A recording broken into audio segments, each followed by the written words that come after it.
The flowers are in bloom. It is Mother's Day 2014.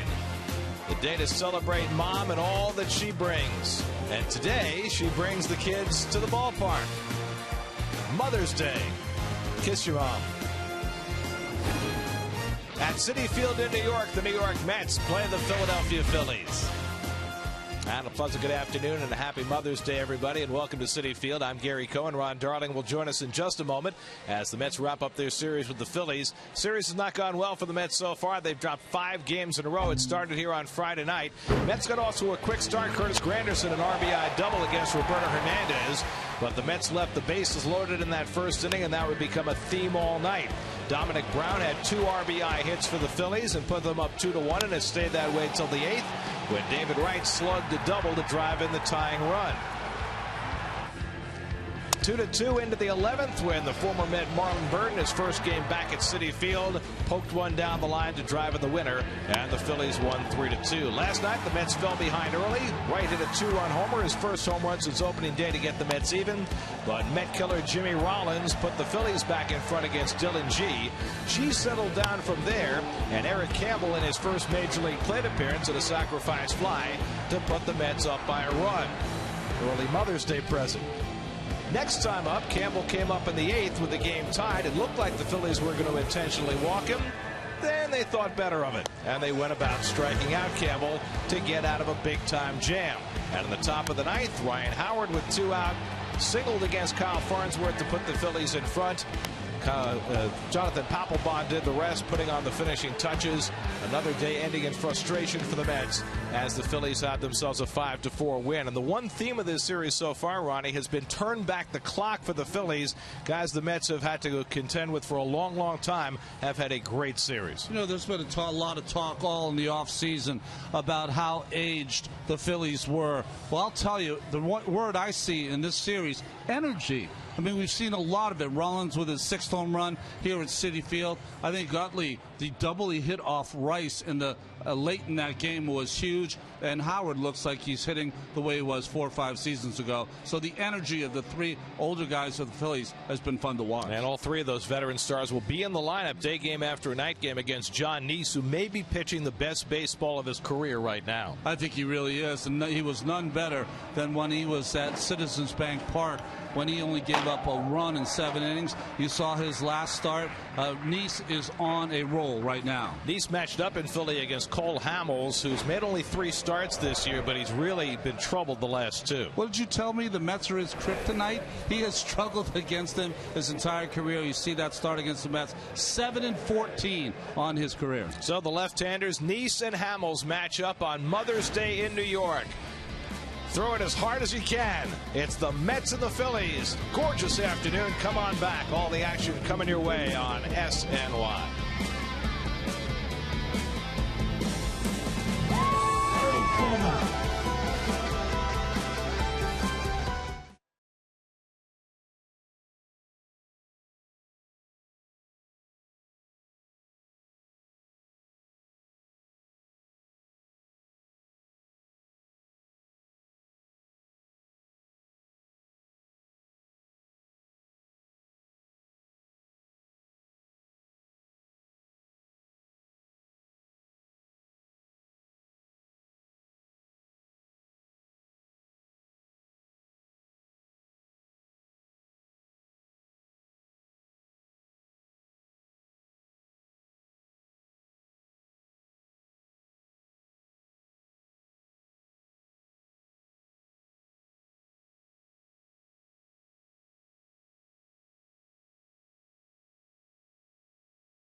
Lexus, introducing a car designed with one purpose: to stand apart. The 2014 Lexus IS. It's your move. By Geico. And by Budweiser, great times are waiting. Grab some buds. Get to Citi Field for the Subway Series Wednesday, May 14th and Thursday, May 15th, when the Mets take on the Yankees at 7:10. The first 10,000 fans can trade in old caps for a new Mets cap, courtesy of Chevrolet. Take the train to the game with the Long Island Railroad, and for tickets, visit Mets.com/Subway Series.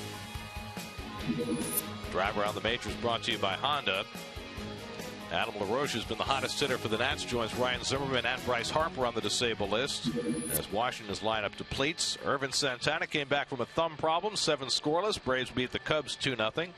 And CC Sabathia is going on the DL. Fluid on his knee. He was supposed to pitch against the Mets on Thursday. Probably will be Alfredo Aceves instead for the final game of the Subway Series.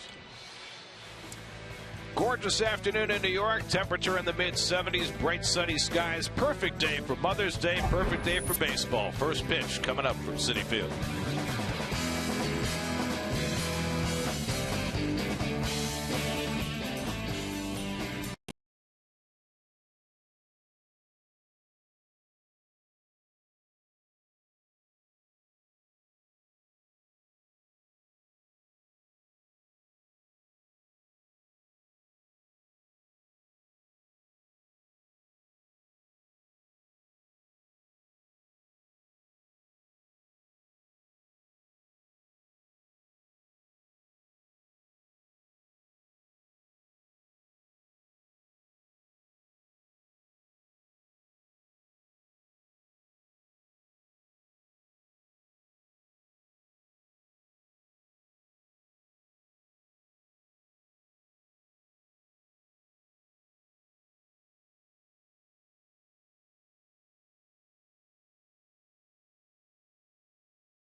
Six left-handed bats in there against John Neese, who eats up left-hand hitters.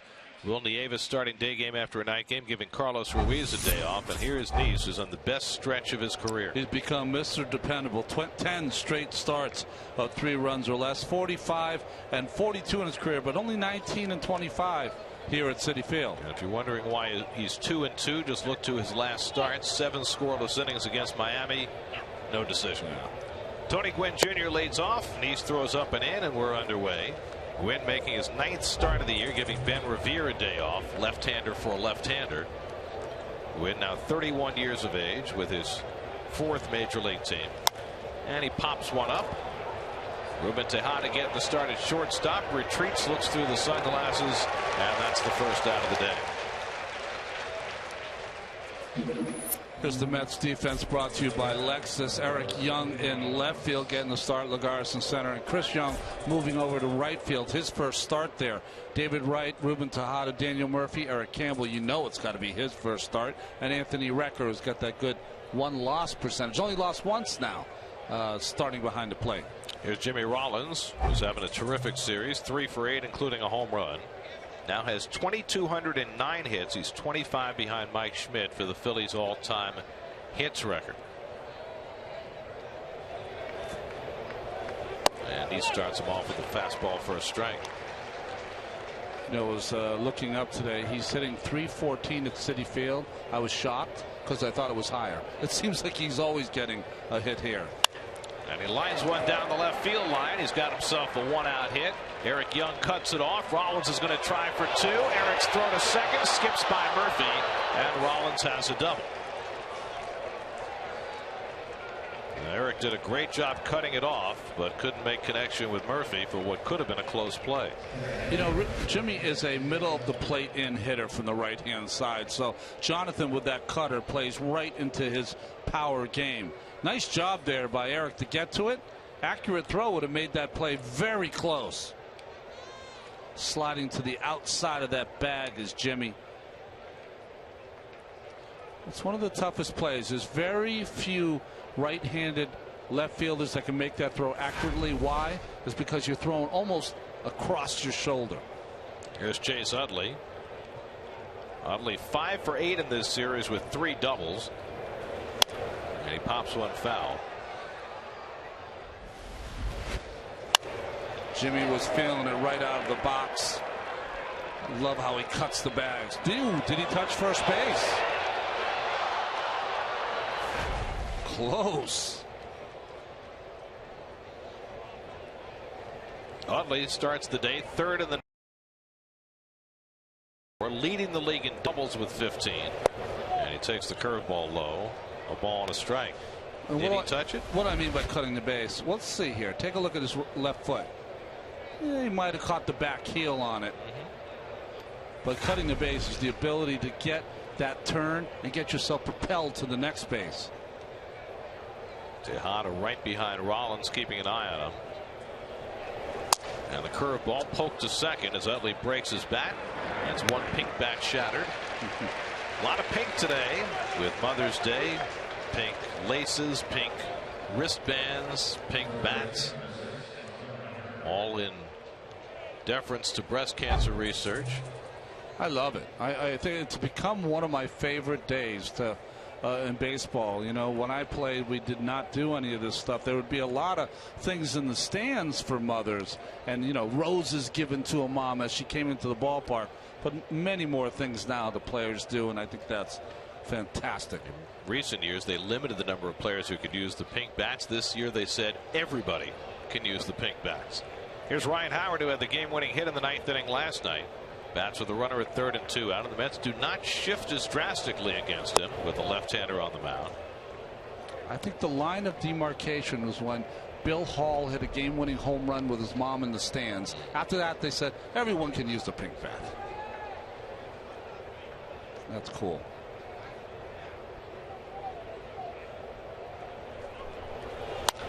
Howard hits one out to left center. Lagares shading his eyes against the right sun. Now finds it, and that retires the side. So he's able to work around the Rollins double, and the Mets will come to bat against Cole Hamels with no score.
Anderson against the left-hander. Day off for Lucas Duda as well. So Eric Campbell makes his first major league start playing first base. Eric Young gets the spot start in left field as the Mets face Cole Hamels for the second time this year. Well, you see his numbers so far. Left bicep tendonitis was the problem in spring training. Limited, made 3 minor league rehab starts. 3 here in the major leagues have not been good, and he's going for his 100th win as a, well, of course, as a Philly. Well, he's 92 and 62 against everybody else. 7 and 14 against the Mets. It's amazing. Eric Young will lead things off. First start for EY since Monday in Miami. Came up as a pinch hitter in each of the first 2 games of this series.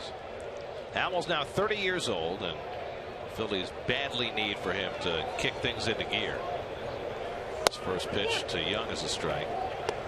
With Hamels and Cliff Lee, they've got 2 legit aces if they're both at the top of their game. Well, you go into a season think both are going to be 200 plus. Both are going to be 15 wins plus. I mean, there was a time as recently as 3 years ago where the Phillies could argue that they had the best pitching staff in the National League. Yeah. But things have really hit the skids over the last few years, with first Roy Halladay's performance dropping and then he retires, and now they're trying to patch things up in the bullpen. Well, Halladay went quickly, didn't he? I mean, he went from the top of his game to some injuries and then just couldn't find his way again. But this young man has been unbelievable. You know who's pitching like Cole Hamels right now? Tyler Skaggs for the Angels. Skaggs pitched a great game last night, beat Toronto. EY loops one into right center field, and that'll fall in front of Bird for a base hit. So Eric Young Jr., as he tends to do in first innings of games, gets aboard to start matters. Well, beautiful, just kind of cut at that ball to right field. Defense behind Cole Hamels today. A little different look. Dominic Brown, Tony Gwynn Jr. in center, and the veteran Bird in right field. Cody Ashley, Rollins, Utley, and Howard, they've played all 3 here. And Will Nieves gets a start behind the plate. I was saying that Eric Young Jr. in the first inning, his on-base percentage is 400. 400 plus now. Here's Daniel Murphy, who's had great success against Hamels, hitting .405 against him. Now, Hamels is a pitcher, a left-hander who often base runners will take liberties on. Well, the Mets have a key. They know there's something that Cole Hamels does that will let them know when he's going to the plate. They're extremely successful. And go ahead, Gary. I was going to say, and they've got to tell the umpire, because there was no step towards first base there, but there's a little trigger, and the Mets know it, and they exploit it against Hamels. There goes Young. The throw by Nieves, not a good one, goes into center field, and Eric Young goes to third. So Young picks up his 13th stolen base, continues on the Nieves throwing error, and he's at third with nobody out. Well, he got a good jump, not a great jump, a good jump. A good throw would have made that play close, but it wasn't. And nice wherewithal. See the pop-up slide? That's the benefit you have with the pop-up slide. Right to third base. Infield back, nobody out. Murphy takes one low and away. 2 balls and a strike to Daniel, with David Wright waiting on deck. I would have to think also, and we can go back to it the next time that the Mets have a runner at first base. As a base stealer, you got to love the fact that Ryan Howard doesn't play on the bag. I would think it enables you to get a bigger lead. Well, I don't know if yeah, you can definitely get a bigger lead, but you can also get a lead that's back a little bit, so that way you can dive to the back of the bag. You just, any tag he's going to tag you at, it's going to be more on your backside, so you will easily get in every time. Murphy 2 for 8 in this series, and wouldn't chase the curveball. Full count to Murphy. Well, here you see it. Mets this season. Now, you know, as people will make the argument that he shouldn't be in the lineup, should be in the lineup. They're a different team by a run when he plays. Well, it gives them an element they just don't have at the top of the batting order if he's not in there. Some of the most excitement we've seen in 3 days for the Mets. 3-2 from Hamels, and Murphy lays off. Ball 4. Now the Mets have runners to the corners for David Wright. Interesting, the body language of Hamels already in this inning. He was screaming at himself after missing the 2-2 pitch. That's something you don't see from a veteran pitcher in the first inning. You just don't see it. He pitches with such fiery emotion against the Mets. I wonder if it works against him sometimes. David Wright will try and cash in. Wright has hit 5 career home runs against Hamels. Young at third, Murphy at first, nobody out. Mets trying to get off to a fast start. They've had a habit of scoring in the first inning. They've done it 6 of their last 8 games. Haven't had a problem getting the lead. They've had a problem holding the lead. And another one skips in the dirt, ball 1. That's gold, Jerry. David's riding an 8-game hitting streak. You see his numbers against Hamels. He has 6 home runs against Ricky Nolasco, which is the most that any Met has ever had against any pitcher. And his numbers against Hamels, the second highest total for any Met against any pitcher. He breaks his bat and hits it into left center. That'll fall for a hit, and the Mets have the early lead. Young scores. Murphy read it perfectly. He goes to third. David Wright with a broken bat RBI single, and it's 1-0 New York. And just like that, the Mets are on the board against Hamels again. What can you say? A little changeup, good pitch. David breaks his bat. End of the bat ends up near Eric Young Jr. and Murph, good read. Knew right away. After about 5 steps, Murph turns it on. 22nd RBI for David Wright. And the Mets poised for a potential big inning. This is kind of where they were 2 nights ago. They got a first inning run at the bases loaded and couldn't get any further. Chris Young is hitting cleanup. He's in an 0 for 14 skid right now. And he takes a fastball that just misses, and Hamels staring in at the home plate umpire Tim Wilkie. I'm telling you, he just, I don't know what word I'd use. He seems very petulant when he pitches against the Mets for some reason.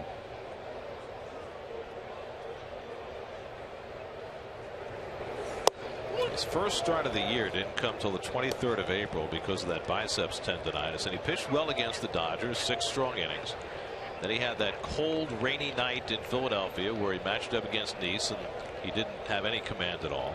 Then he came out his next start, faced the Blue Jays, and they rocketed him for 10 hits and 5 runs.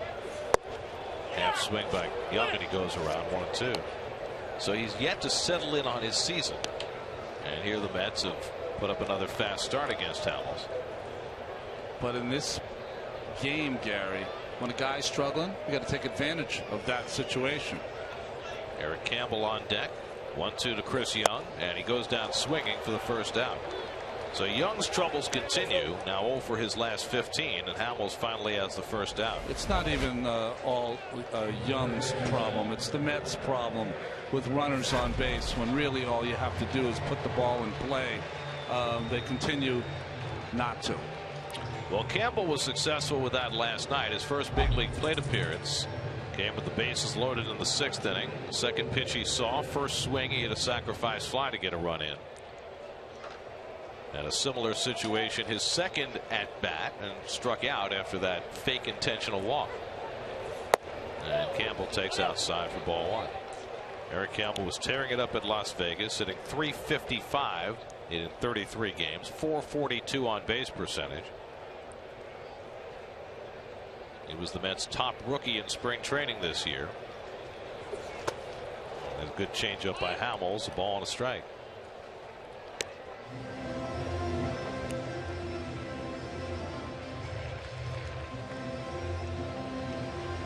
Juan Lagares on deck. By the way, we got a pretty good explanation from the Phillies after the game about how that whole abortive intentional walk transpired.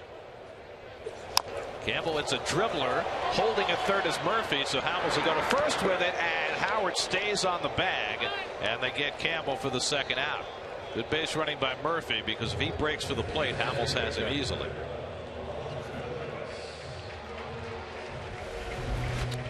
Well, this is what Murph has to do. This is what Hamels has to do. Watch Hamels. Looks back Murph real quick. But then I thought, took too much time. And luckily, Howard was able to stay on the base. All perfect mechanics, but you got to let that go.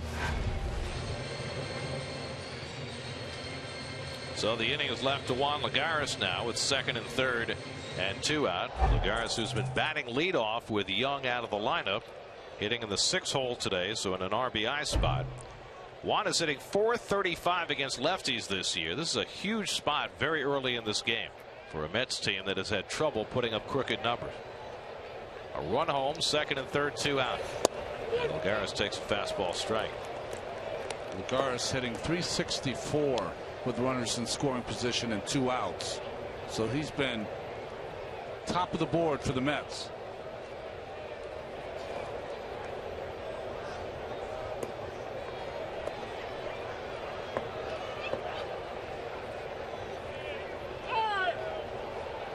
Catcher call time there because they were running through a litany of signs. Cole Hamels shook off 3 or 4 times, and it didn't seem like they were on board. So to make it sure, you call time if you're the catcher, veteran catcher, and go back at it. Looks that cutter inside, a ball and a strike to Lagares. Well, the Mets have been under the league average, getting a runner in from third with less than 2 out. It seems as though during this losing streak, those numbers have gone significantly down. Both Young and Campbell failed to get the run in. Now 2 out. Lagares fouls one to the ground as 1-2. It's not even if they've gone down. They've been even more important for them than they are for other offenses. Well, when you're last in the league in home runs, you have to manufacture runs. There you go. They're not the only team to struggle with that this year. But it certainly is much more prominent when you're not hitting the ball out of the ballpark. Hamels with a chance to really limit the damage in this inning.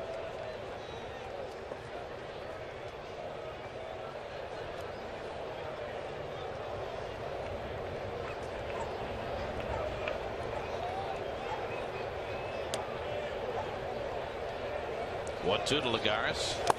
Check swing, and he went around. Strike 3. So Lagares is out. The Mets settle for just the 1 run. Eric Young gets aboard to start batters. Steals second, takes third on a throwing error, comes in on David Wright's blue pin. Mets get no more and lead 1-0 after 1.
Second inning, John Neese now stake to a 1-0 lead. Marlon Byrd will lead things off for the Phillies in the second.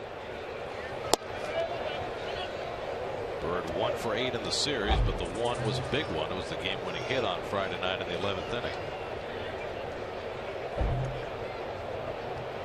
Marlon at age 36 playing day game after a night game like the other older Phillies.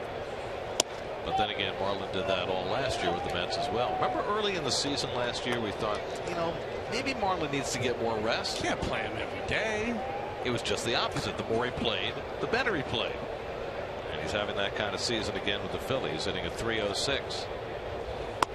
You know, there's a when I first saw Marlon, he was a part-time player in Washington in '05, and I didn't understand until last year how much mental toughness he has. He's a tough kid. Of course, he started his career as a Philly and as a center fielder. Had a couple of terrific years with the Phillies early on, and then his numbers faded and he moved around a lot before landing with the Mets last year. Weight had always been an issue for Marlon as well. Drives one down the line, a foul ball. 3-2. Dominic Brown on deck, and then Will Davis. Well, wasn't I knew Marlon Byrd's college coach, and he said at some point he'd gotten up to over 300 pounds. And he plays about what, 230, 235, something like that. He's a big guy. He is a big guy, much bigger than he might appear to be on television. Knee steals 3-2. And Marlon lines one to left. On comes Eric Young, diving, but he can't make the catch. Ely trying out his specialty, that Superman dive toward home plate, but just a little late this time. And Byrd has a leadoff hit. You know why he didn't catch this? It was off the end of the bat from Byrd, so it dove a little more quickly. Although he got it in the glove, and it looked like it got jarred out once he made contact with the turf. It really is beautiful to watch. Right on the end of the glove. Transfer rule not in effect there? Yeah, no. Yeah. Here's Dominic Brown, and he rolls one off the mound for Murphy. Tejada with the turn, and just like that, Byrd is erased. 4-6-3 double play, 2 out. Sometimes the slope of the mound will help you, because it'll not only take some of the speed off that ground ball, but sometimes it'll get it up in the air so you get a clean hop. And that's what happened from Murph, Tejada to Campbell. Watch how this ball jumps up off the mound and makes that big, comes off it higher and gives a nice hop to Murphy. So 2 out and nobody on. Now Will Nieves getting a start today with Carlos Ruiz sitting, day game after a night game. 7th start of the year for the well-traveled Nieves, who takes ball 1. Well, Nieves fits right in with these Phillies. He's 36. Backing up Ruiz, who's 35. Did you say 7th team? 7th different major league team. Played for Arizona last year.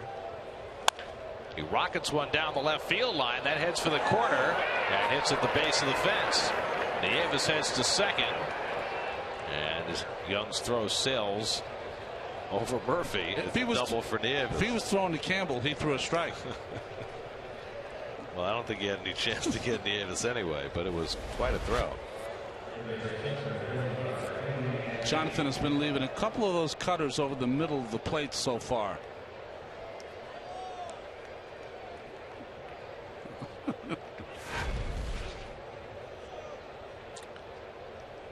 So a runner at second with 2 out. Here's Cody Ashe getting a start against the left-hander today. Ashe's been struggling, and he's only 1 for 13 against lefties this year, and takes the curveball up and in. Ashe 0 for his last 12 overall, 0 for 7 in this series. Well, he's struggling so much as you see Hamels on deck. Hamels is a very good hitter, very good hitting pitcher. So you've seen the Mets in the past, and Terry Collins always walk the 8th place hitter to get to the pitcher. You're not going to see that here.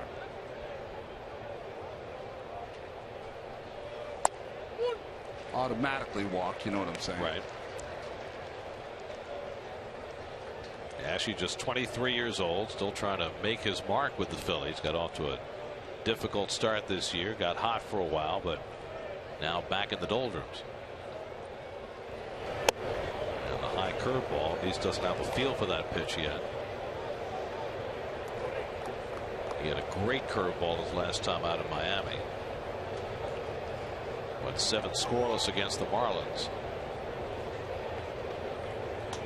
The game, the Mets had a 3-0 lead. Daisuke had that horrible 8th. That was one of those tough games to watch because everything seemed to be flowing so smoothly and then went awry as quickly as I've ever seen it. Ashe takes the cutter for a strike, and it's 2-2.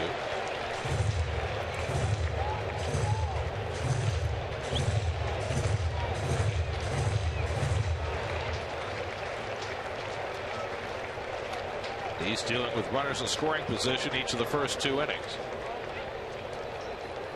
Ashe takes one the other way, and that's a fair ball, and the Phillies tie up the game. Nieves in to score, back-to-back 2-out doubles by the 7 and 8 hitters. Ashe drives in the run to make it 1-1. I was saying before that the cutters so far are just a little flat and catching more of the plate than Jonathan wants, and that ball landed right on the chalk. But good hitting by Ashe. It doesn't get much better than this. I mean, not better, but closer than this. So now Hamels the batter. Well, this left-handed laden lineup. Ashe the first lefty to get a hit against Nice today. I'll tell you, I never remember any pitcher's hits, but I do remember Hamels' hit. Had 1 hit, the R.A. Dickey 1-hitter. That's right. Here at Citi Field.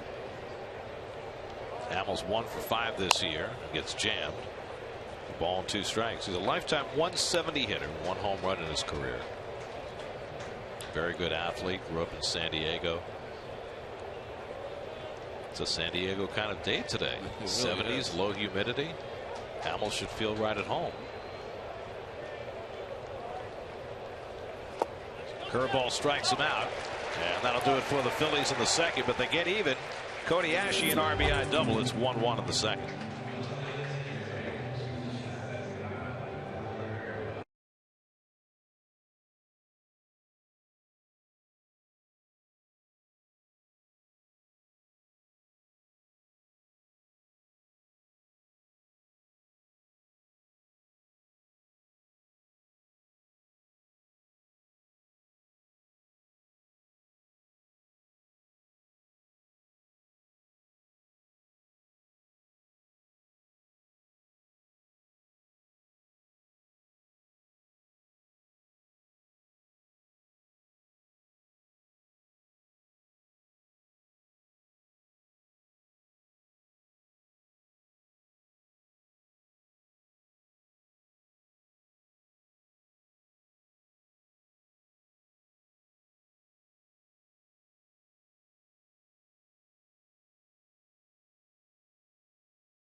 To you by Aquafina.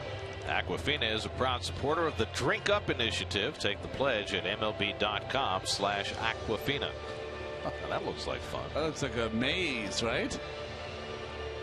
It is one of the 10 best days of the year. Whoa. Just a spectacular afternoon. Mets and Phillies tied 1-1 as we play into the bottom of the second on a Mother's Day afternoon. Moms got their T-shirts, kids got their T-shirts, Mets got their pink bats, and they had the bats working early against Cole Hamels, but settled for just 1 run in an inning where they threatened for more. Anthony Recker getting the start today, leads off the second and fouls one off. The Mets have had so many innings lately where they get a run or they get no runs, but they had a chance for 3 or more. I went back and looked. Their last inning of 3 or more runs, the Saturday game in Colorado, that's 8 days ago. 63 innings since then without more than 2 runs in an inning. And you can, I always wash Colorado. You know what I mean? If you don't use Colorado as a base point, because you always have a crooked number there. Recker flies one down the right field line. Foul ball.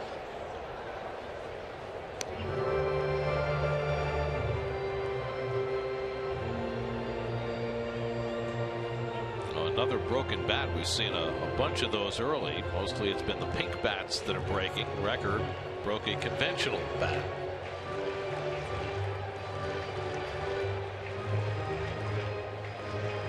Anthony got off to a good start this year. Right now 0 for his last 7. I love that view from the bridge. Yeah. Got to do a game from out there one of these days. We are? That would be a lot of fun. Right over the Y snack sign. Keith sign? He likes that one, doesn't he? He does. He indulges that one.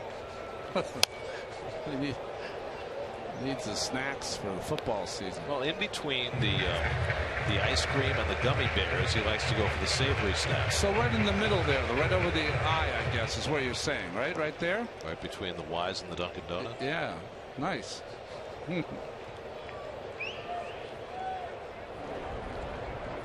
Shea Bridge has become like a community meeting point in this ballpark. 0-2 from Hamels. Record takes it up and away. Ruben Tejada on deck. Shea Stadium was what, the Diamond Club entrance? Was that where you would meet people if you're coming to a ball game?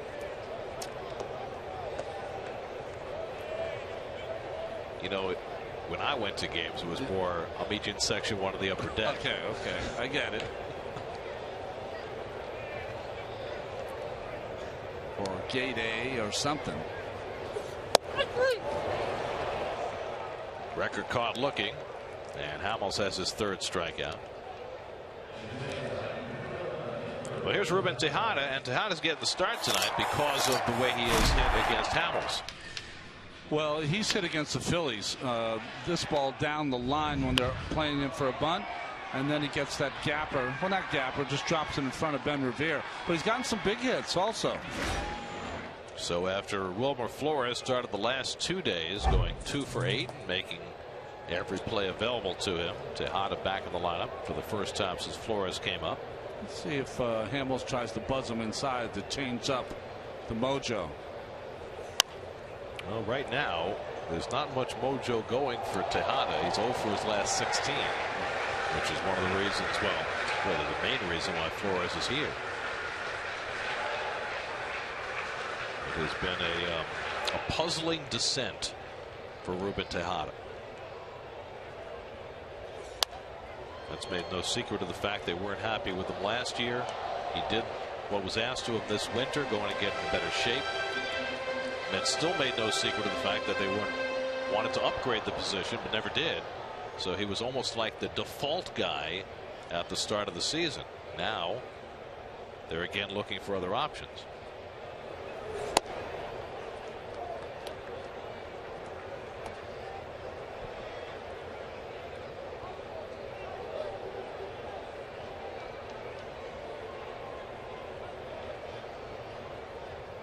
Hamels ahead 1-2, and Tejada hits the curveball along the right field line. Overcomes Bird near that sidewall, and he runs out of room. Bird made a nifty play near that sidewall earlier in the series, assisted by the fact that he played here for 4 months last year. It's a tough one to negotiate over there. So little room between the line and the wall, and then you got that tapering fence where you can really get in trouble. there's just no room there. So for a right fielder, if he's a gamer, you know, he wants to make every play for his pitcher. He puts his body in harm's way. John Neese on deck as Tejada takes a curveball in the dirt. Hamill's throwing that curveball a little harder than he normally does. A little harder and more often too. We've seen some games where we'll watch him only throw a half dozen curveballs. When he first came up, he would throw 25% curveballs. Now much more of a cutter and changeup guy. And he runs that cutter inside. It's 3-2. Well, Tejada has worked the count to where he should get a fastball on the outer part. His strength.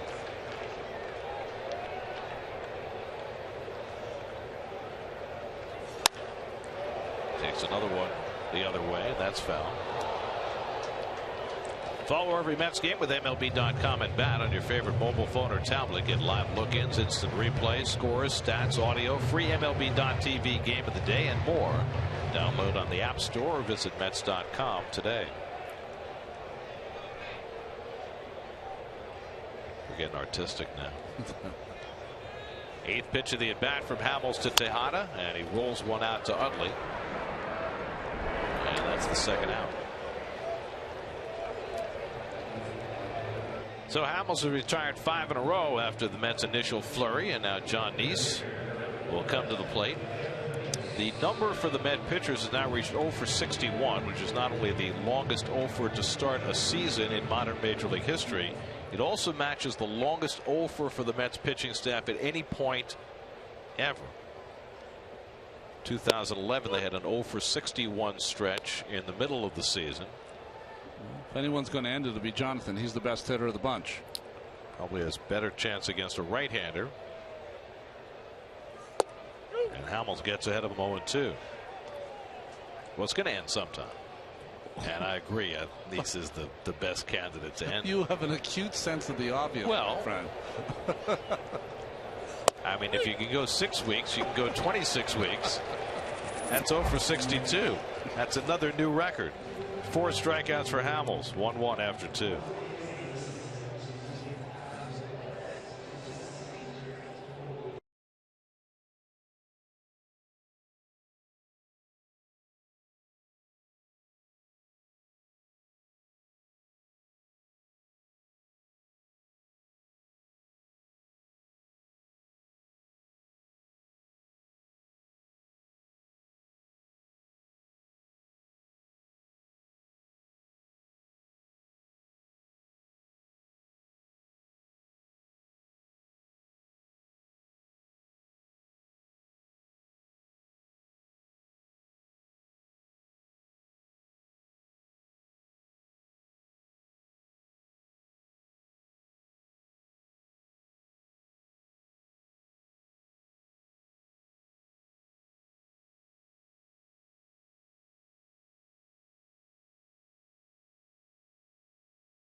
And the Phillies will have to top the batting order coming up against John Neese. He's pitching today, which means that he will not get a chance to pitch against the Yankees in the 4 days upcoming. So he'll open the series in Washington. Right. You going down there? Are you kidding? No, I'm kidding. I'm playing. Do I look I'm like? coming with you. Do I look like Keith? I'm coming with you.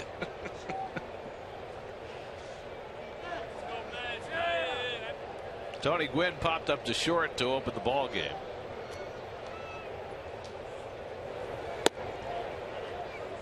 And the cutter from Neesmith is inside for ball one. Gwynn, Rollins, and Utley against John in the third.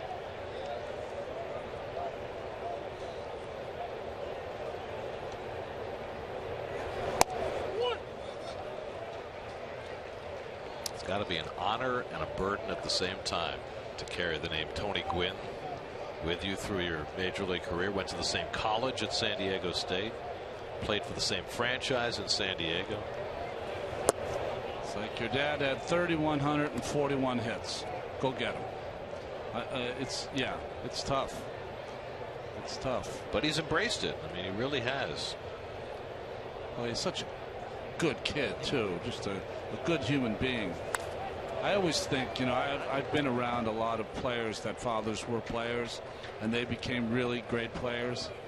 And some of them find it very hard to be very cynical, because they're usually around when their dad at the end of his career, when things are written about him in the paper that aren't so great to have to read, and you start to get a little angry. He strikes out Gwynn with a curveball, his second strikeout. But I don't think anything was ever written bad about Tony, his father.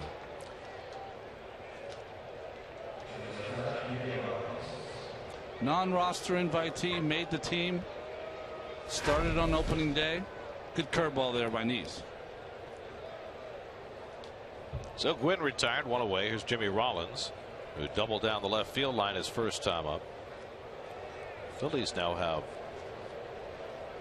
8 doubles in this series.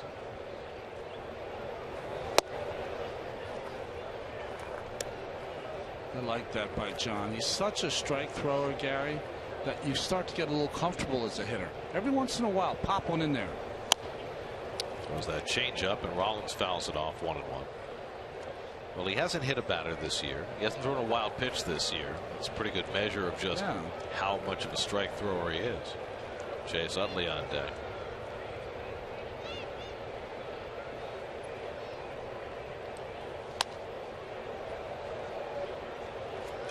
It's got to be a fairly comfortable day behind the plate catching John Nees. He's always hitting his spots. You're a guy, if you're a wrecker, there's a myriad of pitches he can throw for strikes. I think if I were catching John Nees, the key I would want to think about, always include the curveball. Because if you don't use the curveball, he's going to throw 5, 8, 9 changeups a game. Everything is the same speed, hard.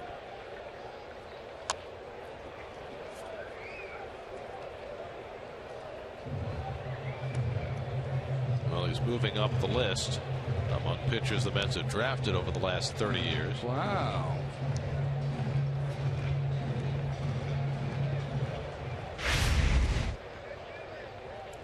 How many would have pegged Pelfrey as being second on that list? That's right. Doc was drafted, it said on the graphic, 82. Yeah, that's right. 5th pick in the draft. Sean Dunston, Cubs. Brian Elkers, Jimmy Jones, and who was the Augie Schmidt. Augie Schmidt, Toronto. Swing and a miss. He strikes out Rollins with a curveball. That's 3 consecutive strikeouts now for John as he's starting to find the groove. Dunston was a good player. The other 3, either didn't play in the big leagues or had checkered careers. And there's a lot of time where 4 teams were kicking themselves. It's the Michael Jordan thing, right? Jordan was taken 3rd. Sam Bowie was 1st. Who was number 2? That wasn't LaRue Martin, was it? No, that was early. Earlier. Utley grounded out to second his first time up. Well, the Mets are among teams that are already catching grief about not drafting Jose Fernandez. So, hey, listen, that's always going to play out. 0-2 to Utley. Love the one you're with, Gary. That's how it goes. Well, there's only one first pick in the draft, and sometimes that doesn't work out. Look at the Matt Bush story with San Diego. That's right.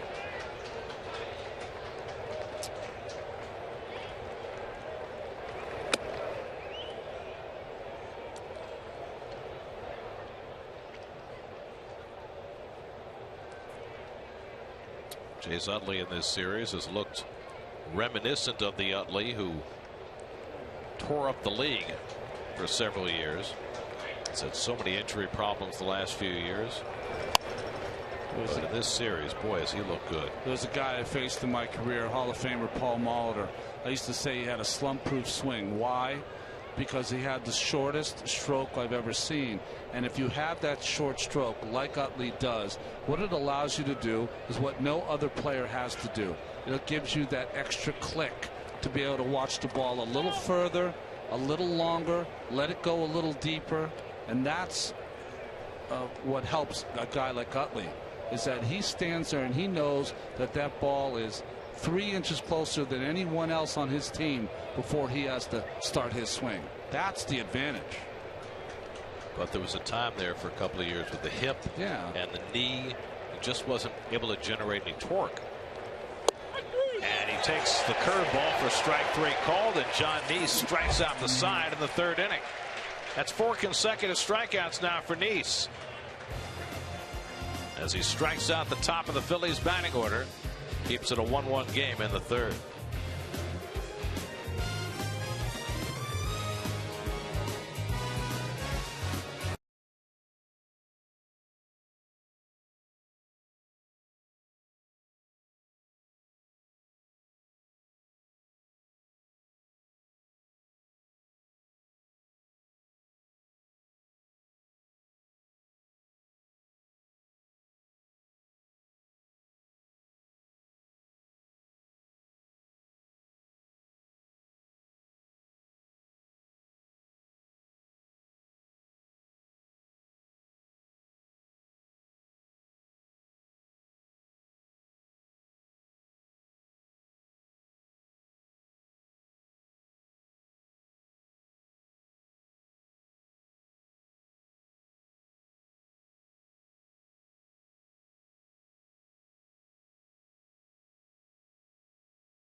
A huge turnout of dogs today. They're filling up the Pepsi porch after making their parade around the warning track before the game.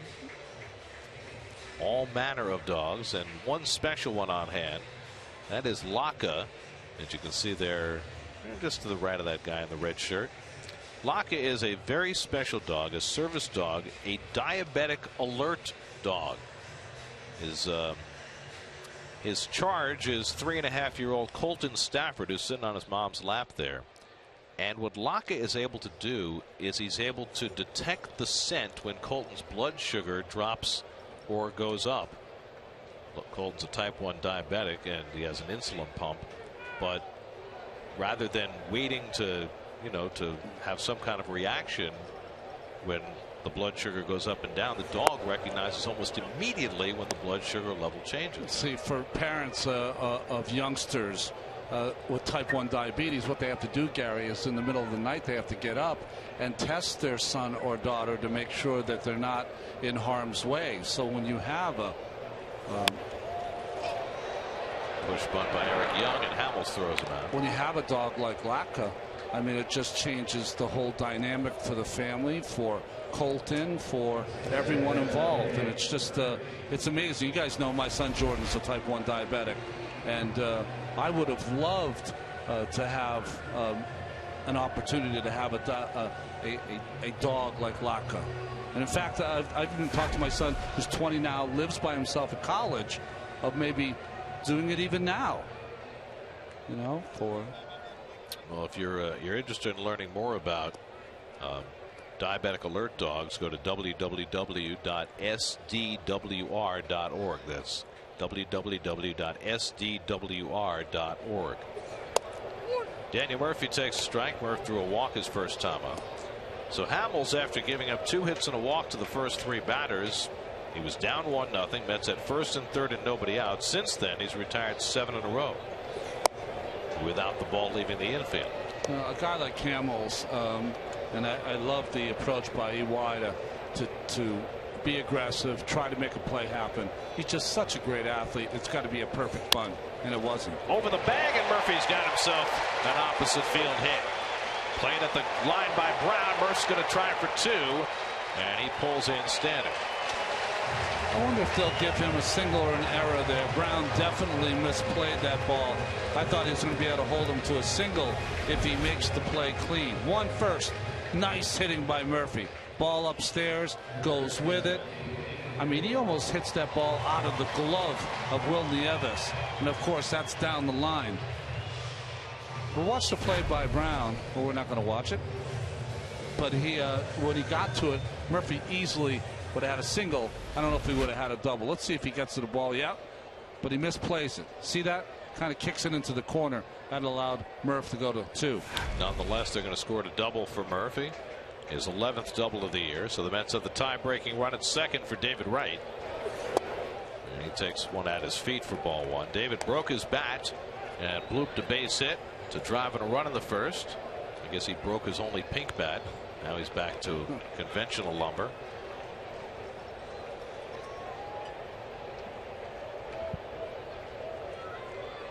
Murphy stole a base last night, his 7th of the year. It came in the 9th inning, right before Wright made the final out of the game. Right now, Utley keeping a very close watch on Murphy.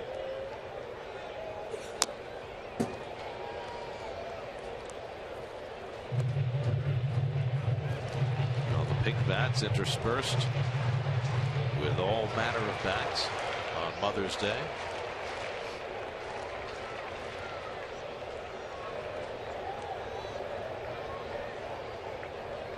David with the base hit his first time up today. Now has a 9-game hitting streak and has a season average up to 299. And Hamels picks off the outside, 1-2. Well, that last out David made in last night's game, I don't know if I've ever seen him more disappointed after an at-bat. It was certainly a range of emotions for David. He hit a home run his first time up last night, snapping a long home run drought, and he had a huge smile on his face. And well, that was changed completely 8 innings later. Gary, I'll tell you, as an athlete, there are times that you are so sure you're going to come through, and when you don't, you're just shocked. And that's what it looked like for David last night.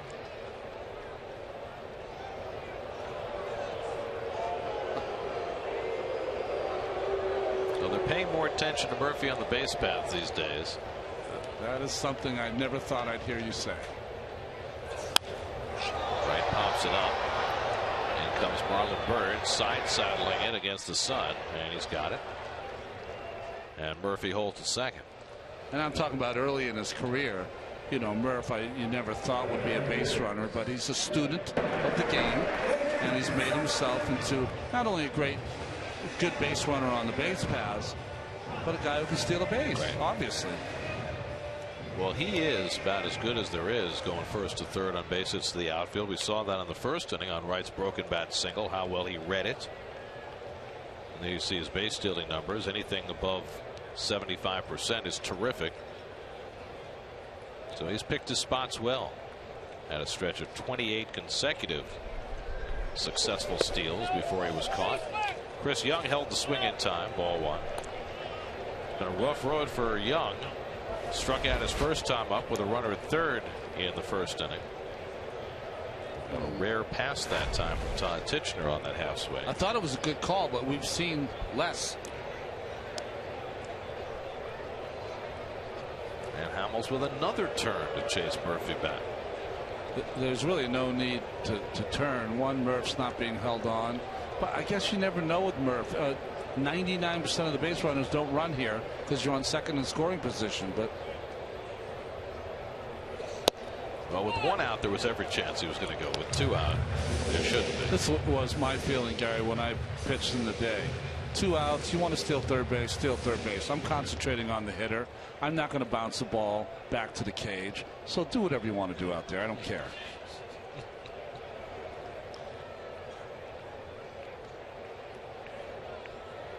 One and one to Chris Young. Good swing, but he fouls it back.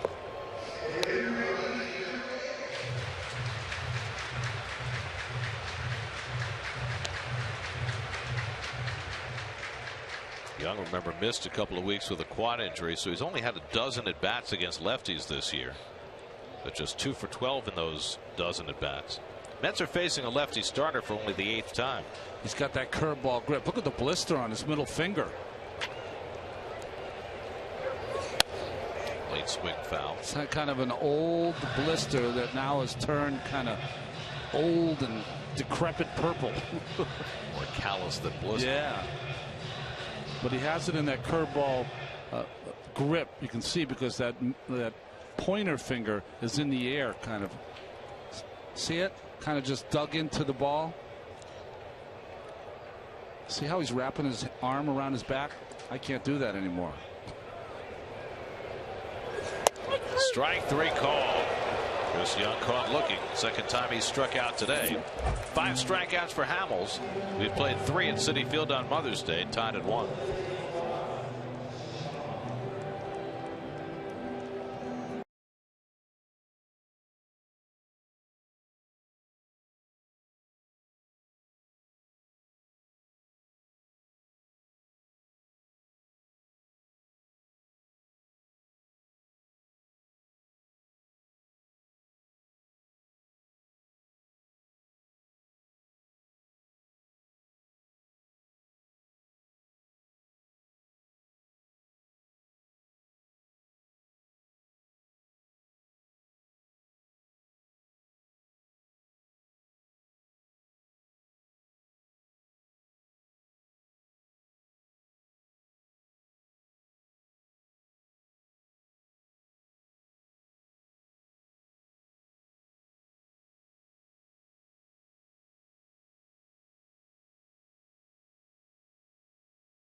Instagram your photo using hashtag #SNYFanPhoto for a chance to have it shown later during today's game.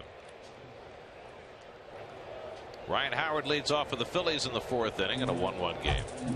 Howard flied to center to end the 1st inning. Mets got a run in the 1st on a David Wright RBI single. Phillies put together back-to-back 2-out doubles against Nice to score a run in the 2nd. John, though, has struck out his last 4 batters.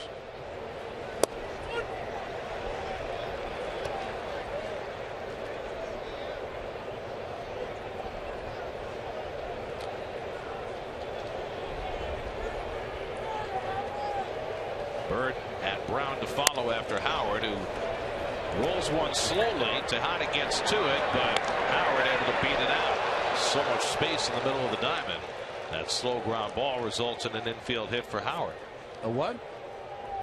I said an infield hit for Howard. You know what's interesting is that yesterday's game, right, Gary? He had the base hit to the shortstop position. So now they put him back in the shortstop position, and he hits it up the middle. Good hustle by Ryan. You know, it's almost painful to watch him run, but he is running as hard as he possibly can. Which tells you that he's as healthy as he can be, right? Hit number 4 for the Phillies. And now Marlon Byrd, who had one of those 4 hits, singled in front of the diving Eric Young in the second inning.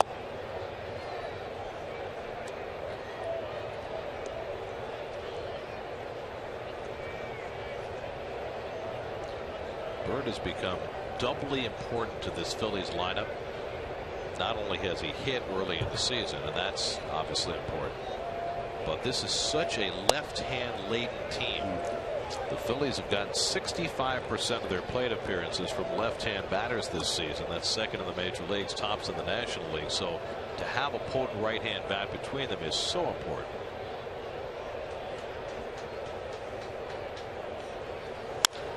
Drives this one deep to left center, back toward the wall, and that ball hits off the fence. Howard will lumber into third. Byrd has a double, and the Phillies have second and third and nobody out.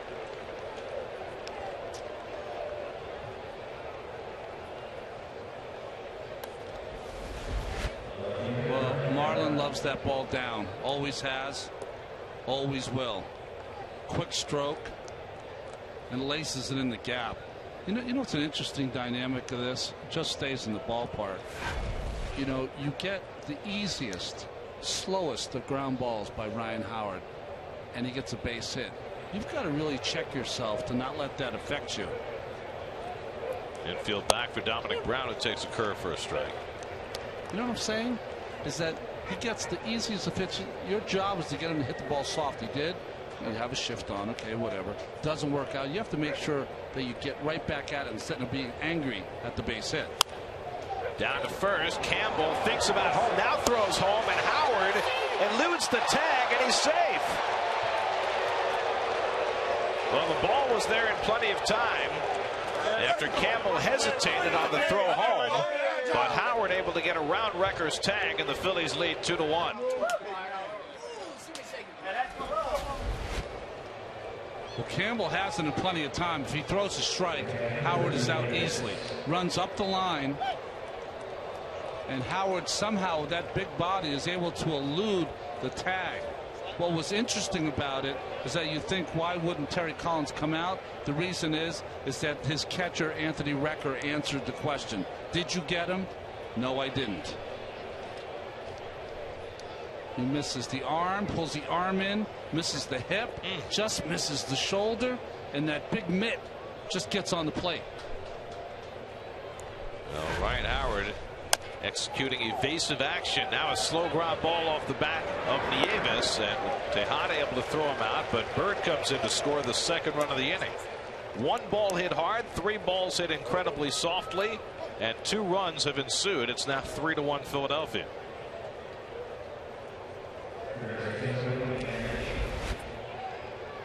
We'll watch the box here. On contact. This is Byrd easy. And nice play by Tejada. Nothing you can do there. You know, you're playing back, maybe to get 2. Not hit hard enough. So 3-1 Philadelphia. And now Cody Ashe, who drove in the first Phillies run with an opposite field double in the second. Just shows you that, you know, when guys are on base, Gary, if you make contact, you never know what can happen. Right. Well, you know, you went back to the Howard infield hit, and it just changes the entire nature of the inning. I mean, those ground balls mean nothing if Howard doesn't get that hit. That's right.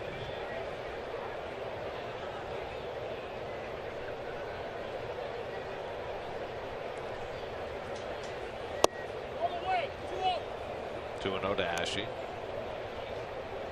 Remember, John, it's only 1 out here, but last time he had 2 outs, he made a mistake away to Ashe. Gonna have to do something inside, keep him off that outside pitch.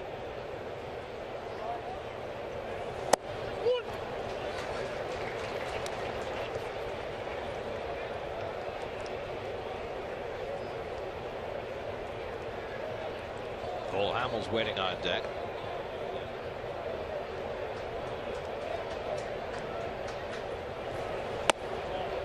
East misses away with a curveball and behind 3-1. Went right after Ashe the first time with 2 out and a runner at second. Maybe a little shyer this time after Ashe hit a cutter for a double. And there's ball 4. So this time Ashe walks. First walk of the day issued by Nice. And now the Mets will look for the bunt with Cole Hamels coming up. They'll look for the bunt, but if they play and pinch too aggressively, Hamels will swing the bat. David over at third giving the signs. Not a guy you want to run the wheel play against. No. Not that the Mets do that very often anyway.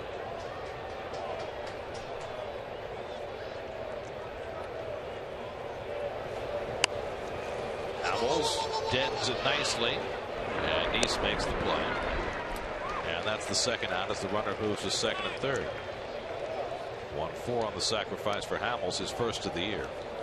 I was just thinking, there was a time when Bobby Valentine was the manager where the Mets had about 17 different bunt plays. Yeah. I mean, they would wheel, they would fake the wheel, they would do the wheel with the pickoff play at second base. I mean, on and on. They would fake, come in, go back, then wheel. I mean, it was a point of honor.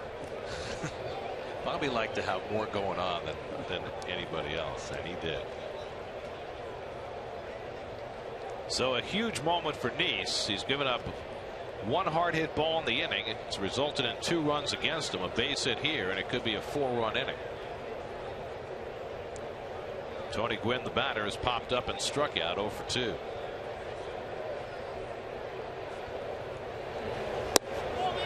He runs one inside, ball 1. You know, you look at this defense, Eric Young almost right on the line playing left field.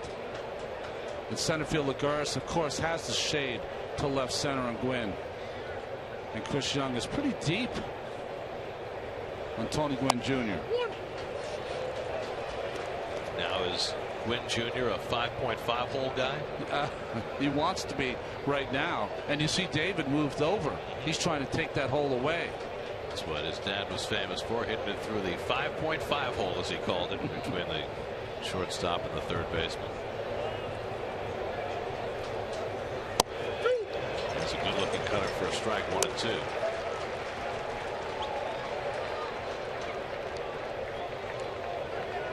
Struck him out last time on the curveball down. See if he can do it again.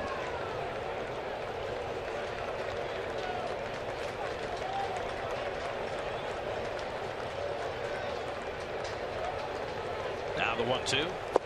Tries the curveball. This time Gwynn lays off, 2-2.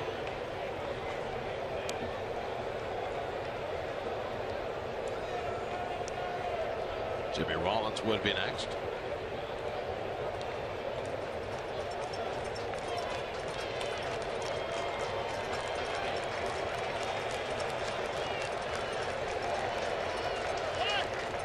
And Recker and Nice having trouble getting together. Such great import on this pitch with the way the Mets offense has been going.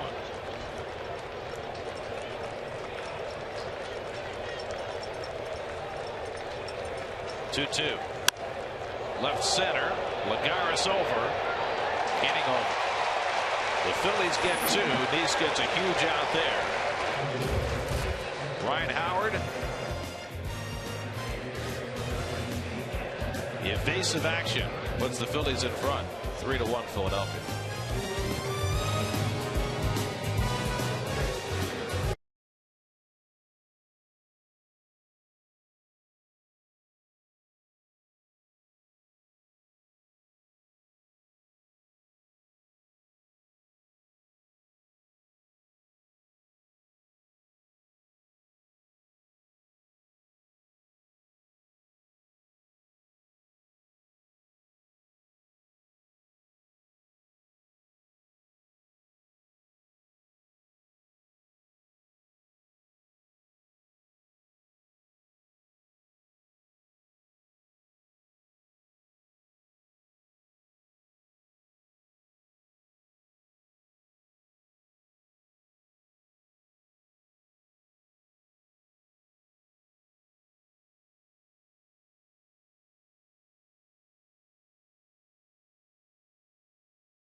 Fourth, Eric Campbell will get his second at bat.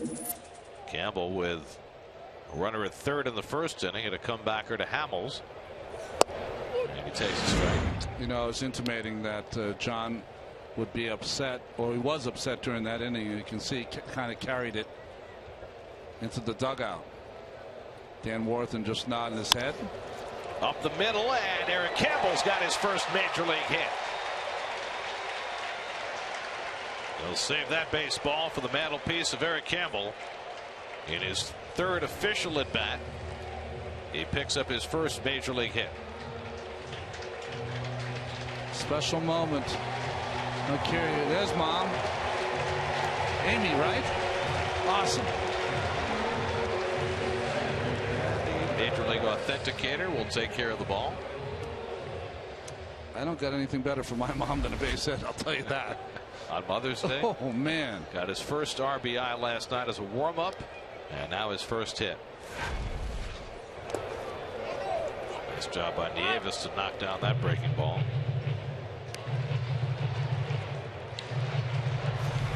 Nieves has been a outstanding, hopefully he doesn't take it the wrong way, backup catcher for a long time. He's just that guy that waits his turn, catches once a week, especially on this club, and does his job.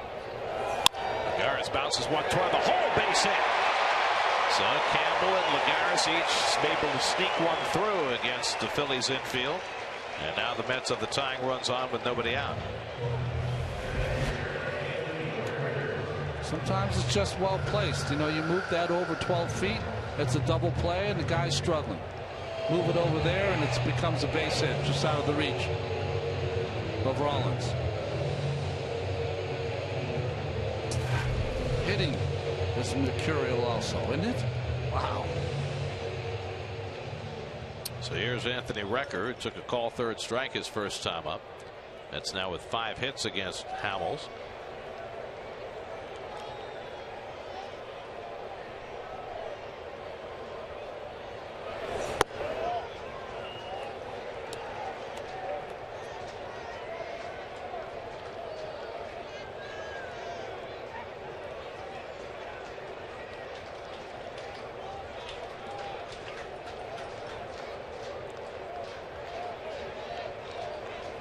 One on a record. He keeps it away from him. 2-0.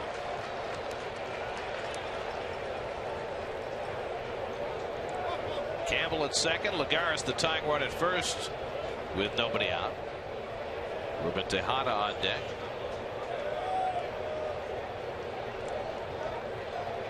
Look at that. Recker ahead in the count. 4 for 4.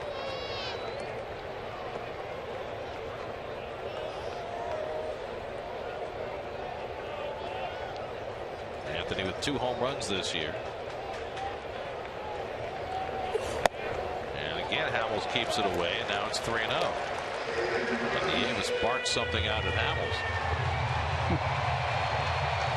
Well, both Hamels and Nieves have been battling all day long, trying to find a little rhythm. A left-hander trying to juggle kryptonite.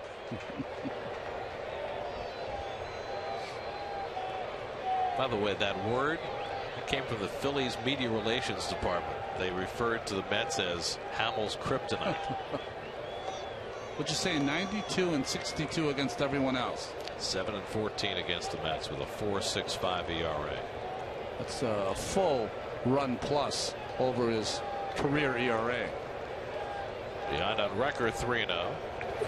And Recker swings and flies one deep to left. Back goes Brown to the warning track. He's got just enough room to make the catch. Recker came that close to a 3-run homer, given the green light on 3-0, and came up a couple of feet short. Cannot fault this swing, right? 3-0. He gets a fastball. He lifts it. Wind's slightly blowing out here, and it stays in the ballpark. Campbell is running. I don't think there's a mistake here, because even if Dominic Brown catches this baseball, if it doesn't catch it, it goes over the wall. If he catches it, Campbell doesn't have the kind of speed to go from second to third. Lagares does it first, but Campbell's not that kind of player. So our record just misses one. We'll say, though, the ball is carrying well here today. It is. Well, you and I were on the field. You could really feel it in your face rushing out to the outfield. So 1 out. Now Ruben Tejada, who rolled out to second base after a long at bat in the second. So Hamels able to breathe a sigh of relief. And Tejada takes one low and in.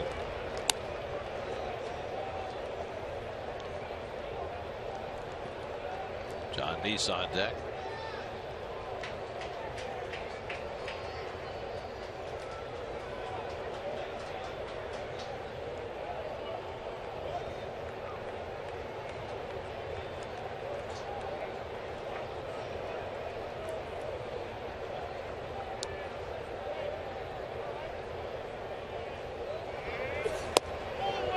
And again, Hamels falls behind 2-0. So Cole Hamels living dangerously against the lower part of the order here in the fourth. Tejada with the ground out his first time up, now 0 for his last 17.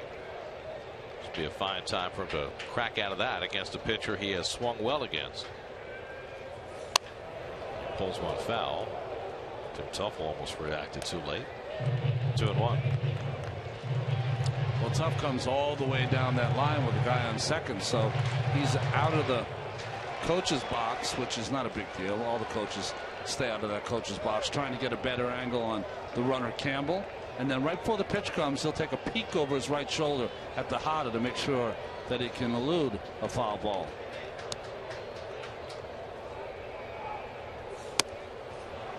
Two to Ruben. The Phillies recently played their 20,000th game. They've been playing baseball since 1883 with the Philadelphia National League franchise, originally known as the Quakers and then the Phillies.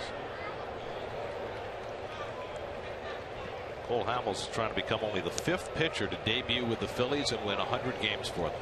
He's got 99. 3-2 now to Tejada. Grover Cleveland Alexander, Robin Roberts, Kurt Simmons, and Chris Short all debuted with the Phillies and won 100 games for them. Wow. Hamels trying to become the 5th in 127 years.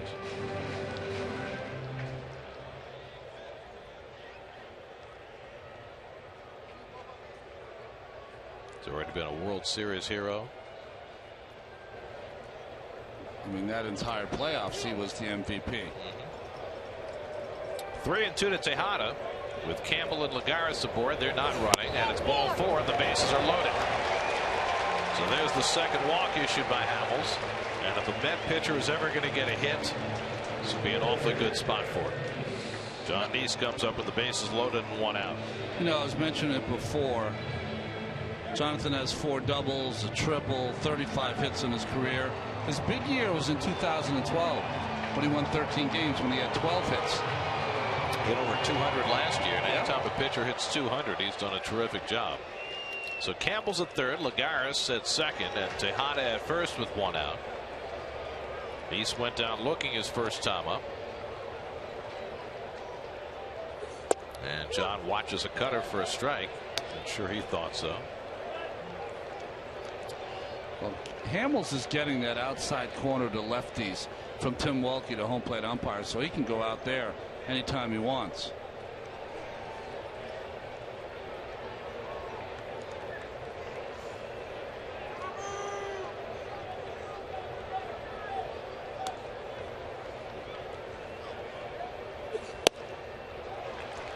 Ball and a strike to John. What is it they tell pitchers in this spot? If you think you're going to strike out, if you think you're going to hit to a double play, strike out. I've never been told that ever. Well, you were a good hitter. Yeah, I would be appalled.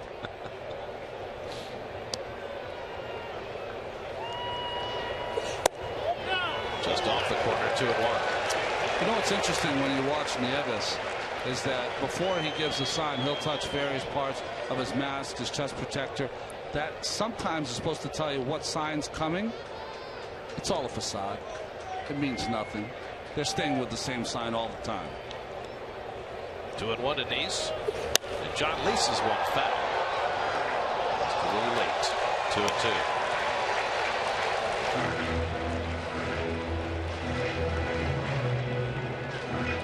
right back in the batter's box, ready to go.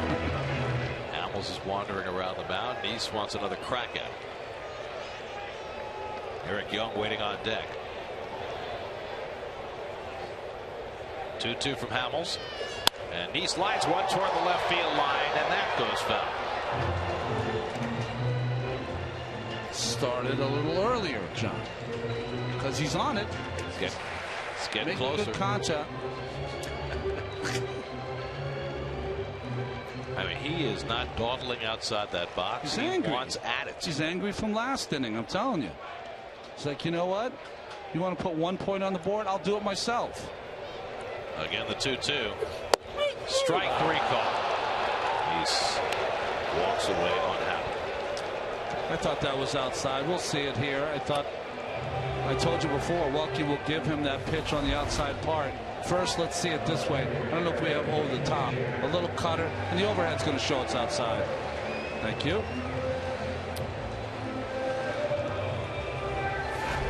No, all Neese wants is that pitch for himself in the next half inning. 6 strikeouts for Hamels, so it's left to Eric Young. That was the 3rd at bat for the Mets in this game, with a runner at 3rd and less than 2 out. Actually, the 4th, they were successful 1 of 4. David Wright got the broken bat hit with a runner at 3rd. EY 1 for 2, getting his first start in almost a week. Had a base hit, stole a base, scored the Mets run in the first inning. Now in an RBI situation, bases loaded, 2 out.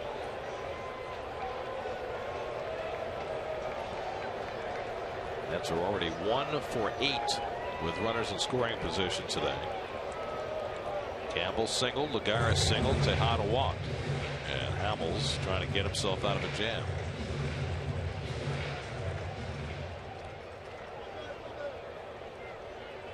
Gave up 11 runs combined in 10 2/3 in his last 2 starts.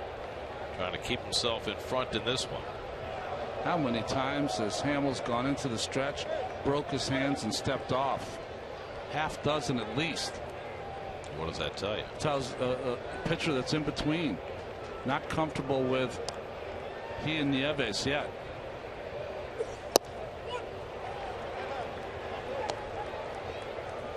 And with all that told, 1 run given up, 6 Ks. Murphy on deck.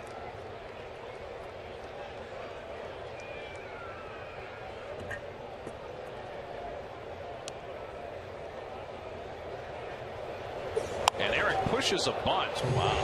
The base is loaded and 2 out, trying to bunt for a hit.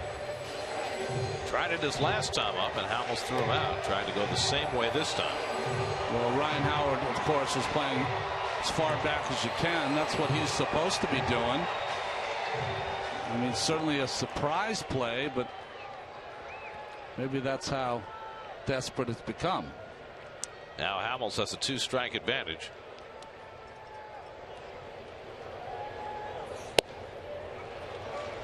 One and 2.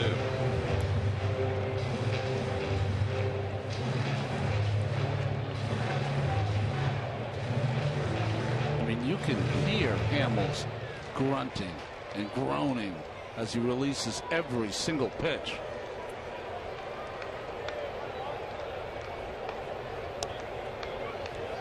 One and 2 to Eric Young. The curveball bends around the plate. 2 and 2.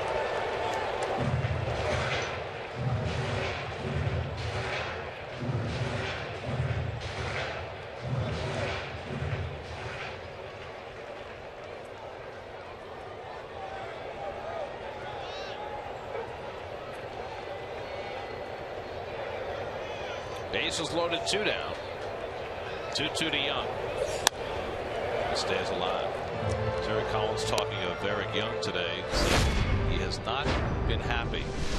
It's the time to get happy. SNY Super Slow Motion is brought to you by your Mercedes-Benz Tri-State dealers. Visit them on the web at searchmercedes.com.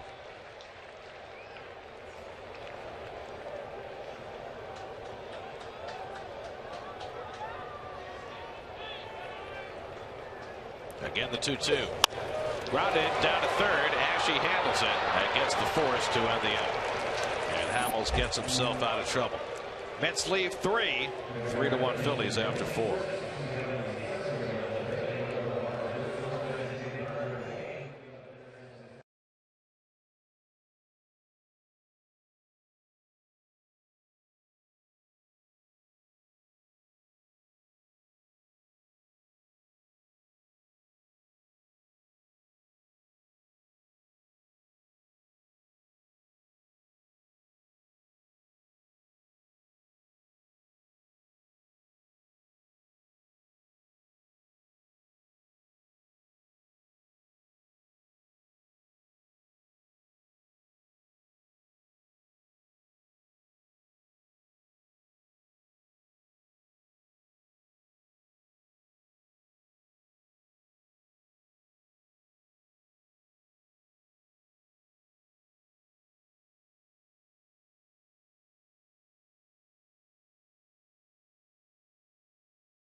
Kids, lots of love today, and that goes for ball players too. Let's check in with Steve Gelb. Steve?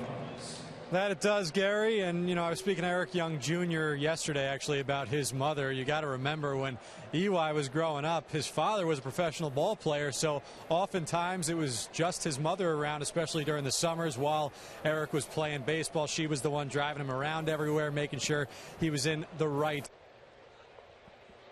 His backbone, he said, while his father obviously helped him with the baseball side of things, his mother helped him with the perspective on the game. She said, or he said, that after every game, no matter what, the first question she would ask him is, are you still having fun? And he said that hasn't stopped to this day. He said it was especially important back in 2010. Eli was playing in the Rockies organization, thought he had a fantastic spring, thought he was going to make the team out of camp, and he didn't. He called his mother up. He was very upset, and his mom said to him, Eric, you're still blessed to play this game. You know how many people are not playing professional ball at all, or done playing professional ball, or done playing baseball at your age? He said 100% that's true. She said, and Eric, are you still having fun? He said, I am still having fun. She said, that's all that matters. Eric went down, played well in the minor leagues, came up, played 51 games for the Rockies that year.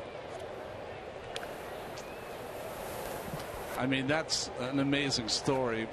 In my house, my mom was an amazing athlete. She was a softball player, volleyball player.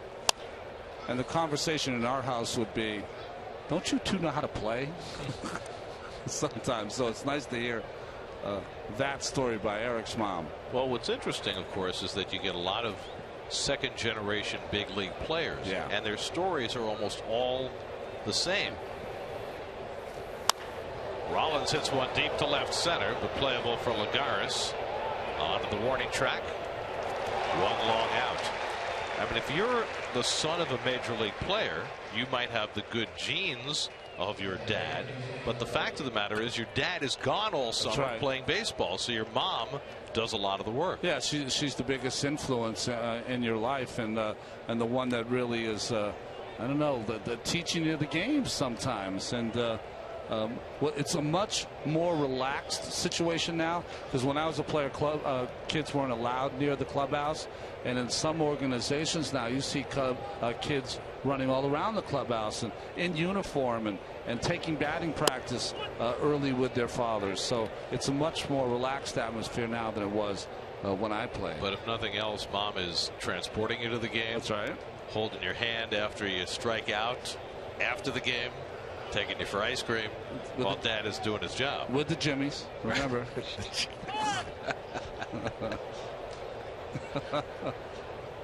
You know, I don't think we'll ever be able to shake the New England out of you. No, not completely. Not completely. For all you kids out there, I know in New York here you call them sprinkles, but in Massachusetts or New England they call them jimmies. I believe we have 44 states where there's sprinkles and 6 New England states where they might be jimmies. That's right. Utley is 0 for 2 today. Grounded out and struck out. And he rolls one over. Murphy makes the play. Utley running hard, out by a running stride for the second out. So the Mets holding Utley in check so far after 2 rollicking days to start this series. You know, the thing I love about Murph, he's going to move on the ball. See how he did it yesterday's game? If he knows that it's going to be a slider away or something soft, Utley's more apt to pull it. So he takes those 2-3 steps to his left. Most infielders are a little more subtle. They'll move maybe a step and a half. Murph will move 2 or 3 steps. Now, as a hitter, can you see that out of the corner of your eye? Not the way Murph's doing it. He's doing it late enough. Absolutely. Yeah, you're concentrated on the pitcher. He's throwing too hard for you to see that. But if before the pitcher started his windup and you moved, you could see that. Howard trickled an infield hit that got the Phillies started in the 4th. Pops this one up in foul ground. And that'll go out of play. 0-2. Howard is now 6 for 12 in this series. Used in the open today the word energy. So much energy from their older players in this series. Rollins, Utley, Howard, and Bird. And all of them playing day game after a night game. All of them 34 years old or older. Well, they have a day off, I believe, tomorrow, so trying to sweep this Sunday afternoon. Strike 3 called. Neese gets him looking at a cutter. Strikeout number 5 for John. 1, 2, 3 go the Phillies in the top of the 5th. We're halfway through. Mets down 3-1.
Life is like on the road, from how they spend their off time to how they adjust to playing at Coors Field. Get a unique look at their time in the Mile High City on Mets Insider, presented by WB Mason.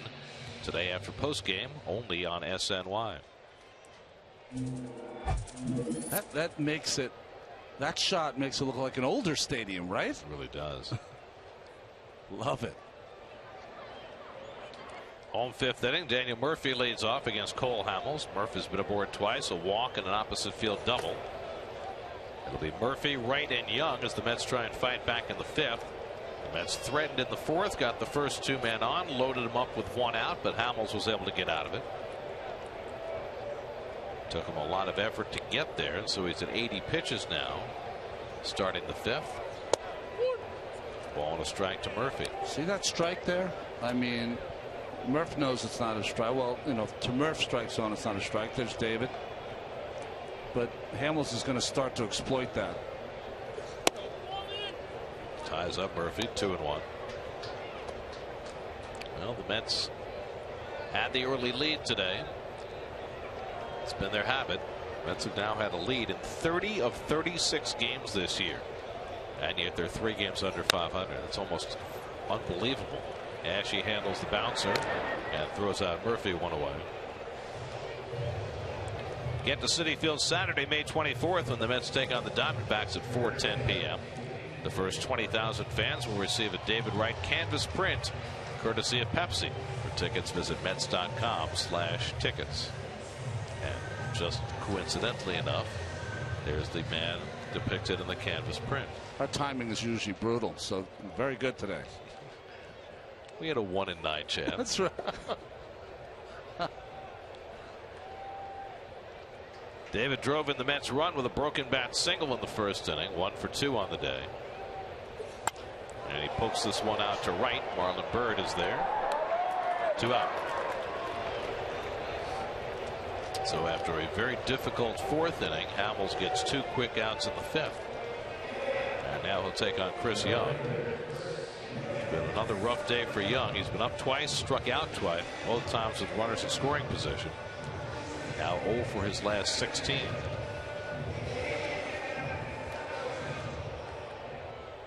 Let's see, how many innings deep is the line at Shake Shack? Wow. People love the Shake Shack, don't they? I have folks that come in and visit me from everywhere. And by the way, not always my favorite, but they come from everywhere to visit. And they are all over Shake Shack. They want to go to a Shake Shack. Young lifts one. Utley with the angle into foul ground, and he bobbles it and drops it. It's a foul ball.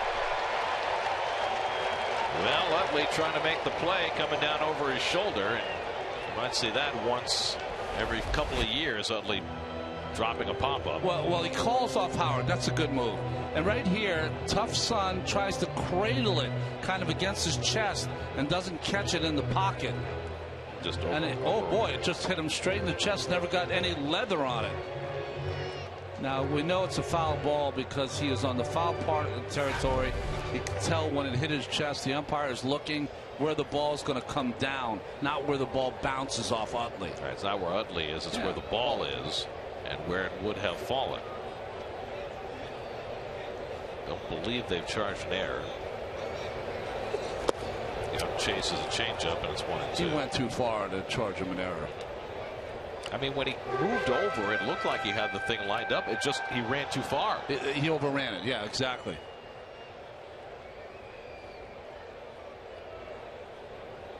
Hamels ahead 1-2. And Young drives one deep left field. Back goes Brown to the warning track. He's got room. And the ballpark holds another one. 1-2-3 inning for Cole Hamels. 5 in the books now at Citi Field. Well, might have that burger in another inning or two. 3-1 Phillies.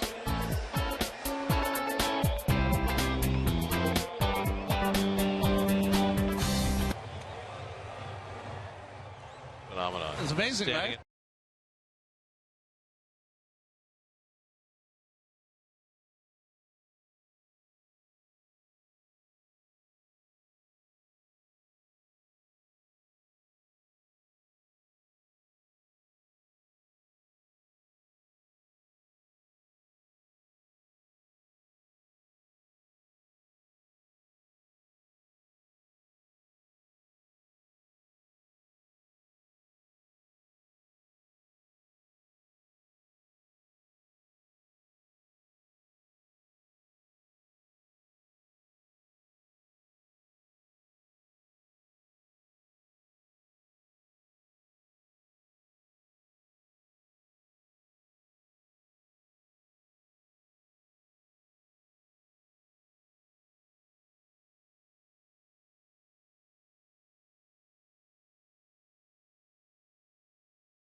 We head to the top of the 6th inning here at Citi Field on Mother's Day. Mets trail the Phillies 3-1. And last night we spoke a lot about Larry Bowa. I had the chance to talk with him before the game. One of the things that we didn't get into last night was his thoughts on current manager Ryne Sandberg, longtime buddy as well. Bowa, of course, the bench coach for the Phillies. And one of the things that was really interesting about how Bowa was describing Sandberg was he said that he reminds him incredibly of Joe Torre, almost eerily. Now, Bowa wanted to make sure that I knew he wasn't talking about the pedigree, the championship pedigree, obviously, the way he's won as a manager. But for a first-year manager, he said his demeanor is eerily similar. And what he meant by that, you don't know if the Phillies are up by 10 or if they're down by 10. And Bowa pointed to specifically the 4-game set against the Blue Jays prior to this Mets series, where the Phillies got the doors absolutely blown off, lost the series 4 straight. 31-11 was the run differential in that series. And he said a lot of first-year managers, they would kind of be losing their mind a little bit and saying, what the heck happened? What are we going to do? Yada, yada, yada. And he said that Larry Bowa walked up to Ryne Sandberg. Sandberg kind of shook his head and he said, hey, this series, we just didn't match up. And sometimes you just don't match up. Very, very impressed was Larry Bowa by Ryne Sandberg in that situation. Well, but whatever Bowa says to me is almost gospel, baseball gospel. And the thing I played against Ryne Sandberg, and he always seemed the most prepared, the guy ready to go, very serious player. You wouldn't see him crack a smile. He was just on point, buttoned up all the time. And it seems like he's the same way as a manager also. Well, and make no mistake about pedigree, as Berg fouls one at the plate. I mean, this is a guy who is a Hall of Fame player, and yet went to the minor leagues and did his due diligence and worked his way up to a major league job. I mean, Ryne Sandberg is only the 3rd player in history to take a managerial job, his first one, after he's already in the Hall of Fame.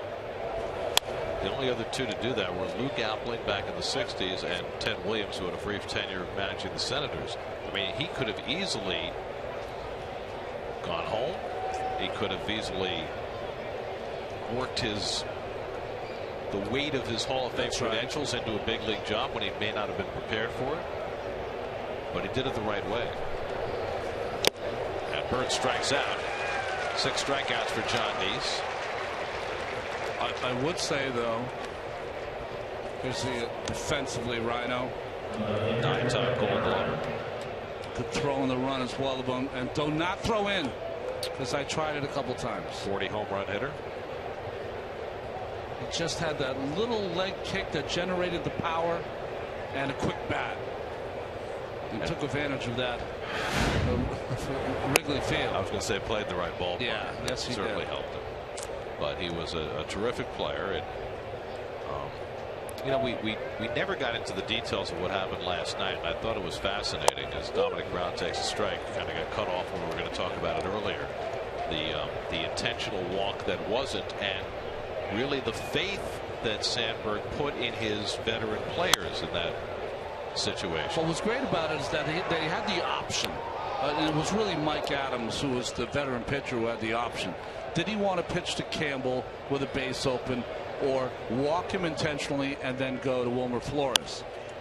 Rolled down to 3rd, where Wright makes the play, and Brown retired 2 out. But after the first pitch for a ball, apparently Utley looked into the Mets dugout and saw Bobby Abreu with the helmet, and he said, we do not want to face Abreu.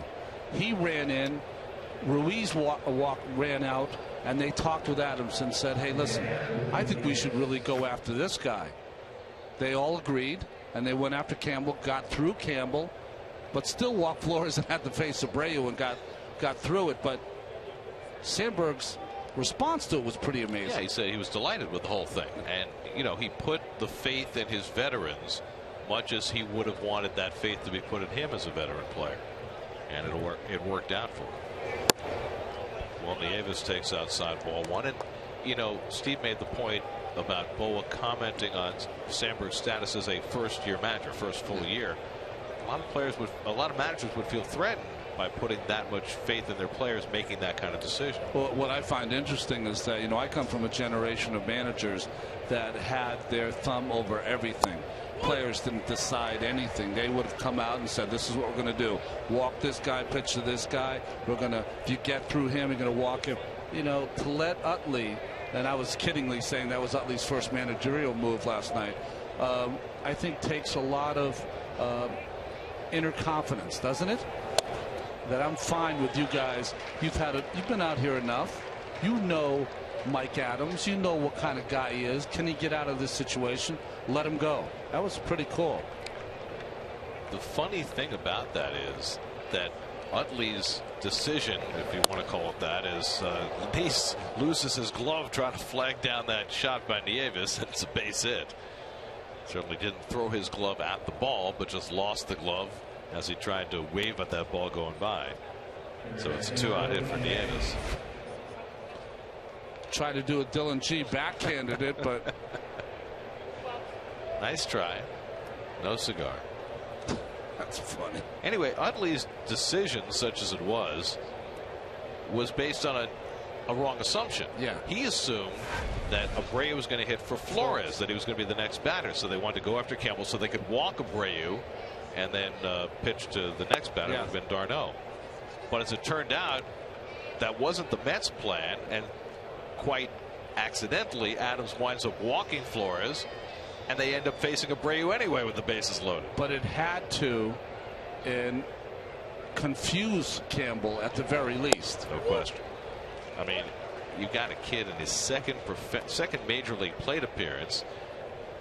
He's being intentionally walked. He's already standing on first base right. in his mind, and now all of a sudden he's got to go back to hitting. Cody Ashe hits one toward the hole, and he's on base for the third straight time. How about that for a managerial decision by Sandberg? Ashe's got one hit all year against the lefty. Well, he's 2 for 2 with a walk against these today.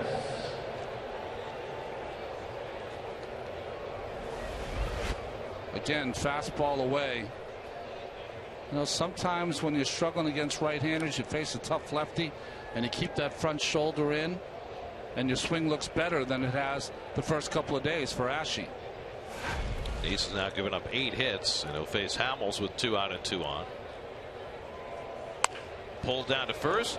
Campbell knocks it down. He still has time to make the play himself, and that retires the side.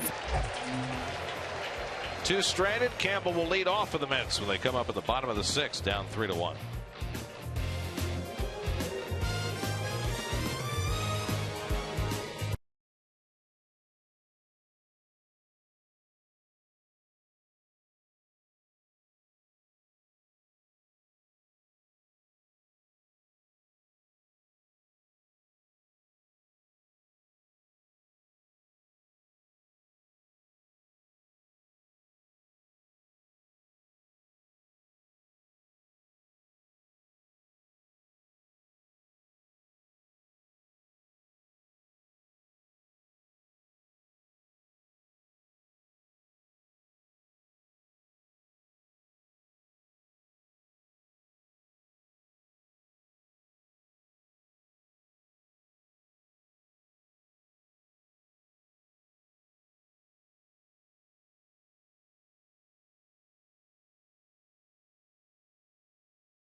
Tomorrow's Game 4 matchup against the Heat in Brooklyn with highlights, reactions, in-depth analysis, and opinion on snynetsblog.com, part of the SNY.TV blog network. Well, the line at Shake Shack's only getting longer. Now, let me ask you a question. Yeah. How much time would you invest in standing in line for a delicious Shake Shack burger and shake? I mean, personally, I watch the game, so I'm I love Shake Shack, and been fortunate enough to have it maybe 2 times. But I'm a watch the game kind of dude, so I am the shortest line. Whatever they have, most lines have a beer and a hot dog. That's what I'm going for. Here's my strategy. Okay. I walk into the ballpark 2 hours before the game, or whenever they open the gates. Beeline for Shake Shack. Oh, okay. Make sure you get it before long before the game begins. Okay. And then you got the vanilla shake, which is just awesome. It is awesome. With the Shake Shack burger, and then you kind of fill in with the peanuts and the cotton candy. Okay. So, but maybe some popcorn later on. So if you came here as a fan, you're there at 6:25, 6:30. As soon as they open the gates. Yeah, as soon as they open the gates, getting yours, pounding it, and then getting ready for the game. I take my time. I don't take my time. I don't have to rush. That's why you don't have to wolf it down. You can savor every delicious bite and sip. 2-2 to Campbell. And Hamels just misses inside. 3-2, and Hamels getting more and more upset with the home plate umpire Tim Walkie. Who's yelling now to the bench of Philadelphia. Ball's off the plate. Not even close. There used to be a word, a whiner would be what would scream at a guy if he was like that on every pitch. Stop whining. 3-2, and Campbell bounces one behind the bag of foul ball. Campbell got his first big league hit his last time up, leading off the 4th inning. A promising inning for the Mets because Lagares fouled with a hit. Wrecker hit one to the fence that was caught. Tejada walked, but Hamels was still able to get out of it. Daisuke Matsuzaka has the hat on. Means he's ready to go. Neese at 97 pitches, and he's due up 5th this inning. And there's ball 4, and Campbell's on with a walk. So Hamels loses that battle. Campbell's on base for the 2nd time. Gary Apple standing by in the studio for a game break, brought to you by your local Tri-Honda dealers.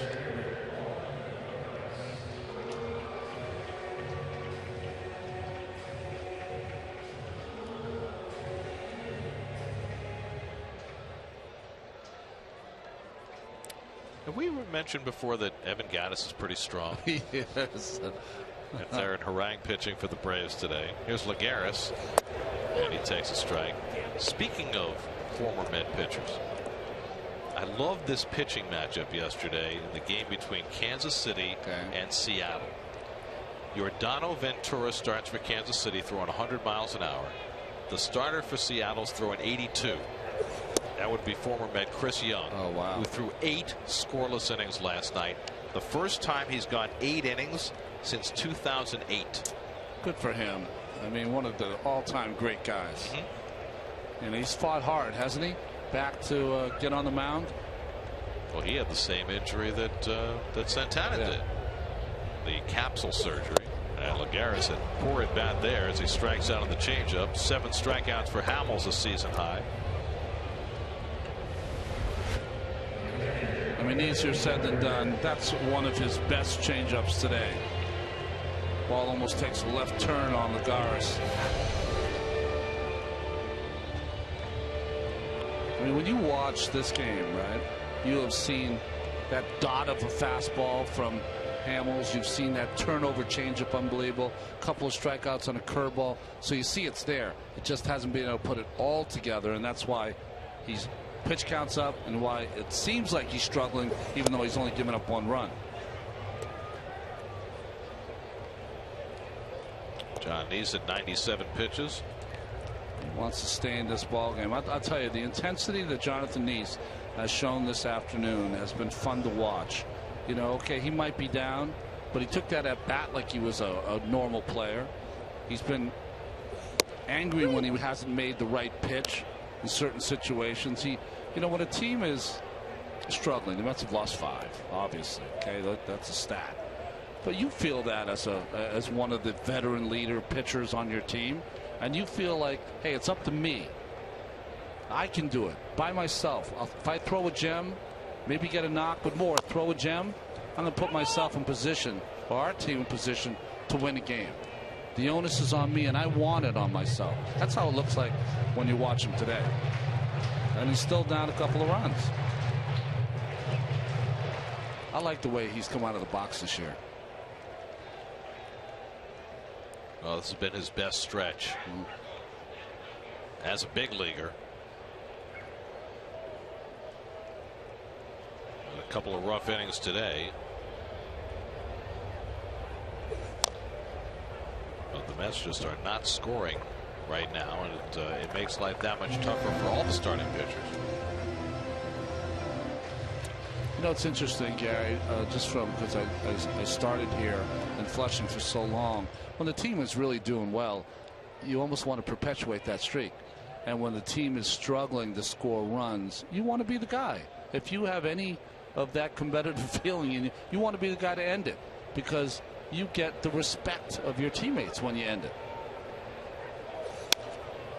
Sometimes, though, that was true of hitters. I don't know if it's true of pitchers. If you want it too badly, it doesn't come that way. Well, you start getting frustrated because you can't let this creep into your brain. You can't let this, it's 3-1, we're struggling to score runs, we're probably not going to come back. You can't have that thought. Your thought's going to be, I'm going to hold them at 3-1, and at some point, we're going to score 4. Record battling hard after falling behind on the count 0-2. And he goes down swinging on the fastball. Back-to-back strikeouts for Hamels gives him 8 for the day. 2 out of the inning. He did it twice. First one he didn't get up high enough. This one he did. I mean, that ball's shoulder high for Recker. Recker loves the fastball. He loves it up. What's a great way to entice a hitter who loves the fastball up? Go a little higher.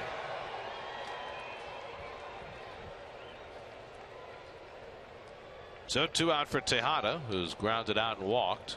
Curtis Granderson's come out on deck to bat for Nice if Tejada keeps the inning going.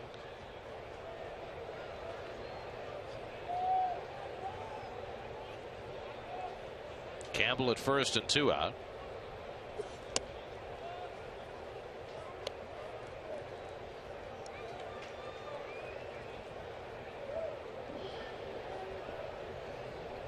We were talking earlier about Ryan Howard and the way he holds runners. I don't know how they let him get away with it as the Philadelphia Philly team. I mean, obviously he must, you know, I think what is more important to them is they've said, listen, we're not going to pick anyone off. So we need to get him 5 feet off the bag, because the only way we're going to get him close to getting in that hole is to get him 5 feet off that bag. So they've said, forget about the pick off. Just big man, get off there 4 or 5 feet and get in the hole. Tejada drives one to left. Back goes Brown near the wall, and it's off the base of the fence. Campbell's going to be held at third. And in at second base with a double is Tejada, who snaps an 0 for 17 stretch with a double off the base of the fence. Well, we showed earlier a couple of hits in the last start that Tejada had against Hamels. So obviously he sees Cole very well. Lines this off the wall. And unlike 2 nights ago, what a nice play by Dominic Brown to play that off the wall, get it in quickly, and hold Campbell to third base. See, as soon as he gets it, Campbell's not even in third base. There's no way Tuff can send him there, despite missing the cutoff man. So the Mets have the tying runs in scoring position. Only the 3rd extra base hit of the season for Tejada. And now Curtis Granderson will come to bat. A base hit could tie it for New York. Bob McClure, the pitching coach, out to talk to Hamels and the entire infield. Is he giving him an option? May well be. You don't often put the lead run on base, but why not? Worked last night. Granderson getting the day off today against the left-hander. Campbell now at third. Tejada the tying run at second. Granderson's had 2 career at-bats against Hamels, 1 for 2. Curtis had 2 hits in the game last night.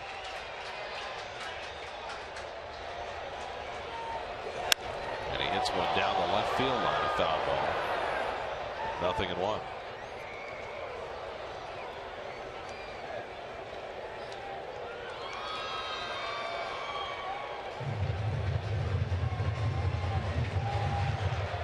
Eric Young would be next.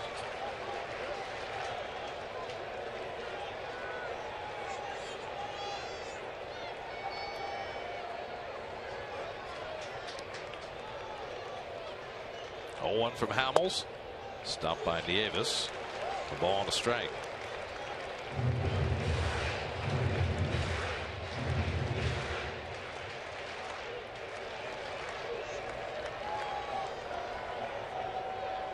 Curtis has 1 pinch hit home run in his career.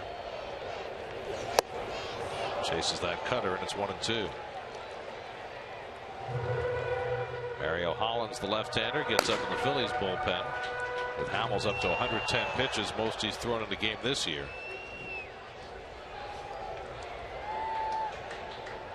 Mets struggling for that big hit. And Granderson working from behind the count. And he goes down swinging to end the inning. So the Mets get 2 more into scoring position, but Hamels with his 9th strikeout, probably the coda of his afternoon, as he gets Granderson to end the 6th. Still 3-1 Phillies.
Mets management gave New Yorkers something else they've always treasured.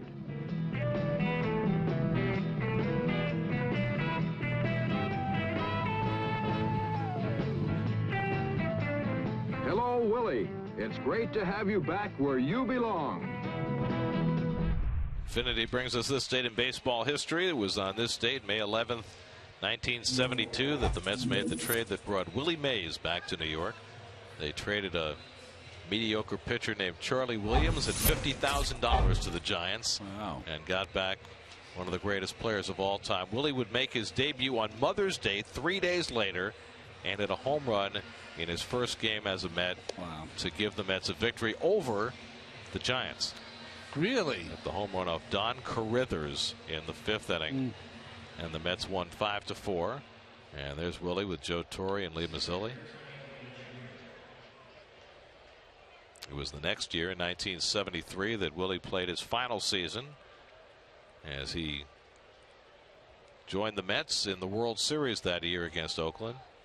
And enjoyed some Great champagne shot along the way. Daisuke Matsuzaka on to pitch for the Mets as we go to the 7th. Top of the batting order, Tony Gwynn leads off. Gwynn 0 for 3 today. Popped up, struck out, flied out against Nice. Bluffs a bunt and takes ball 1. So Nice went 6, allowed 3 runs and 7 hits, walked 1, struck out 6. 97 pitches for Nice, who continues to pitch well and continues not to get victories. Came into the day 2-2, might end it 2-3. Despite an earned run average that now sits at 2.17. Oh, there's a few pitchers out there, huh, that have had some tough luck so far with some great outings. Jeff Samardzija for the Cubs. I mean, it doesn't get any worse. Yeah, he's at the top of the list. Yeah.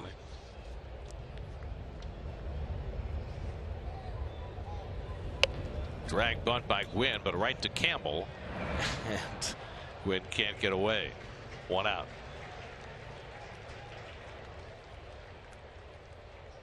Gwynn must have been watching Ryan Howard on that slide at the plate. How to get away from a tag. Almost did. Well, he would have been called for going out of the baseline. No? I don't know. Look at this. Good play by Campbell. You know, it's interesting. Whenever you see those guys dragging the ball, the ones that are best at it, that ball is at the second baseman. Because what you're trying to do is get the second baseman either to play it or beat the pitcher to the bag. That's the goal.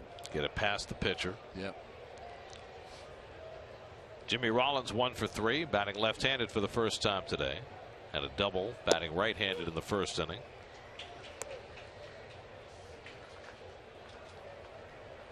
Daisuke had a nice bounce back in the opening game of this series after his rough outing in Miami. Worked an inning and a third Friday night, gave up a hit and a walk. Chase Utley on deck. And the curveball misses to Rollins 1-1. Well, there's been a lot of conversation over the last couple of days about who is going to make the start for the Mets on Wednesday night when the Mets come back home to play game 3 of their series with the Yankees. That's Henry Mejia's spot in the rotation, but it's sounding more and more as though Henry may not make that start. Now, they could certainly slide Daisuke back into that role. Doesn't sound like that's what the manager is advocating. Sounds like he is endorsing a different plan. I don't know what the brain trust is going to come up with, but it certainly sounds as though Rafael Montero is a prime candidate for that start Wednesday night. Well, his last outing, what, 5 no-hit innings? 3 walks, 5 strikeouts. The interesting thing was when Terry was asked about it today, he was asked whether the fact that it was on the big stage, you know, the Yankee game, would that make a difference in terms of what they decide to do? And he said, for me, yes, it makes a difference. Now, I don't know whether that works in favor of bringing up a kid as Rollins walks or whether it works against it. I would think that well, I don't know about Terry, how he feels, but I think when they get together, a lot of people would say, you know what, if we're going to bring him up, maybe not the Yankees. Although, you know, this is not like facing the Yankees in the mid-'90s. I was going to say, this is a the whole most different fearsome team. lineup in history. And you're also starting here, which is a nice thing. Right. I think it's a win-win. The one thing I will say is there will probably be more media at that game than at any other because that's the game Tanaka's pitching. Well, that's even better for him. Right. Because everyone's going to be talking about Tanaka. Gets lost in the shuffle. I love it. Stay under the radar. Three good things now. All right, well, I guess we've made the decision. Yeah. We'll wait to see what people actually in charge decide. Chase Utley 0 for 3 today, grounded out twice and struck out. And he strokes one out to left. Eric Young is right there. And that's the second out. So Utley 0 for 4, 2 away, and Ryan Howard coming up. Time for our Verizon trivia question for today. The 4 active players who are first or second on their current team's all-time home run list. 4 active. First or second. We got two here. Two in the building. Yeah.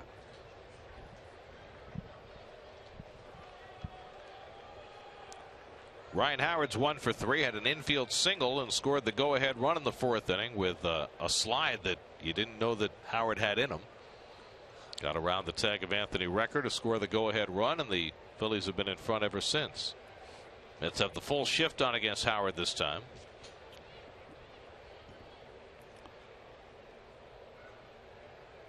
I don't know if this helps, but one of them, I think, the one chasing, got his first home run in yesterday's ball game. That's true.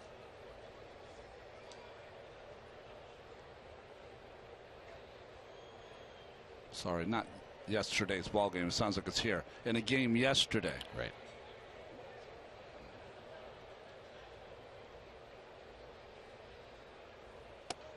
Daisuke falls behind on Howard 2-0.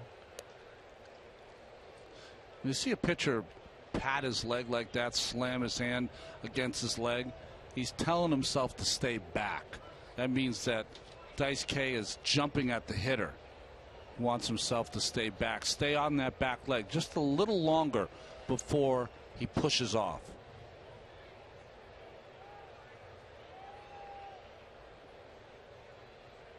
There goes Rollins, and Howard fouls it back. So Rollins running on a 2-0 pitch. And he'll come on back.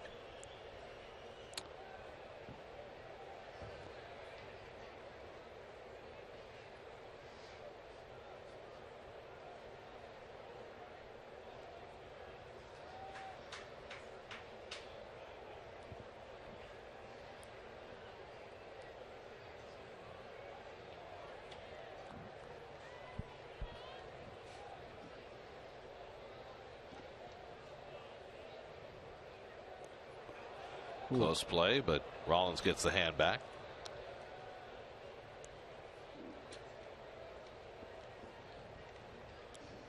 Oh, with the Mets-Yankees series coming up, Daisuke certainly knows about playing against the Yankees in a cauldron. Yeah, right. Yankee Red Sox series for years. Mets have a couple of, albeit brief, ex-Yankees. Bartolo Colon, who pitches tomorrow night, one-time Yankee. Bobby Abreu, one-time Yankee. You know, we tend to be very East Coast centric here. What do you think's bigger now, Yankee Red Sox series or Giant Dodgers series? Depends where you are. Okay. I mean, Giants Dodgers was big when it was in New York. It's been big ever since they've been in California. But you're right. There's an East Coast bias. Right now, there's some real bad blood as you see Howard swing through that fastball to Daisuke. Well, they've also played a lot early in the season this year. Have. Dodgers winning again yesterday. 3-2, and Howard goes down on strikes. So Daisuke Matsuzaka takes care of Ryan Howard to end the top of the 7th. Stretch time on Mother's Day. Top of the order coming up. Mets down 3-1.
News tomorrow as the Mets and Yankees renew acquaintances. Last year was a Mets 4-game sweep. And the Mets will be facing their old mate Carlos Beltran. And the rest of the Yankees will see Masahiro Tanaka for the first time. It all begins in the Bronx tomorrow night. Bartolo Colon opens the series against Hiroki Kuroda tomorrow. Zach Wheeler against Vidal Nuno on Tuesday night. Your city probables for the first two of the home-and-home series. Let's check in with Steve Gelbs for more on the Subway Series coming up.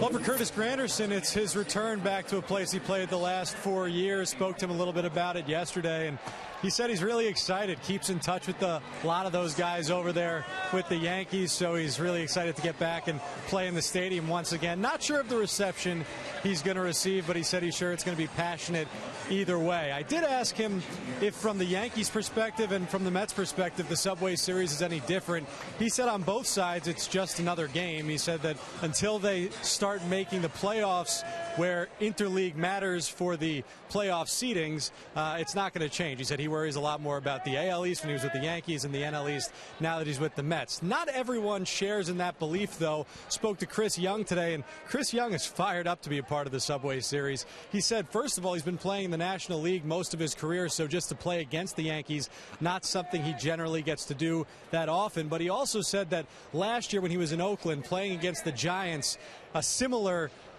scenario that the Subway Series is here for New York. He said the passion on both sides, playing in front of 40,000 passionate fans, both types of fans at the games. He said it gets your juices flowing, a little something extra, and he's excited to be a part of it starting tomorrow. Good report, Steve. I need to ask you, though, did Kevin tell you that you weren't allowed to sit in his field reporter seat that's right behind you? Well, he actually told me that he's not watching the game today. So he said that he had it DVR'd, and I can't do that. So he's being a little protective of his territory. Yeah, he said that they actually had it specially made for him. He did tell me that the first time I was out here. He made it very clear that it was specially made for him. As soon as I get off camera, though, I'm going to hop back because it's a lot more comfortable. Just check for the whoopee cushion. The last time a seat was protected like that, Elay Soler sat in it in Arizona. Meanwhile, a little surprising to see Cole Hamels going back out there for the 7th inning with 111 pitches under his belt. Why not? Only because it doesn't happen I know that often. I think it's it's nice to see, and it's one of those things I think that managers used to do, and you folks, young folks at home, might not see it anymore. They'll let you go out, and if you get yourself through that inning, go get it. And if you get into any trouble, okay, I'm going to come out and get you out. But Ryan Sandberg played in those days. He knows what it's like. Go out there, Cole. You want this inning? Go out and get it. Get us 3 outs, and I'll give you this inning.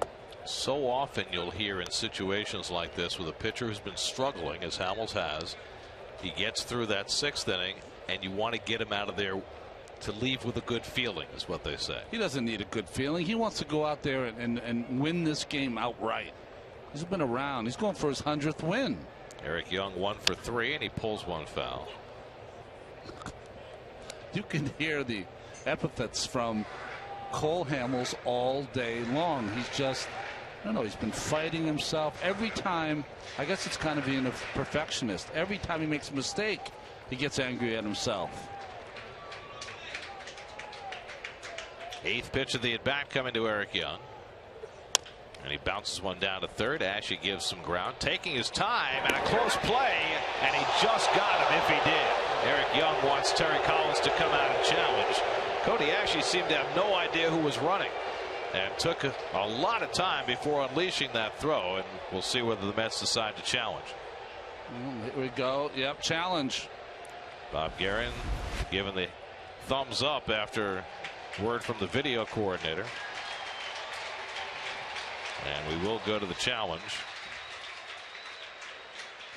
Very close. Boy. Very, very close. I don't think that's close enough to reverse. Do you? Well, we might have another angle that gives a better view. It's hard to see exactly when the ball goes in the glove because it disappears. You're right, but the foot is not on the bag yet. And maybe now. Because the ball has to be in the back of the glove, not just enter glove territory. Back of the glove. Well, that's the rule. It's such a joke. I mean, come on. Better view back here. Of the glove. Still looks sort of inconclusive. Yeah. It's going to be hard to overturn that. We'll see what the folks at the command center at Major League Baseball Advanced Media figure out. Phraseology of all this stuff is just such nonsense. I mean, I don't get it. Back of the club. Well, meanwhile, what was Ashley thinking about? He wasn't thinking. That was the problem. You know what? Eric had the stutter step Now, that right before he got there. That last view might show that he got the foot there. Might. And might's not good enough in my books, right? No. I think he's safe there from that view. Because the ball is not apparently in the back of the glove when the foot hits the bag, but that's very much razor's edge. And this may take a little while for them to try and sort through. It's a big play because if he's safe, the Mets get the tying run to the plate. Meanwhile, they tell Cole Hamels to throw some warm-up pitches so that he's ready to go when they make a decision. I wouldn't let the umpire tell me when to throw. I'll throw when I feel like throwing. What do you mean throw some warm-up pitches? I'm fine. Don't tell me when to throw. You're the umpire. Gonna get a close-up now. Foot hits the bag apparently before the ball goes to the back of the glove. So boy, that's a tough one. Maybe that's a definitive view. To me, you look safe there. Absolutely. Yeah. I mean, it's as close a call as we've seen, and it's taking longer for them to determine it than any of the challenges we have seen. Yeah, because it's so close. Play under review brought to you by Mazda. Conviction, creativity, courage. This is the Mazda way. Over 2 minutes and still examining. And now it appears we have a decision. And he is out. So they do not overturn the call. It was very close, and the blow-up certainly appeared to show that Eric was safe, but the out call stands. Wow, that's huge. Huge. So they're not saying it was confirmed. They're saying it stands, that they didn't have enough evidence to overturn. And if it had been called safe, they probably would have kept him safe. Is that what you're saying? Exactly. Yeah. Well, must have hit the back of the glove, Gary.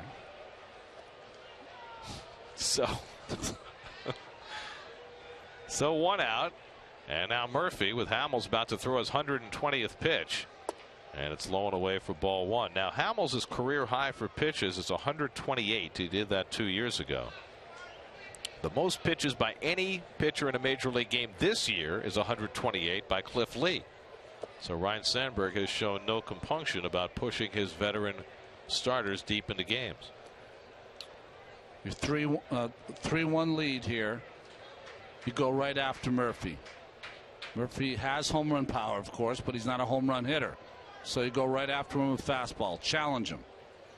And Murphy drives one deep to the gap in right center, headed back toward the wall, and it bounces up against the fence.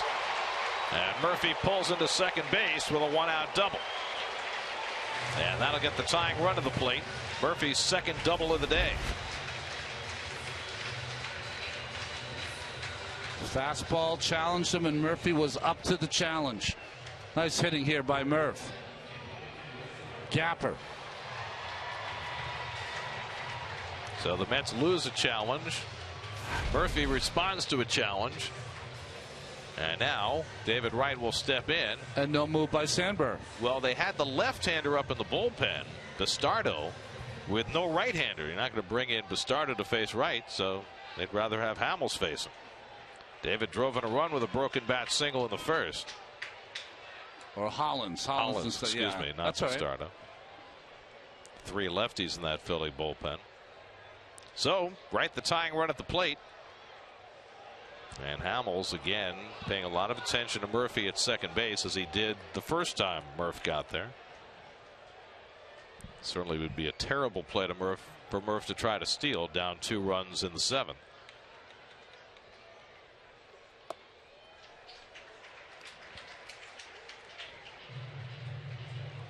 It's quite extraordinary. Something you don't see every day. Enjoy it. Starting pitcher on fumes, facing the best hitter of the Mets in a crucial situation after a double by Murph.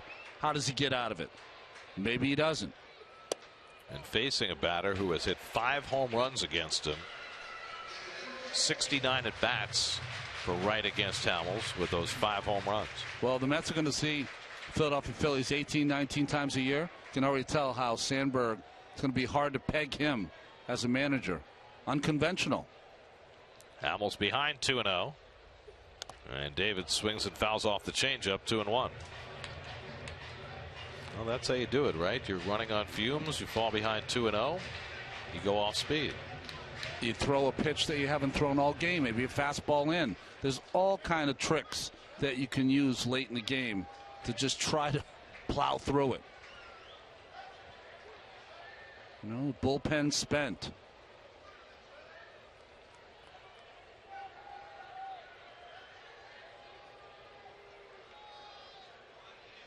Two and one to right. And David watches a fastball strike. 2-2.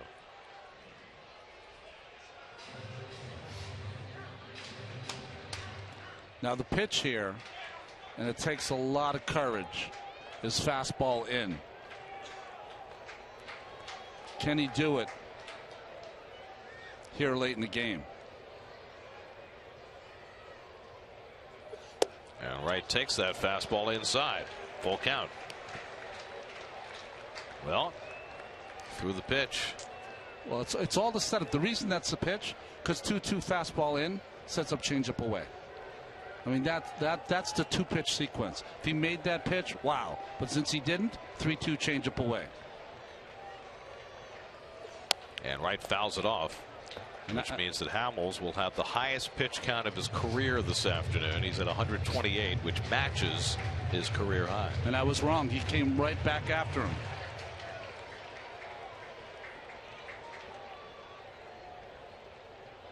Ryne Sandberg pushing Cole Hamels to the limit today.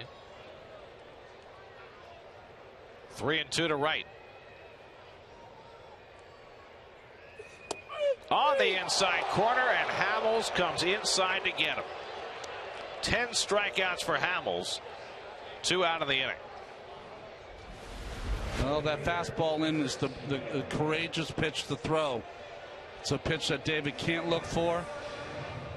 That great changeup, and that's the side of the plate that Welke's been calling strikes all day long. The point by Nieves. Yes, you made it. One more to go.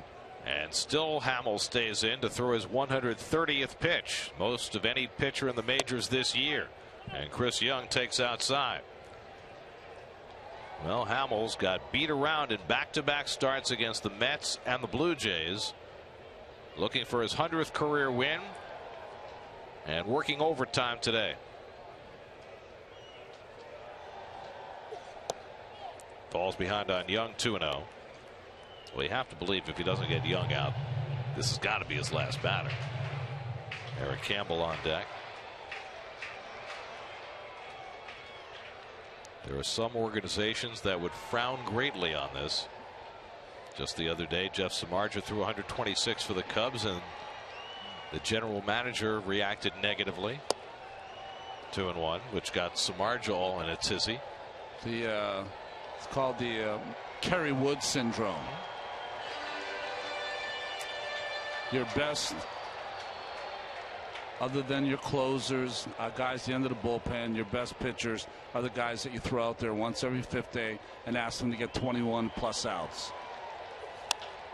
Young flies one to center, and Cole Hamels throwing more pitches than he ever has in a major league game. 133, gets through the 7th inning with a 3-1 lead and within shouting distance of his 100th career win.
Michelle Yu has all the mom news, plus the Rangers, the Nets, the Mets, the Yanks. Lots for Michelle to do tonight. Happy Mother's Day. Geico Sports Night tonight at 10:30. Cole Hamels going where no major league pitcher had gone before this season. The last time the Mets had a pitcher throw that many pitches was Johan Santana in his no-hitter. I don't think I've said in one game about one pitcher that he was whining and courageous all at the same time, but that he was. Sometimes it takes a little whining to get where you need to go. Marlon Byrd leads off for the Phillies in the 8th inning against Daisuke Matsuzaka, who begins his 2nd inning of relief, and the curveball sits high. Byrd 2 for 3 today, a single, a double. He scored a run. Mets got a run in the first, but have not scored since. 1 for 12 with runners in scoring position today. And Hamels was able to get the big out when he needed to, but that's been the case for the Mets now for the better part of 2 weeks.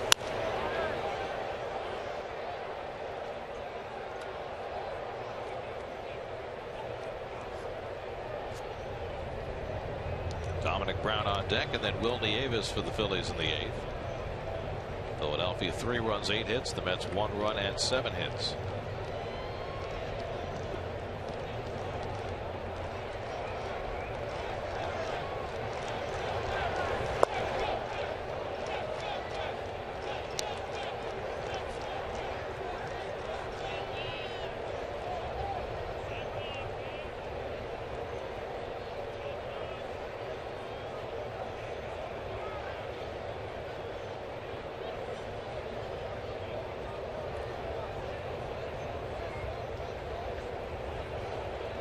Now the 2-1, and Byrd chases it out of the strike zone, 2-2. If memory serves, when Lincecum threw his no-hitter last year, wasn't he over 140? Yeah, I thought 147, something like that. 142, 146. It was extremely high. Over Edwin Jackson a few years ago had a no-hitter where he hit almost 150. 146, I believe he had. What would Johan was 36? 136? 34. Yeah. Jonathan Neese threw 97 today, and he's on the short end. And you know what you now wait for is Hamels' next couple of starts and see whether there's any impact. I know it's a shame that we have to do that, but that's how it goes. I'll tell you right now that, and no one's going to recognize it because it's not fashionable, that changed Cole Hamels' season around. This came out here today. So when you watch the next 4 or 5 starts and you say to yourself, boy, Hamels seems like he's on a roll, you remember this start this afternoon. And he will also. And his teammates will. Well, you know that Ryan Sandberg is going to have to field questions after the game about allowing Hamels to go that far. Because that's the mindset that we have in the game now. Rightly or wrongly, and I'm not going to defend it or criticize it because, you know, as you've said very often, nobody really knows what the science is here. It's just that the conventional wisdom has now become that, you know, over 115, 120 pitches is overworking a starter. But what I take issue with is not that trying to protect your starters. Who wouldn't want to do that? It's like protecting your little brother as Byrd walks. Of course you want to do that. But to treat everyone the same doesn't make any sense. Well, that's the whole point, right? It's to identify the guys who can throw more pitches. I mean, you know, Tom Seaver used to say when we talked about the advent of pitch counts, he'd say, yeah, I had a pitch count. He said 135 was where they generally stopped me. Well, they would stop him, but also that's when he would just begin to lose that great ability. I know for me, 125, 130 in that area, my ball would stop sinking. When it stopped sinking, it would usually leave the park. That's a good time to get me out. Double play ball right at Murphy. The flip to Tejada. 4-6-3 double play. Second double play for the Mets infield today. 2 out and nobody on. Let's check in with Gary Apple in the studio for another game break brought to you by the New York State Smokers Quit Line.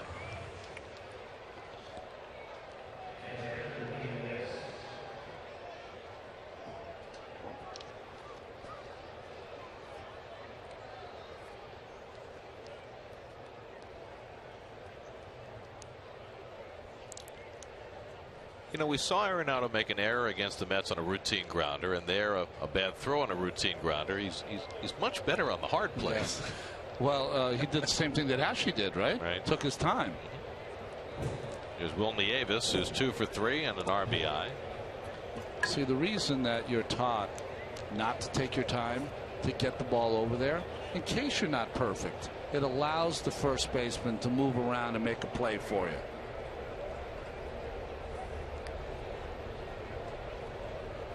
Matsuzaka trying to finish off a second scoreless inning. Ball and a strike to Nieves.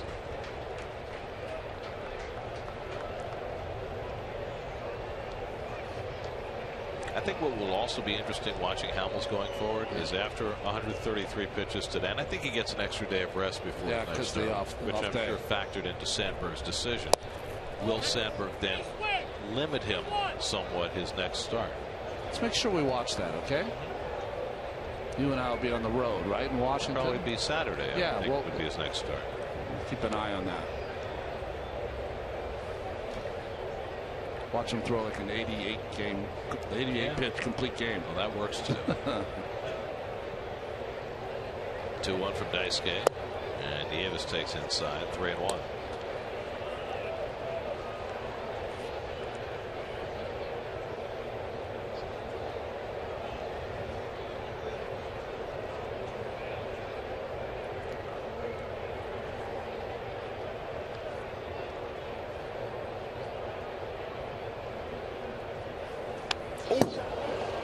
Got the hand or the bat? I guess it got his hand. And Nieves will go to first base. Certainly sounded like a bat, but perhaps it got both. You know those batters, they put that right on the end, the butt end of the bat, sometimes curled around. And that sounds more like a bat than a hand, doesn't it? Well, watch the butt end of the bat. Let's see. I would say that hit the butt end of the bat, but you know, like I said, they wrap their fingers around it, so sometimes it catches both. So chicken or the egg, I don't know which one it caught first. The trainer is out taking a look at the hand of Will Nieves. By the way, that is a play you can challenge if you have a challenge. Terry Collins has already used his challenge, so he does not have that available.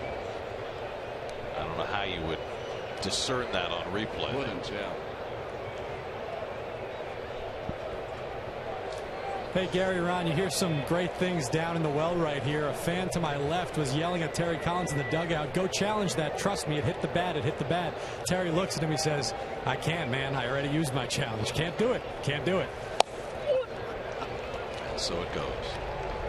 It's nice that Terry answered him. Well, usually does. He's a friendly guy.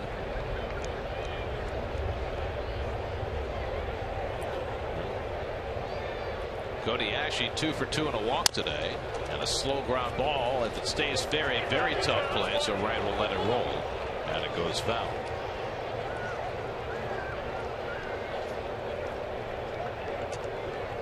You know, speaking of pitch counts, didn't Daisuke once throw like 190 pitches in a high school game? That's right. And then come back and pitch in relief the next day? That was in that tournament that they have. The Koshan tournament. Yeah. Which is, I mean, it's kind of like it's the equivalent of the NCAA basketball tournament if you want to make a comparison. But it's a high school tournament. And every eye in Japan is on it. Daisuke was a huge star as a 17, 18-year-old. Well, all the professional leagues are trying to identify who's going to be their next star.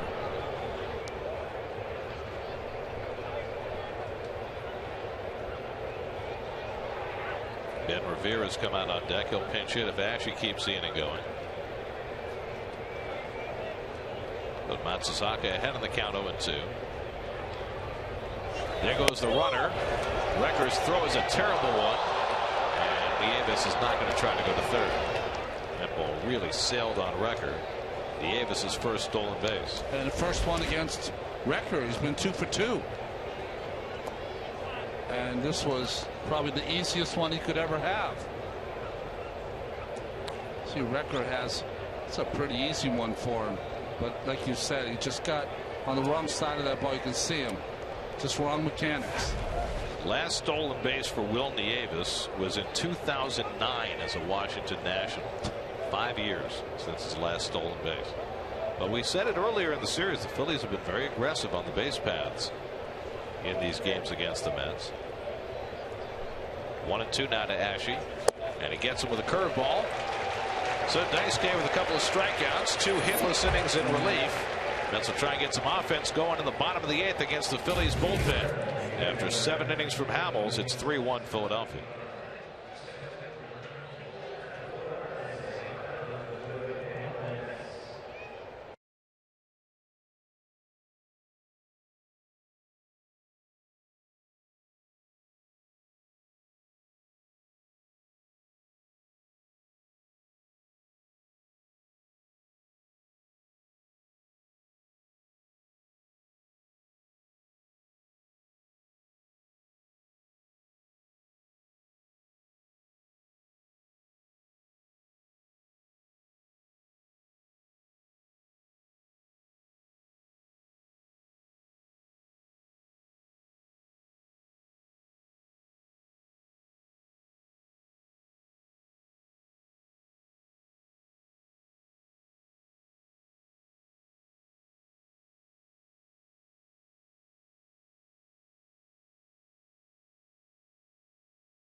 Game day on SNY.TV, featuring pitch-by-pitch coverage, player cards, and in-depth stats. Check out SNY Game Day on SNY.TV, your online home of all things New York sports.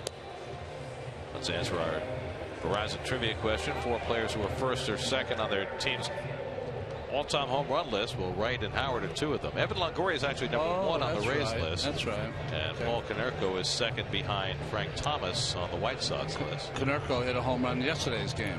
Howard is second to Mike Schmidt. Of course, Wright is second to Darryl Strawberry. Mom's Day, lots of moms hoping for some Mets offense in the bottom of the 8th inning. Got a little limeade going there. Got a ball loose. Hey, if you had to look at this, Mario Hollins got his first win a couple nights ago. If you had to see all those hitters, Schmidt, Howard, Strawberry, Wright, Thomas, Konerko, who do you think's the closest between number 1 and number 2? I would think David is the closest. I thought so too. It's Konerko. He's only 20 behind the Big Hurt. Okay. What's he got going on there? Is that like some melted limeade? I mean, what is that exactly? Well, it was probably like a slushy. You think? And then he has been working it now for a couple of innings. I mean, it's a great color. This is very springtime color. That was a white T-shirt at some point. That's a good call. 1-1 to Eric Campbell, making his first big league start today. He's 1 for 2 and a walk. Campbell getting the start at first base today. Family's here again today from Norwich, Connecticut. And he lines one to left, but it's right there for Dominic Brown to grab. 1 out. He's taking some nice at bats. I mean, it's only a small sample, but still. New York Mets baseball on SNY is brought to you by Delta. Delta has the only outdoor airport lounge in New York. Delta, keep climbing. By Mazda, conviction, creativity, courage. This is the Mazda way. And by State Farm. Today's State Farm agent of the day is John Garfinkel of Brooklyn. Contact John's office at johngarfinkel.com. We show Shake Shack from every conceivable angle today. Next time, inside the French fry. I got another name for you for Hollins. I've been trying to compare him to someone. He looks like someone that pitched before. Brian Fuentes. Okay, that's a good call. A little bit, yeah. Got that little dipsy do. Yeah. Jose Valverde up in the Mets bullpen.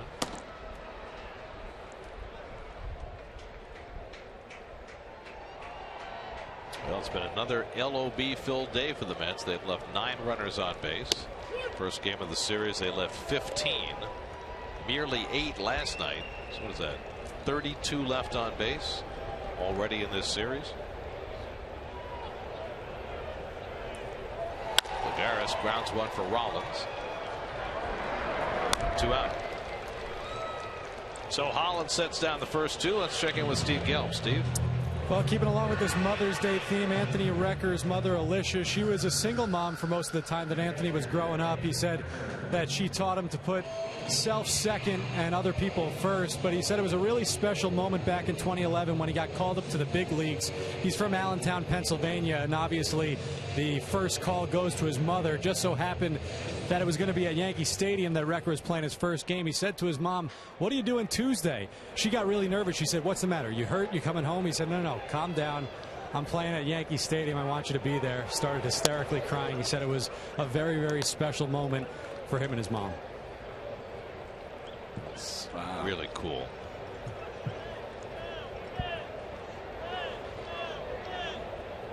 Anthony's 0 for 3 today. By the way, Ronnie, I have an update on an earlier conversation. You too. Well, we've had a lot of conversations, by the way. We were having the Jimmy's versus Sprinkles conversation. Yeah. I have been informed of another formulation on the subject. Oh. In Australia, Sprinkles, Jimmy's, are called hundreds and thousands. Really? Yes. Isn't that cool? That sounds cool. Because, well, you don't put just a few on. It's a lot of them. I like that. Hundreds and thousands. So the next time you walk into your local ice cream shop, you ask for a cup of Rocky Road with hundreds and thousands and see what the response is. I like that. Or Outback or whatever. Yeah. You know? there they might know, except they don't serve ice cream. Last I checked. 3-1 to Recker, and he takes a strike, full count. Hundreds of thousands. Hundreds and thousands. Hundreds and thousands. Okay, got it.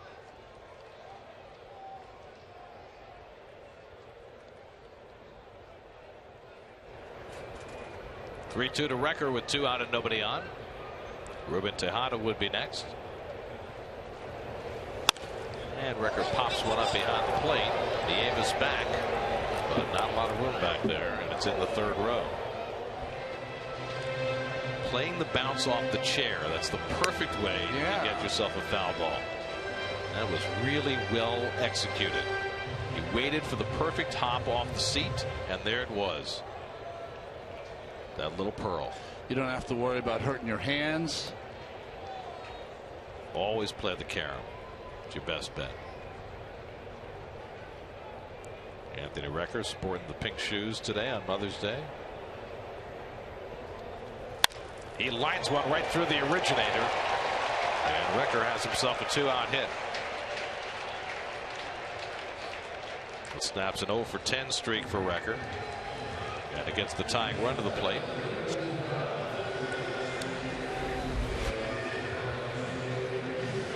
Gets jammed a little bit, but I don't know if there's anyone. Is there anyone stronger on the Mets team than Anthony Recker? No. He's up there in Evan Gattis territory. I mean, he would be fine at the combine, the NFL combine. So Tejada, the batter. Ruben hit one off the fence in left field for a double his last time up, snapping an 0 for 17 stretch. If you could hit one over that left field fence, we'd be tied. Just missed, right? Hit the bottom of the wall against Hamels. Just has to pretend he's facing Strasburg.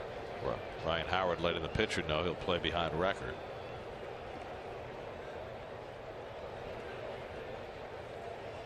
Mario Hollins working in relief of Cole Hamels, who went 7 extraordinary innings today. Extraordinary because he threw 133 pitches, more than he ever had before and more than any pitcher has in a game this year. Travis d'Arnaud on deck to pinch hit if Tejada can keep the inning going.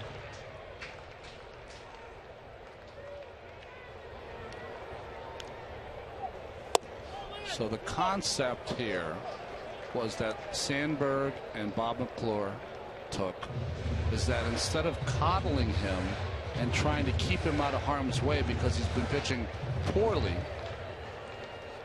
let him go, let him pitch, let him figure it out. This guy's been great his whole career. He'll figure it out at some point. So what you're saying is if they had a younger pitcher without the track record of a Hamels, they might not have done it the same way. Yeah, they might have felt, you know what, he hasn't had a good start yet. Let's make sure he leaves the game 6 innings, 1 run, feels good about himself, something to work on for the next start. Cole Hamels is one of the elite pitchers of the game. Sometimes when you're struggling, you just need to work through it. And he certainly did today. There's Bobby McClure on the phone. Well, if Hamels can get 4 more effective outs from his bullpen, he'll have his 100th career win. 3-0 now to Tejada. Will obviously be taking one, and he does. Our next SNY telecast will be on Wednesday night when the Mets return home for Game 3 of the Yankees series, 6 o'clock here on SNY. Next 2 nights will be on Pix 11 from Yankee Stadium.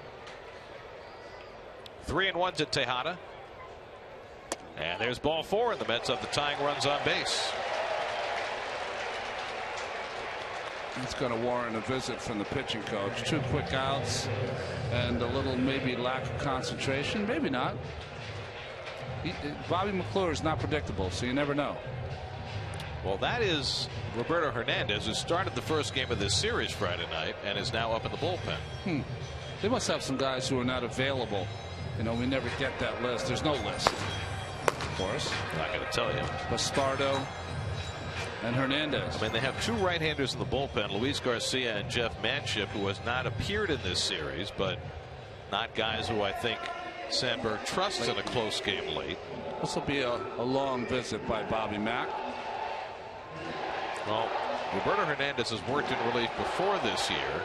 They skipped him a start, and he came in to get an out against the Mets in that game in Philadelphia. But clearly they would like for Hollins to finish off this inning, and they go straight to Papelbon for the night. Unless Papelbon's not available, which is possible also after getting a save the last 2 nights. So we'll see how it all plays out. Meanwhile, d'Arnaud will be the pinch hitter against Hollins. Terry had either Flores or d'Arnaud from the right side, and he chooses Travis, who was 0 for 3 last night. Has a couple of home runs this year. Tying runs on base with 2 down.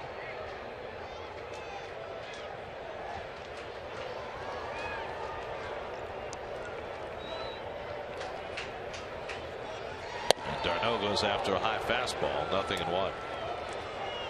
Travis likes to swing at the first pitch, which usually serves you well as a pinch hitter. Like to attack the first fastball you see. When you're struggling like this as a ball club, you just want one of your guys run into one time. Make up for some misery. Travis fouls it off and quickly behind 0-2. d'Arnaud 0 for 1 as a pinch hitter this year. He's got the full pink going on. He's got the wristband, he's got the sleeve, he's got the bat.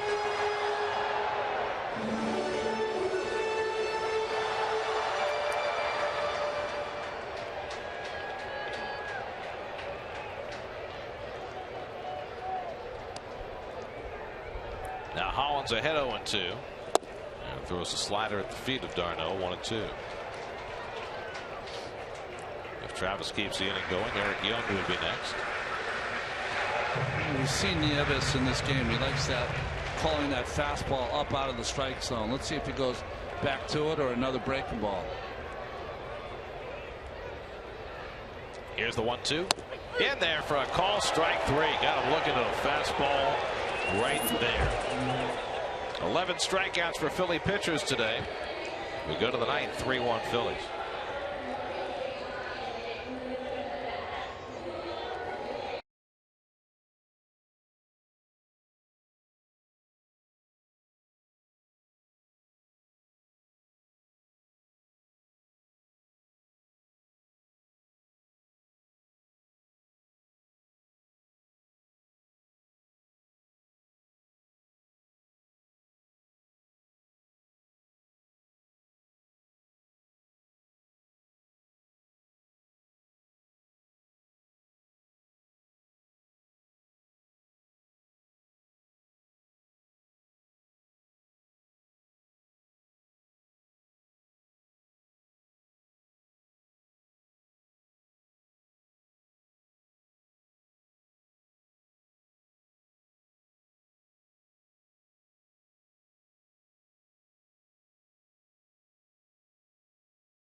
Mother's Day, we go to the 9th inning.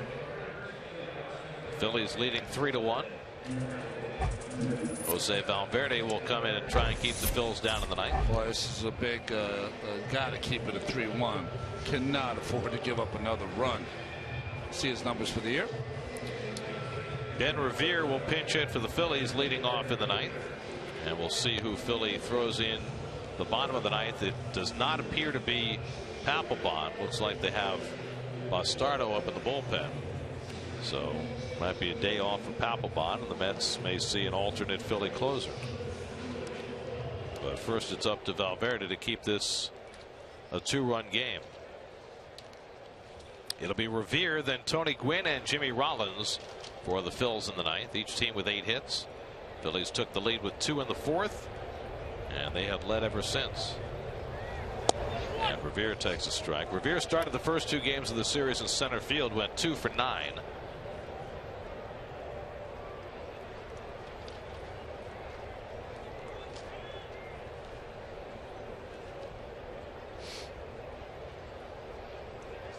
Valverde pitched in the opening game of the series, worked a clean 10th inning on Friday night.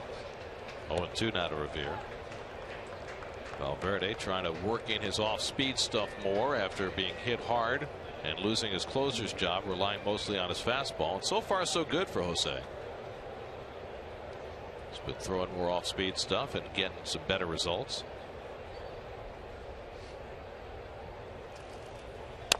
Revere slaps the fastball foul. I was just surprised it took him so long. I think that, you know, when you get to a certain point, you haven't had success doing it the old way. Now, listen, he was as elite can be as far as closing games for a while in Detroit. But then when it went wrong, I was surprised that, especially this spring, when he wasn't supposed to pitch late innings, that he wasn't going to be kind of more of a 2 or 3 pitch pitcher. Murphy charges and makes the play on Revere, 1 out. In Cincinnati last night, they had Homer Bailey double no-hitter bobblehead night in honor of his 2 no-hitters. So it's 2 bobbleheads? I think it was the dates were on it or something. Yeah. Okay. Today, the day after Homer Bailey bobblehead night, he pitched into the 8th inning against the red-hot Rockies and got the win. That's pretty good against the Rockies, right? After the Rockies hit, what, 5 home runs yesterday? Yeah, they had 2 to lead off the game, right? Right. Blackman and Dickerson. Dickerson had 2 in that game yesterday. In fact, he had 4 extra base hits. Tony Gwynn bloops 1, and back goes Tejada to grab it. 2 out. Tulowitzki had another home run yesterday, right? Yep. Blackman hit another one today for their only run against Bailey. So he didn't get the 3rd no-hitter, but he did at least justify the bobblehead. So 2 out and nobody on. Jimmy Rollins looking ahead to the bottom of the 9th. The Mets will have the top of the batting order coming up. Eric Young, Daniel Murphy, David Wright. Can I ask you a question? Did Aroldis Chapman close that game out? He did. Got the save. First one back. Good for him. Well, glad to see him back on a mound. That picture of him with the staples in his head, that was... he's the one who tweeted it, right? He did. Or Instagrammed it. Or... Speaking of photographs, here's our AT&T fan photo of the game. No staples, please. Oh, well, I believe it's his first birthday. That's part of Mother's Day, too, you know. That's a rebel yell. Or at least a rebellious yell. How about Jimmy Rollins' shoes? I mean, he's always styling anyway. Air Jordans. Very nice. He's always got it going.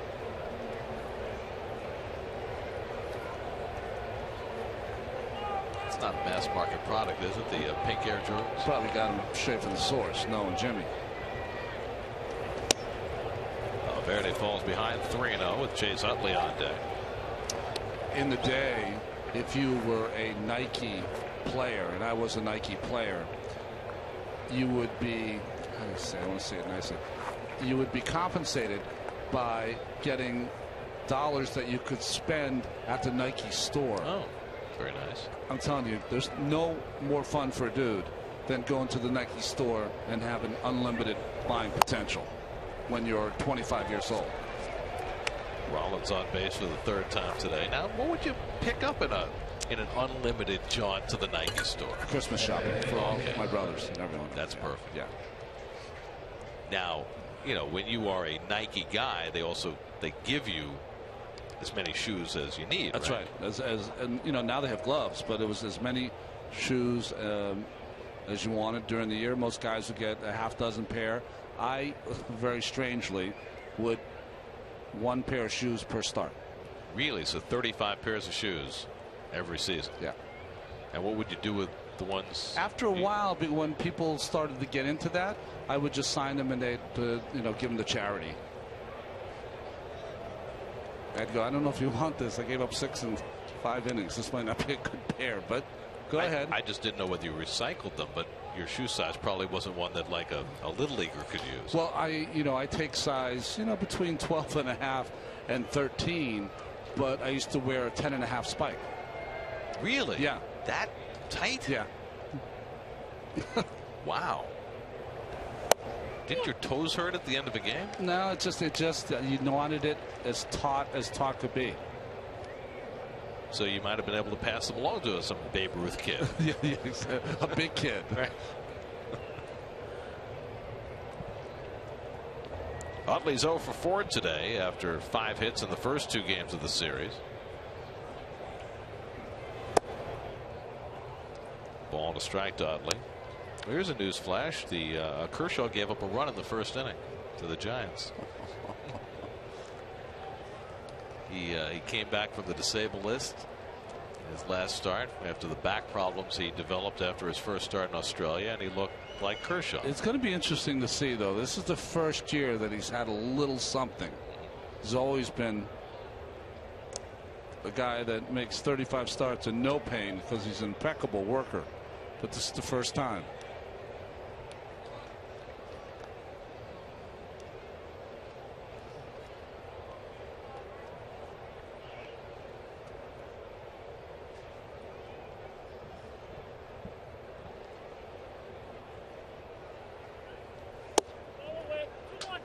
Two and 1 to Utley.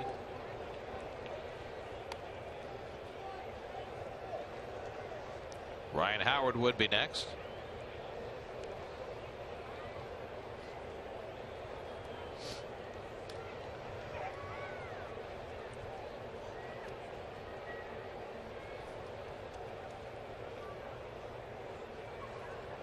Antonio Bastardo looks like he's getting ready for the save opportunity. Here's a strike, 2-2. Bastardo with 11 career saves, 2 last year. And with Papelbon having pitched for the save each of the first 2 games of this series, he'll get the day off. Phillies trying to keep it all from the left side this afternoon. Well, it means David Wright's going to get an at bat against the lefty in the 9th. And the Mets would certainly prefer it that way. Valverde does not love throwing to first base. It's all about getting that ball and throwing it hard. Holding runners close, all that baseball stuff.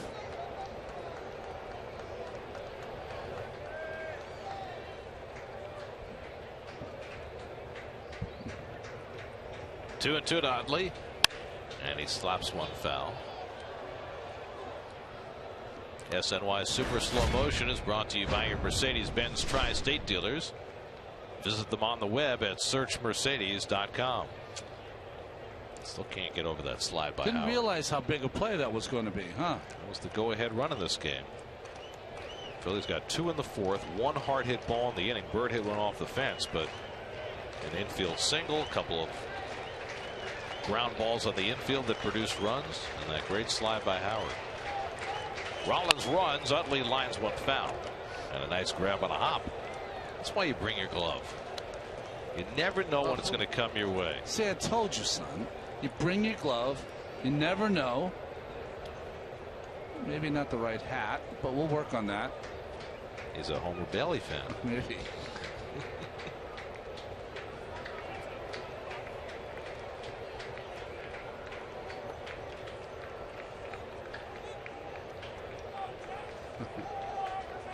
That smile won't disappear all day. From either. Off speed, hit in the air to right, deep. Chris Young back on the warning track near the wall. It's off the fence, bouncing away. Rollins will score. Utley heading for third. And he'll stop there with a run-scoring triple, and it's 4-1 Philadelphia. Well, Utley was not going to be silenced for an entire day. His 6th hit and his 4th extra base hit of the series. Well, we started this game talking in the pregame about how good their core 3 have been. A little older, but still in this series have been the difference. Chris Young just missing it as it's off that orange marker. And Utley always runs hard. Jimmy Rollins 2 in front of him. And he could smell a triple the whole way. I think he was thinking about going all the way around the bases because he's going hard right here, but the third base coach told him shut it down. Second triple of the year for Utley, so now it's a 3-run Phillies lead with Ryan Howard stepping in. Well, Valverde retired the first 2 here in the 9th, but he walked Rollins, and that makes him pay as Utley triples Rollins home. Howard 1 for 4 today, had that infield single in the 4th and that elusive slide to bring the lead run in. John Neese on the hook in this game, was charged with 3 runs and 7 hits over 6 innings. Daisuke Matsuzaka 2 hitless innings before Valverde gives up this run in the 9th. Well, just drifted to his left. Just missed it. Nice try by Chris Young.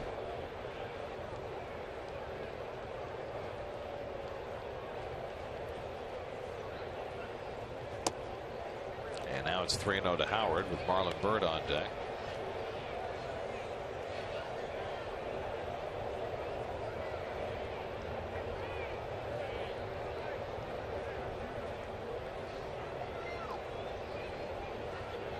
And now they'll give Howard intentional ball 4.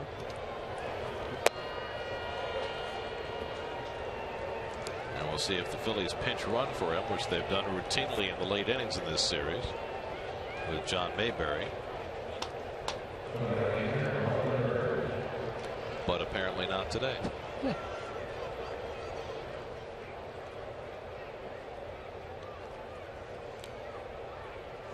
So now 1st and 3rd and 2 out.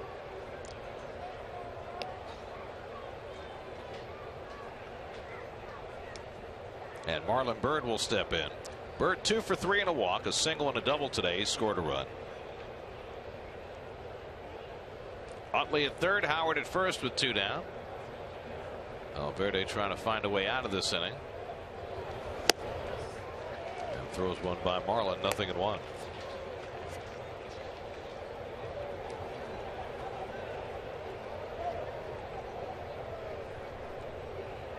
The day of the pink bats. David Wright sacrificed his pink bat for a run early in the game, as the Mets again had an early lead, but that's the only run they've scored. Well, we talked about it last night. The Mets have made a couple of moves at the edges to try to improve their offense, bringing up Wilmer Flores, bringing up Aaron Campbell. Campbell's had a pretty nice day at the plate, but they need to start getting some big hits. I mean, they just are not getting the hit that will drive in multiple runs, and they're finding the losses mounting as a result. Well, they have going to no excuses at this hitter's ballpark the next 2 days.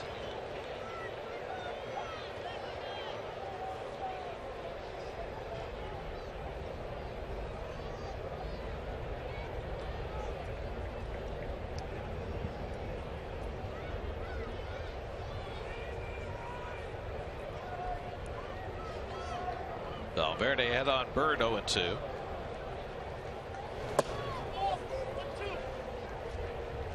Well, the Mets have 4 games with the Yankees starting tomorrow. Then they go to Washington for the weekend.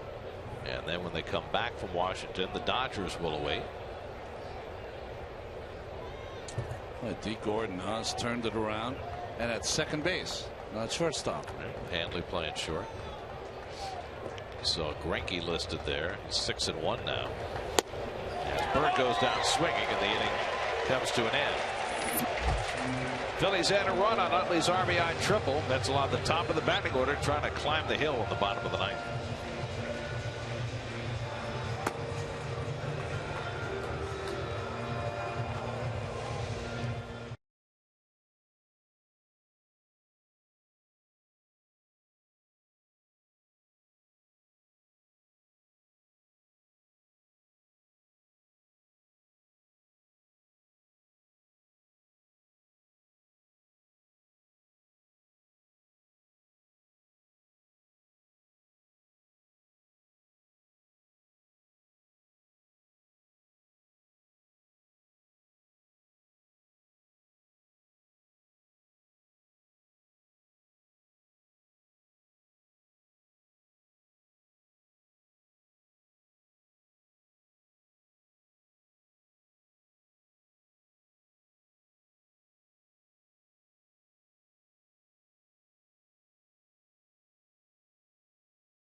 Bottom of the ninth. John Mayberry comes into play first base. He'll bat ninth. And the new pitcher Antonio Bastardo will come in to try to save it. Well, he pitched in the first game. He walked Murphy and then gave up that double to David Wright that tied up the ball game 2-2 late. He's a guy that, you know, his last 30 outs he struck out 14. So he can strike you out. His only problem is control. Top of the batting order, Eric Young, Daniel Murphy, David Wright up for the Mets in the last of the ninth. Young has scored the only run of this game, led off the first inning with a base hit, stole second, took third on an error, scored on Wright's hit. And since then, the Mets have left 11 runners on base over the first 8 innings. It's the weekend of the LOB. 34 left on base in 3 games for the Mets. Which in and of itself is not a terrible thing. When you have runners left on base, it usually means you're scoring a lot of runs. But if you score 7 runs in 3 games and have 34 runners left on base, that's not a good thing. You think of what might have been. Generous strike, and it's 0-2 to Young. Murphy to follow, right behind him. That's will be in the Bronx tomorrow night with Bartolo Colon on the mound against Hiroki Kuroda, who has struggled through his last few starts. Pulled over the bag. That's a fair ball going down the line and all the way into the corner. And Young pulls in at second with a leadoff double. So the Mets have life in the ninth. Second hit of the day for Eric Young, his second double of the year. Gets a tough call on the 0-1 pitch to make it 0-2. He stays in the at-bat. Nice perseverance by Eric Young Jr.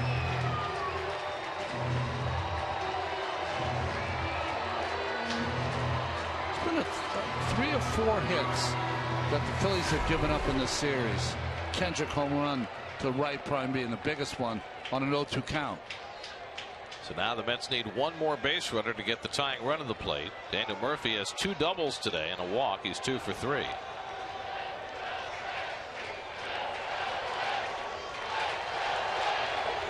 Bastardo misses for ball 1. Murphy drew the walk from Bastardo on Friday night. Wright then doubled him home to get the game tied in the 8th inning. Now Bastardo put in a save situation, looking for his first save of the year. And he's given up a leadoff double. 2-0. No safety net up behind Bastardo, at least not at the moment. The Phillies bullpen is quiet.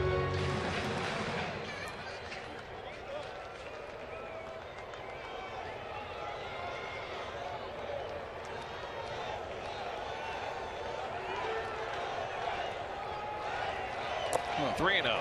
That's blocked by Nieves to keep Young in second, but Bastardo struggling, and Nieves is going to go out for a conversation. I mean, at this level, with a 4-1 lead and a 2-0 count, you can't bounce a fastball. Can't do it. I mean, you can do it. You just saw it happen. But you can't do it. They got to take at least a pitch here. Most important thing is getting that tying run to bat with Wright on deck. There's a borderline strike. 3-1. Murphy 2 for 8 in his career against Bastardo.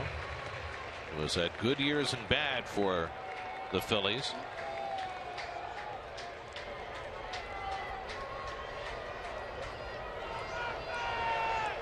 3-1 coming to Murphy. And he hits it in the air to deep right center. Back goes Bird to the warning track, looking up, and it's out of here. Daniel Murphy, his second home run of the year, and pulls the Mets back within a run.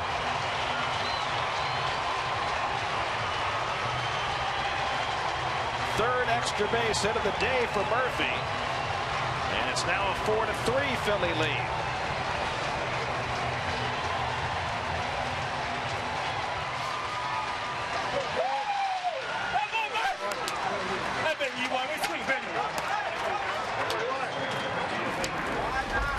Great job by the Murph. Gets it.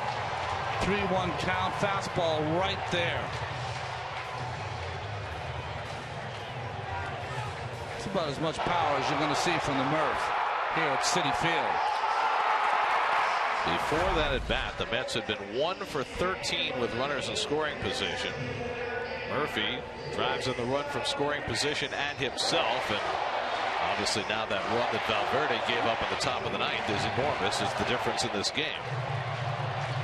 They're going to get a right-hander up in the Phillies bullpen, but not soon enough to face David Wright, who doubled against Bastardo the other night. Roberto Hernandez, who was Friday night starter, gets up again in the bullpen. He might be asked to close today if Bastardo doesn't get it out quickly. 1-run ball game. And Wright takes a strike. David had a broken bat RBI single in the first, 1 for 4 on the day. His double against Bastardo Friday night was his first hit against this left-hander in 6 career at-bats.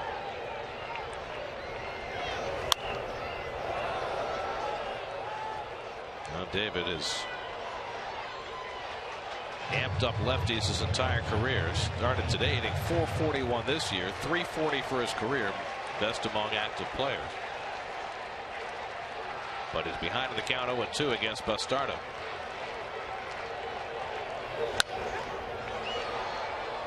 That'll go out of play.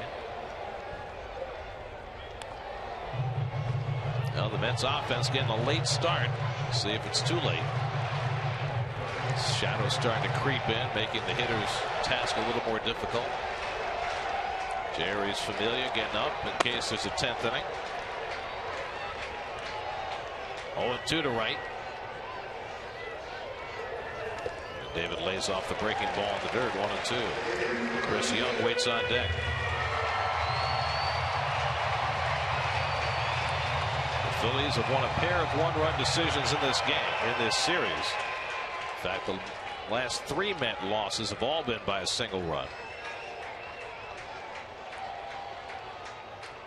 Here's the 1-2. Struck him out. Bastardo fans right for the first out.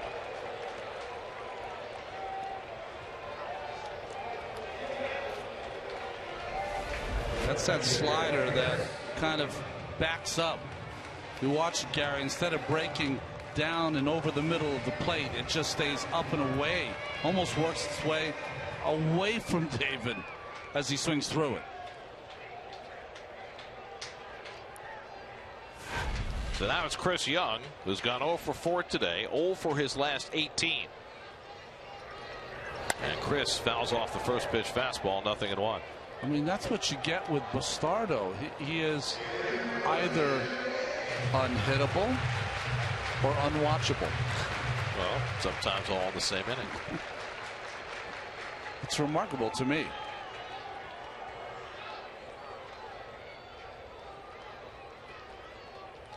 He drives one deep left field. Back goes Brown, looking up, and it's off the fence. Young to second. He hit a bullet. Not high enough to clear the wall, but hard enough to get the tying run into scoring position. The third extra base hit of the inning off Bastardo.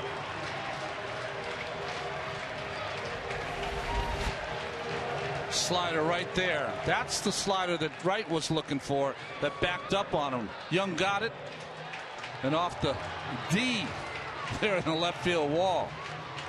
So Chris Young snaps an 0 for 18 skid and puts the tying run in scoring position with 1 out for Eric Campbell. Campbell in his first major league start has gone 1 for 3 and a walk. Sandberg's choice. Does he go get Bastardo, bring in game 1 starter Hernandez, and he's going to face Duda? Looks like that's going to be the choice. That's exactly what's going to happen. Second visit, so they have to make the pitching change.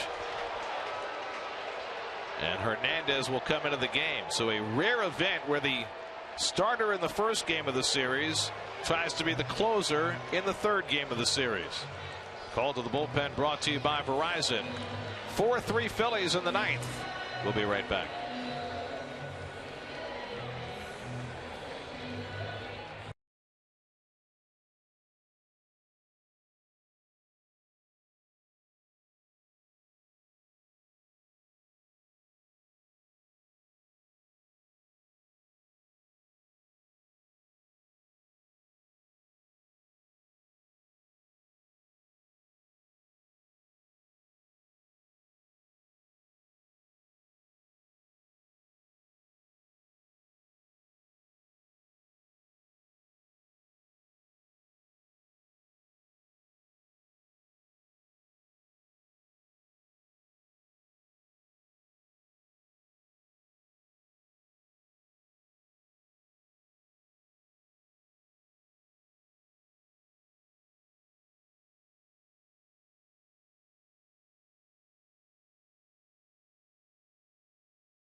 innings as a starter on Friday night. He's in to try and close for the Phillies. Just remarkable, something that you just don't ever see. You might see this in September, Gary.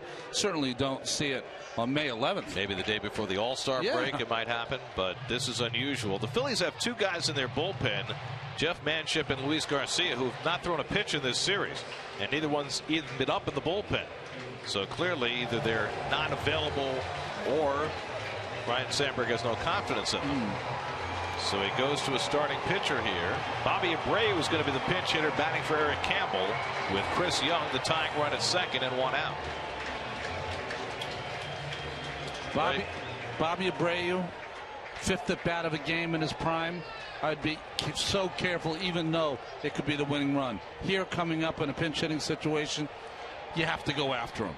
He pinch hit last night with the bases loaded in the eighth and hit a comebacker to enable Mike Adams to get out of a jam.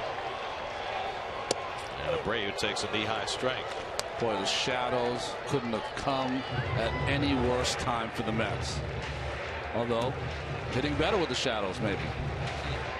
See what Abreu's done against the former Fausto Carmona, now known as Roberto Hernandez. 4 for 19 in his career. Abreu has one home run as a Met. Murphy's already homered here in the ninth, chasing Bastardo. And Abreu takes below the knees. Ball and a strike. Juan Lagares waiting on deck.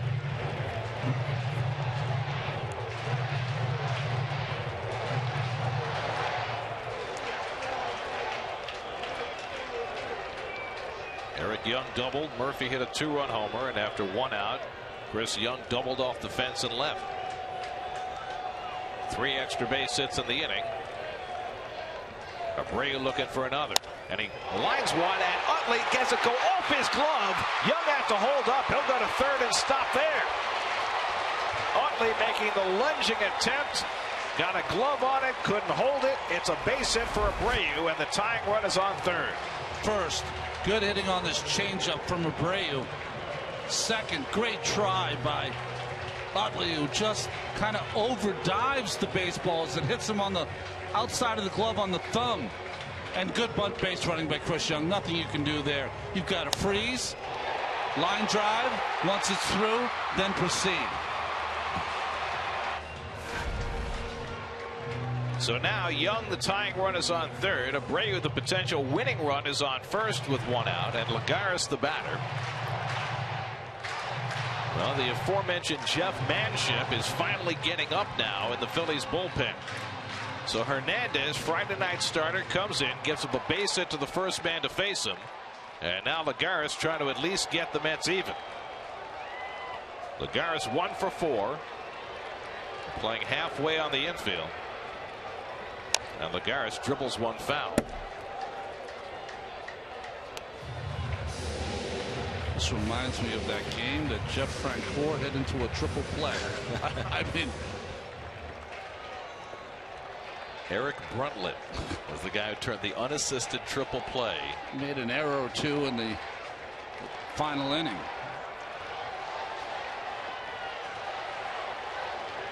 Oh, and 1 to Lagares. Below the knees.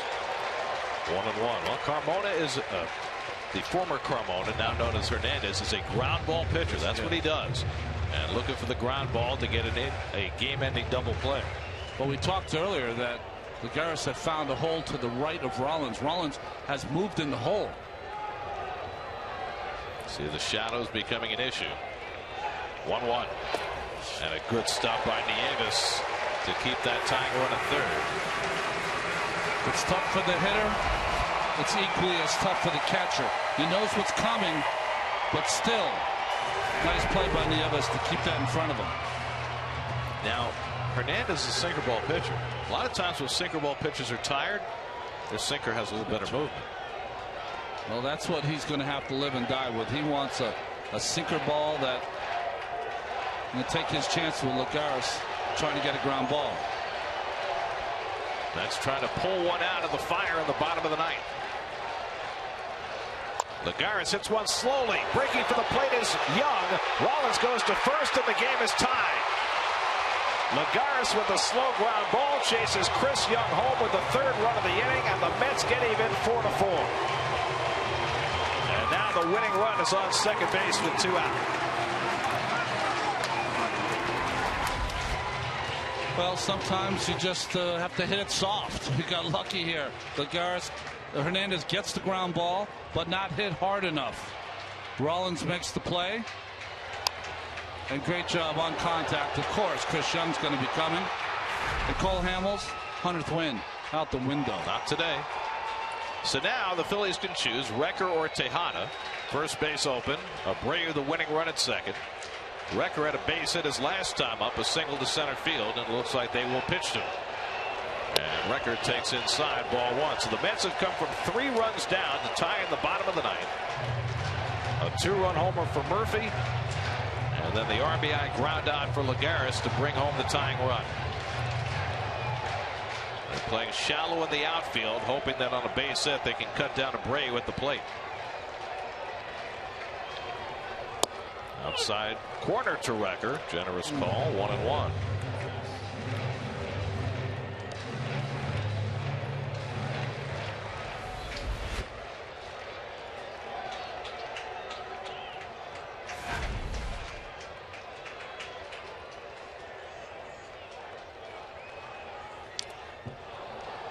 Fouls off the sinker, and it's 1-2.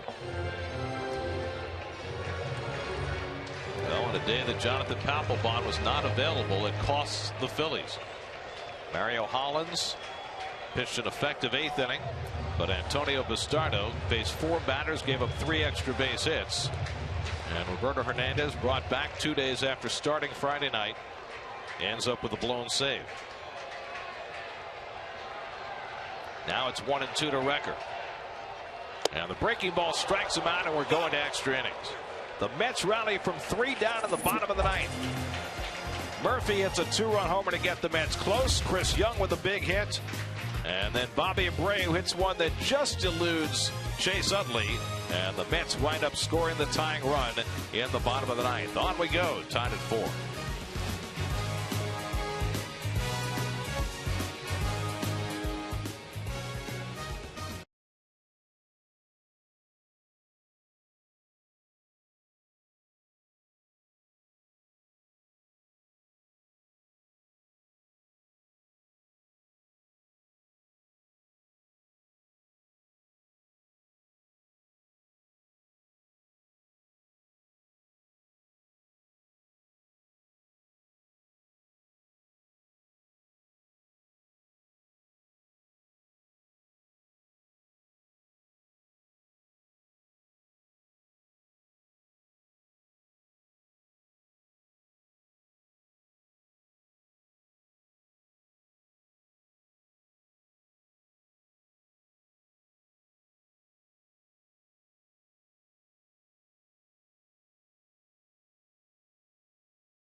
Seems to be no boredom there.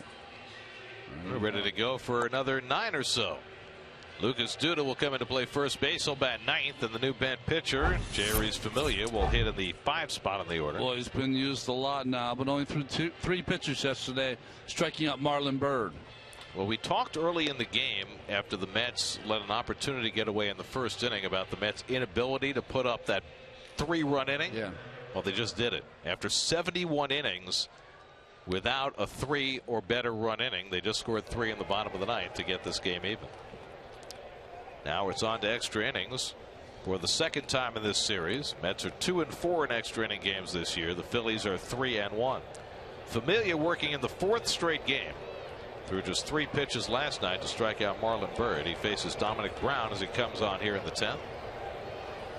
And Brown hits the first pitch right at Murphy. 1 pitch for Familia and 1 out of the 10th. That is 5 ground balls that Dominic Brown has hit today, en route to an 0 for 5 afternoon. You see an effort like you saw this afternoon, as gutsy an effort as I've seen all year long. Hamill's going for his 100th. He doesn't get it. And Valverde comes in and gives up a run. He could have got the win with a base hit by Recker. This game is occasionally upside down. Or you could look at another way. If he hadn't given up a run, the game might be over. Oh, I don't give the relievers that much time, I think. Here's Will Nieves, 2 for 3 on the day. Thinks about a bunt with right playing deep and takes a strike. Nieves a single, a double, an RBI ground out. Last time up he was hit on the hand by a pitch, and as payback stole his first base in 5 years. That was against Daisuke in the 8th. 1-1 to Nieves. So the Mets have only 1 player left on their bench, with Abreu and Duda having been used. So that's Wilmer Flores. 3 players left on Ryan Sandberg's bench. He's got Reed Brignac from the left side, Jason Nix and Carlos Ruiz from the right side.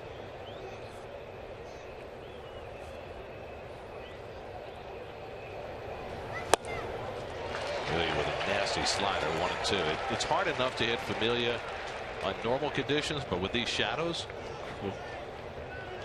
pitching from sunlight into shade and back into sunlight. 1-2 to Nieves. Off the plate with a slider, 2-2. You know, Gary, occasionally when we go into a town that we don't see very often, I'll usually give a list of our relievers to the other television booth to help them out a little bit, and they'll reciprocate. When I give them about Familia, best arm in the bullpen, downward sink on his fastball at 97, wipeout slider, control issues, his only Achilles heel. And the control appears to be getting better. 2-2. Strike 3 call. Got him with the slider. Nieves caught looking for the second out. Nieves tossed his bat as he was walking away. I mean, what are you supposed to do with that? In the shadows. 85. Sliding away from you. Might have swung anyway. No chance. Try to hit this, folks. Good luck. So 2 out and nobody on. Now Cody Ashe. Ashe 2 for 3, a single, a double. He's driven in a run. John Mayberry's batting 9th in the order. He's on deck. In the bottom of the 10th, the Mets will have Tejada, Duda, and Eric Young due up. If anybody gets on, Murphy. Jeff Manship up in the bullpen. I mean, how do you feel as that ball's grounded down to Duda, makes the backhand play? How do you feel if you're Manship? They bypassed you for a starting pitcher, and now they're going to ask you to come in the game and keep it tied. 4-4 as we go to the bottom of the 10th inning on Mother's Day at Citi Field.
go to the bottom of the 10th. Mets and Phillies tied 4-4. Reed Brignac comes into play third base. He'll go in the 4th spot of the order where the pitcher had been. And Jeff Manship makes his first appearance in the series. He'll have to chase the baseball first. He'll hit 8th in the order. Can't even throw it back to him right. He's had 52 appearances in relief. 16 of them have gone more than an inning. So he's a guy that can pitch multiple innings and might have to in this ballgame. Tejada, Duda, and Eric Young due up for the Mets in the bottom of the 10th after the Mets rallied for 3 in the bottom of the 9th to tie this game. Now looking to win it in their final turn at bat. Tejada's had a good day at the plate, a double and 2 walks. 1 for 2 after sitting the last 2 days with Wilmer Flores being called up. Lucas Duda sitting 9th in the order. He's on deck. So Manship will be the 5th Philly pitcher of the afternoon. And a ground ball right at the shortstop Rollins. 1 pitch for Manship and 1 out.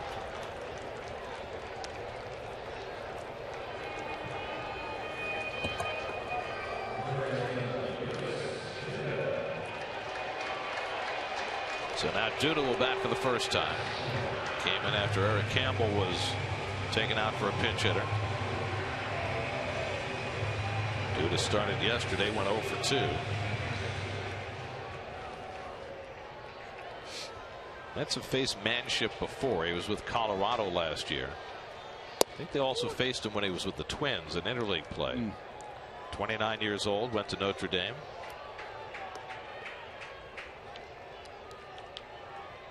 Phillies put the shift on against Duda. And Lucas drives one right field. Back goes Bird onto the warning track to make the catch. Duda making a bid and coming up a few feet shy. 2 out.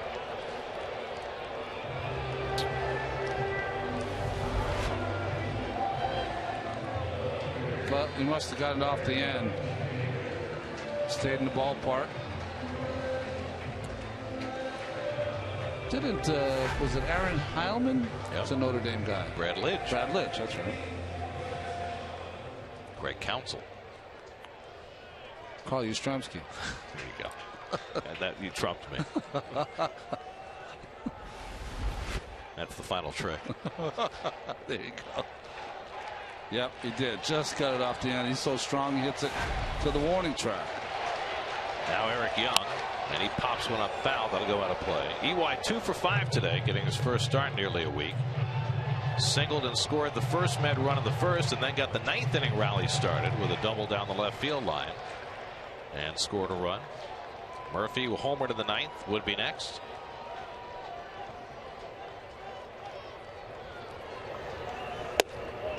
Ball to strike to Young. And the Mets try and then come back completely in this game. We had that graphic earlier in the game that make their 15-11 if they win this ball game when Eric Young starts. And Eric fouls one off speed pitch from Manship. 1-2.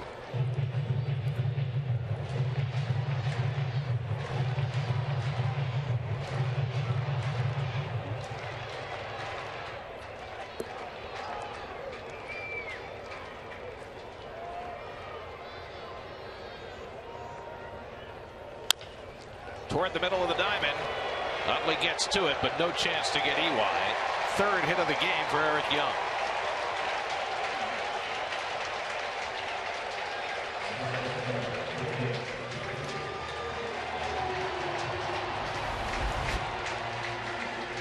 Well, behind the count, just try to work the middle, and that's what Eric did. Well, now you got Murphy at the plate. He's got 3 extra base hits today, 2 doubles and a home run, but it's a situation that almost cries out for Eric Young to try and steal the base early. Yeah, I agree. Well, that's what Eric's been working on. If he's going to hit the ball, chop down on it, keep it on the ground, use that speed. Eric has a stolen base today, his 13th of the year, and he takes a very healthy lead and draws the throw. And you have to believe that Manship's going to throw over more than once. Murphy's had a big day. Walked in the first, doubled down the left field line in the 3rd, doubled off the fence in right center in the 7th, then hit a 2-run homer in the 9th, his 2nd of the year. That got the Mets within a run. They would later tie it in that 9th inning. And Murph takes ball 1.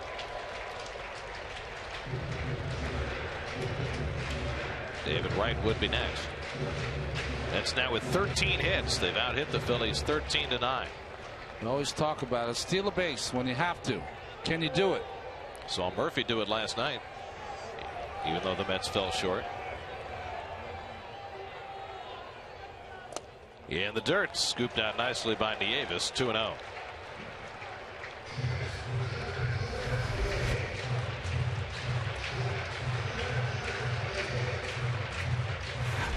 That leg was nothing. Now I'd be more apt here. You let Murphy swing. Yeah. Right. 2-0. Going to get a fastball, or should keep that hole open.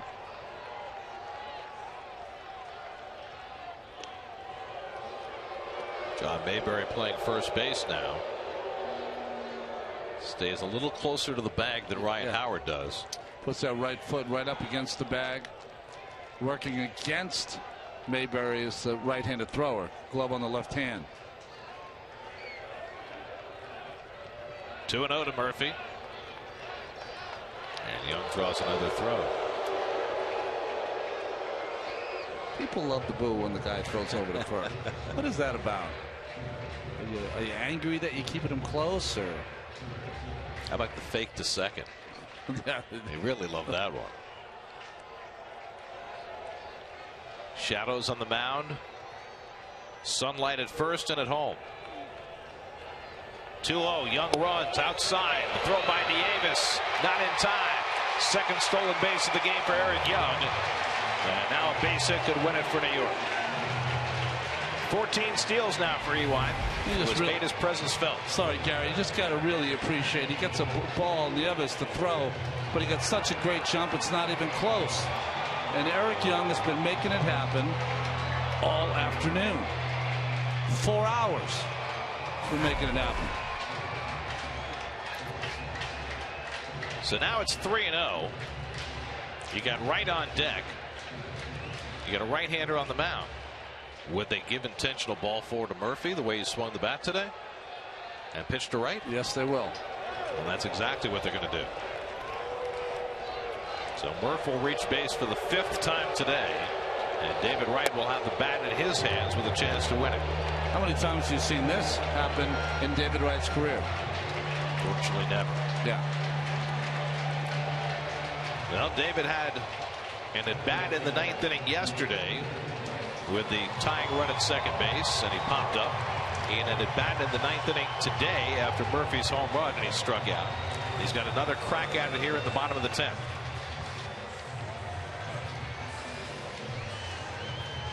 With Young at second base, just about any base hit to the outfield is going to get that winning run home. But the Phillies are going to play shallow in the outfield just to give themselves a chance.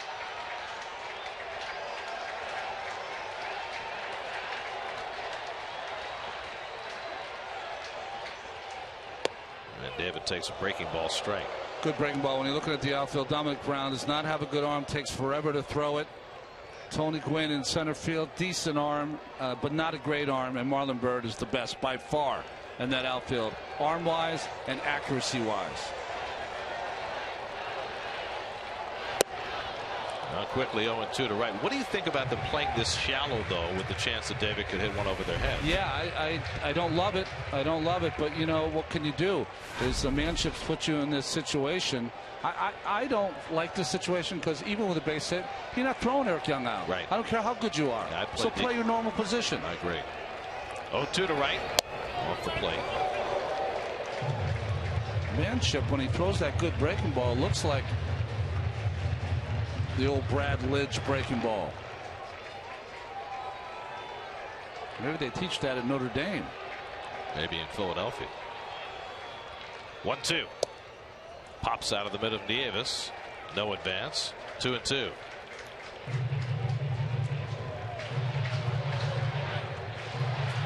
That ball was right down the middle. It's just Nieves kind of backed up on him. He couldn't squeeze it. David has 8 walk-off RBIs in his career. 4-4 bottom of the 10th. 2 out, 2 on, 2-2 to Wright. Ground ball. Rollins to his left.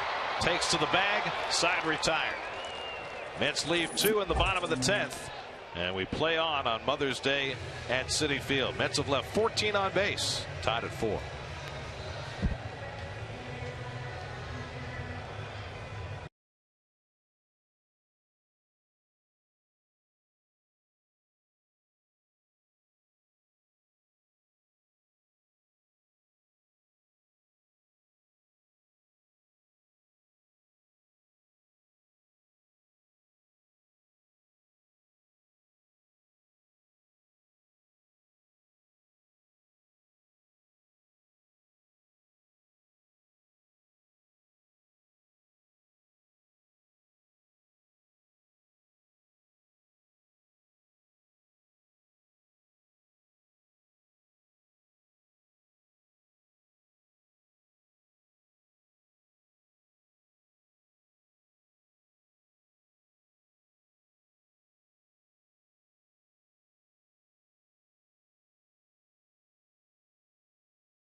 The 11th, Mets and Phillies tied at 4.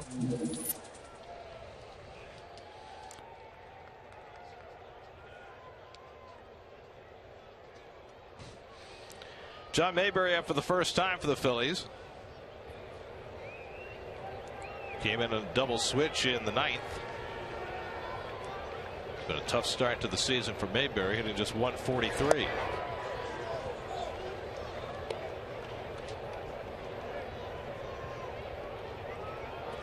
Scott Race, next man up in the Mets bullpen,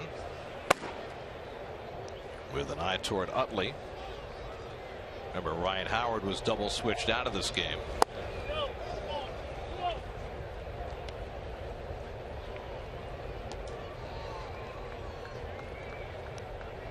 Tony Gwynn, a left-hand hitter on deck. Rollins behind him. Familia worked a 1-2-3-10, pitching in the 4th straight game, albeit with a day off on Thursday. Pulled down to third. David Wright with a beautiful stop on a hot shot. Brilliant play by Wright for the first out.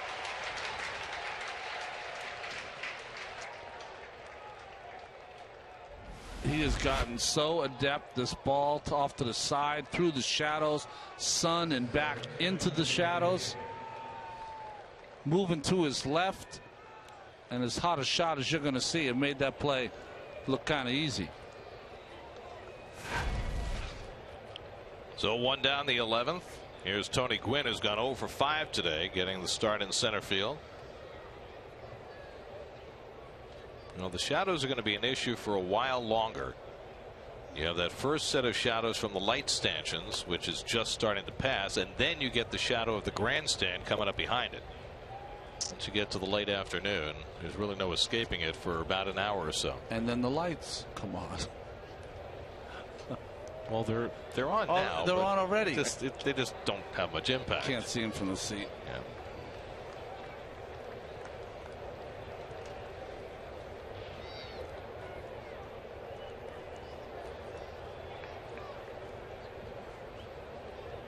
One 0 to Gwynn, and it's in at the knees for a strike.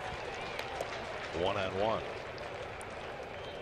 John Neese went the first 6 for the Mets today. Not his best outing, but he made his way through 6, allowed 3 runs, 7 hits.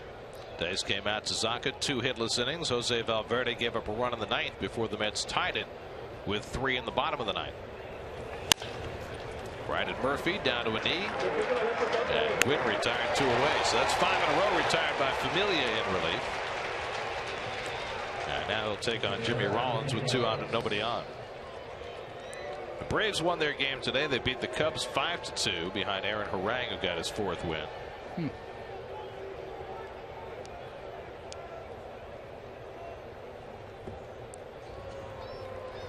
So the Braves starting to recover after that really bad stretch. Well, they're playing the Cubbies, you know, Gary. I mean, that team struggling to score runs. Also, Rollins has been on base 3 times, a double and 2 walks, 1 for 3 on the day.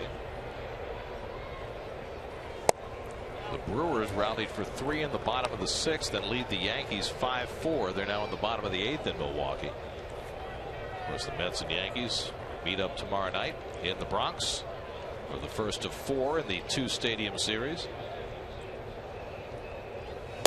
It's easier than the 2-stadium series the Phillies just played. They have to play in 2 different countries. I know, it's Philadelphia and Toronto, right? And the Phillies lost all 4. Commute's a little shorter here. It's not easier. I don't want to say easier, but it's shorter. No, certainly not easier. 2-0 coming to Rollins. And Familia falls behind 3-0 with Utley on deck. Now you got Rice up in the bullpen, presumably ready for Utley.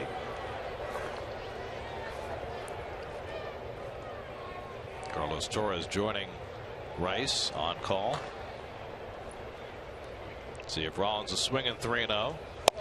Not even close. Ball 4. So a 2-out walk, and we'll see what Terry Collins decides to do. Utley's coming up, and Terry's coming up the dugout steps. So Familia retired 5 straight, gives up the walk to Rollins, and now Scott Rice will come in to pitch to Utley.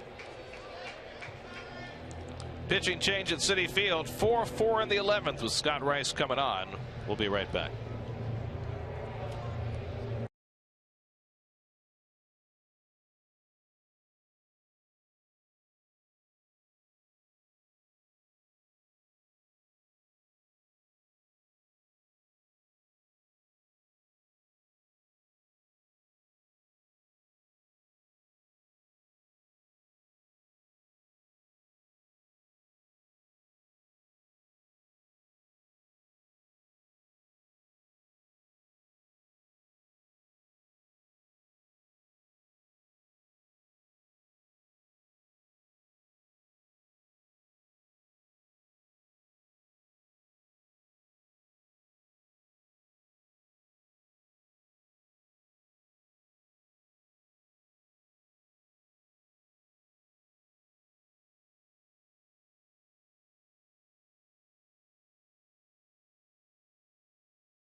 Series. He's had a good and bad here. The first game of the series, he came in and induced a double play by Chase Utley and a ground ball to Murphy. The second time, he came in after Dylan G left after 81 pitches, and he decided to go with Scott Rice against the left-handed hitters, and he struggled.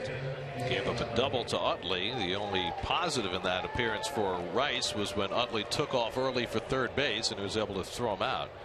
So he's called in to face Utley again. Now, this was the scenario in the ninth inning. Remember, Valverde recorded the first 2 outs, walked Rollins, and then Utley hit one off the fence for a triple. Well, here in the 11th, Familia got the first 2 outs, walked Rollins, and now Utley comes up again. Utley 1 for 5 on the day, 6 for 13 in this series with 4 extra base hits, and the Mets playing very deep, no doubles or triples. And Utley nearly got hit, which he does frequently. How'd that ball miss him? Now keep in mind, it's not Ryan Howard on deck. It's Reed Brignac, who came in on a double switch after Howard was taken out for defense. So that might affect the way Rice pitches to Utley.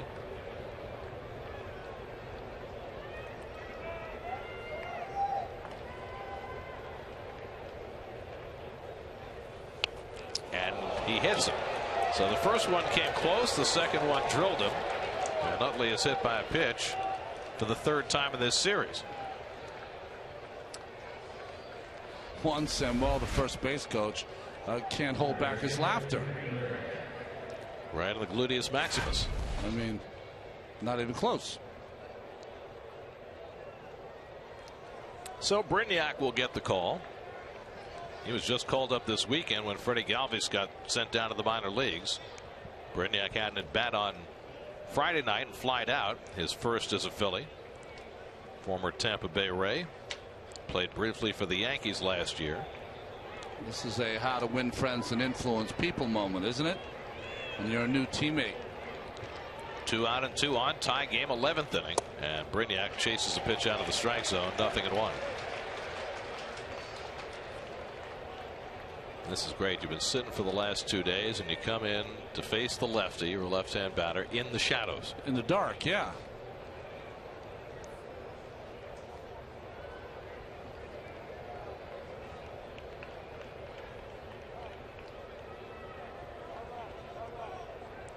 Rice with the 0-1. The runners go, and Brignac fouls it off. Well, Rollins and Utley both had pretty good jumps, but now they're going to go back. And you can understand why you'd run here. You have to try and do something to manufacture a run because the hitters can't see. Yeah. Maybe you get a bad throw and you score a run that way. Maybe you get to third base and you get a wild pitch. Brignac probably would have been better off taking that pitch, but now Rice has an 0-2 advantage.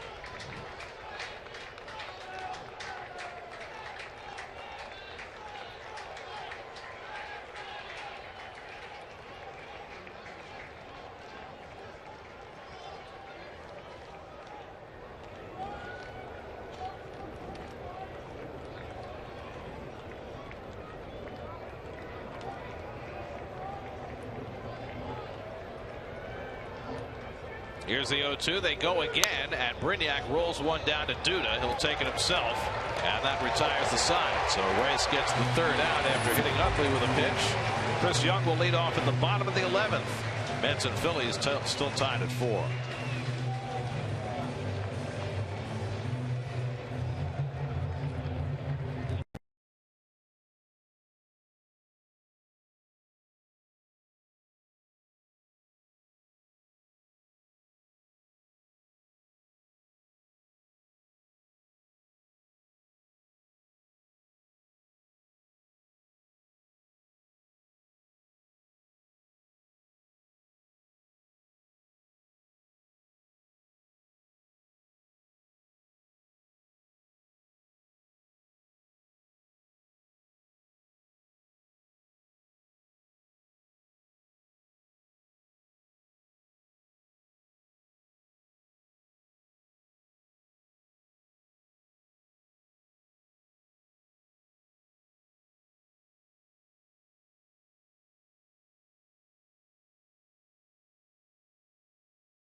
It's queued up the right side. Tough play for Utley. He'll make the glove flip.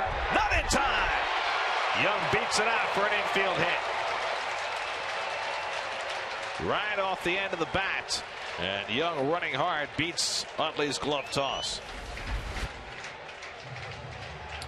Well, what makes it difficult is he was playing the pull, Utley, and by the time he gets there and shovels, it's just no play. Young's got enough speed to beat that pretty easily. There we go. No back of the glove that time, Garrett. And it works out perfectly for the Mets because now Wheeler can go up there and try to sacrifice Young over. First Met pitcher to pinch hit this year. Maybe they should let him swing. Because, and it wouldn't count against the record of Met pitchers having that long over because he's a pinch hitter. He's a good athlete. Perfect bunt, beat it out. Sean Markham was the last Met pitcher to pinch hit. That was last July in an extra inning game against the Diamondbacks. As Wheeler takes one with his feet for ball one. Taking a long look down at Tim Tuffle to make sure the bunt is still on. Zach has 2 sacrifices this year, which ties him for the lead among Met pitchers. Chris Young, good speed at first. And Wheeler gets the bunt down. Manship will go to first with it, so Zach gets the job done. A pinch hit sacrifice for Zach Wheeler moves the winning run to second. 1-4 on the sacrifice. Makes me so proud to be a former pitcher. Great job by Zach. Perfect form. Couldn't draw it up any better. What shadows? No problem getting that ball down. That's nice. Low, off the end of the bat, catches the ball. As a starting pitcher, it's not your day to pitch. Yeah. You don't have your spikes on the bench. I always did because I started my career with Rusty. But most guys don't.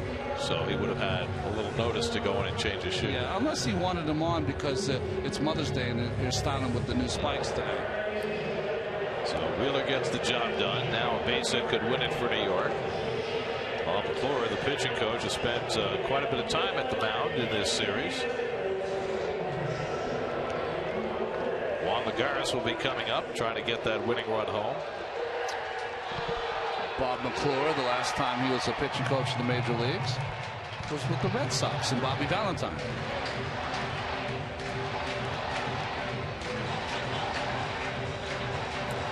Jeff Manship working his second inning in relief. Worked out of a first and second jam in the 10th. They're going to walk Lagares intentionally and instead go after Anthony Recker to create a double play situation. Yeah, it's the right play. Well, wait a minute.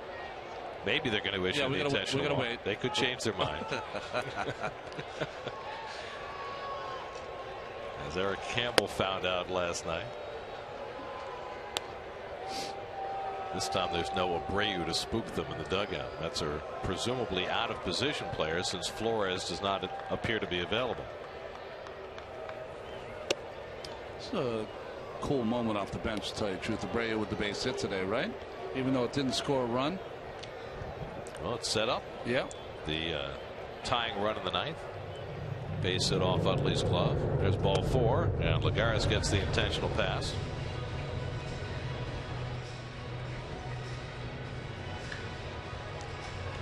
So now Anthony Recker, who is 1 for 5 on the day, had a chance to win it in the 9th.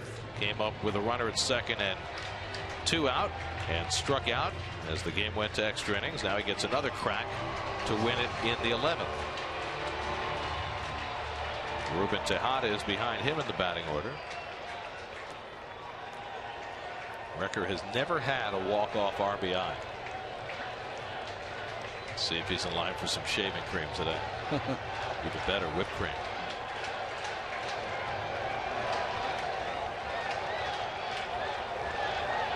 And Recker takes the curveball for a strike.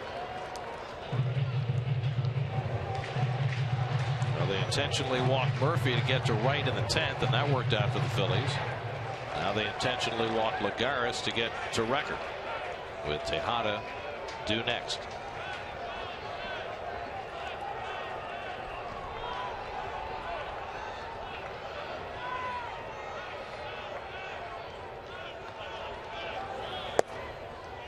Ball and a strike to Anthony.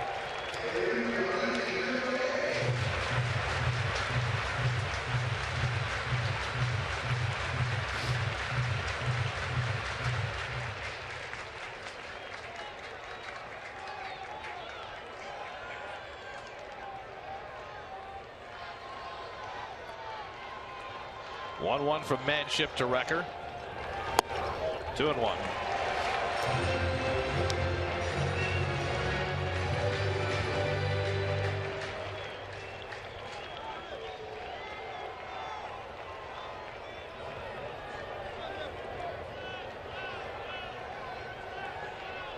Outfield, if you see Dominic Brown on the pull side, he's very shallow in left field. Recker grounds one down to third. Brignac with a diving stop. Safe at second, and the bases are loaded. Well, Brignac may have saved the game with the stop to keep Chris Young from scoring. But Lagares able to beat the play at second, and Ryan Sandberg's going to come out and wait and see whether they should challenge this call. Just a brilliant play. Wow. To go that far. Couldn't get enough on the throw. Looks safe pretty easily from up here, and it looks pretty safe there. Close, though. Closer than I thought. Utley didn't quite have his foot far enough off the bag to make a full stretch, but Lagares beat it. Sandberg heads back to the dugout, and now the Mets are a fly ball away from winning this game. That's great hustle by Juan, wasn't it? So it's an infield hit for Recker to fill the bases. 2 infield hits, a sacrifice, and an intentional walk. And now Tejada will try and win it for New York. The Phillies are not going to chance it. They're going to bring their infield all the way in, not stay at all back for a double play, even though Tejada doesn't run well. Of course, the outfield playing only as deep as they can throw. It cost them already today with the ground ball was not hit hard enough from Lagares earlier. Tejada 1 for 3, a double and 2 walks today. And he lines one in left center, and the Mets win it. Chris Young comes home with the winning run. Ruben Tejada drives in the game winner, and the Mets have put a break on a 5-game losing streak as they win it in the 11th.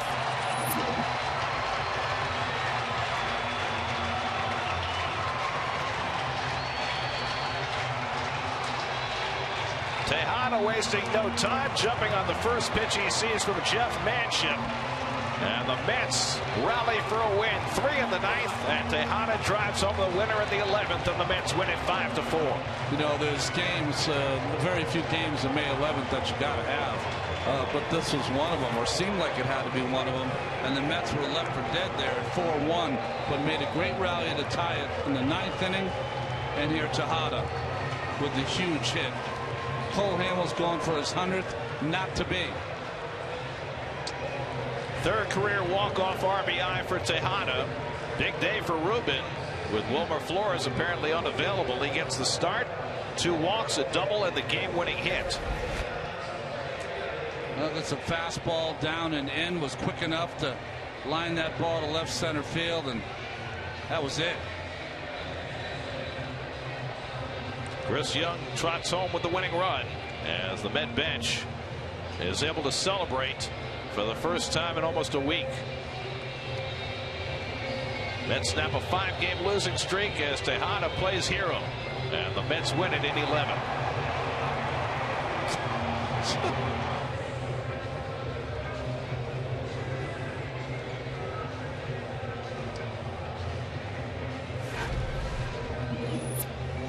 Here's your game summary.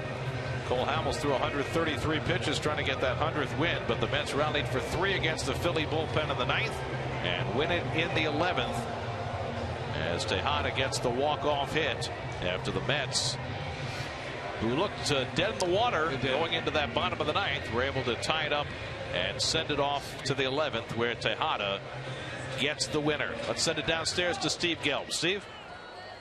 Ruben, obviously it's been a tough go of it here for this team. Just how important of a win is this? Really important for a team, you know, after 2 losses in the road and start losing in the 9th inning. It's pretty good for the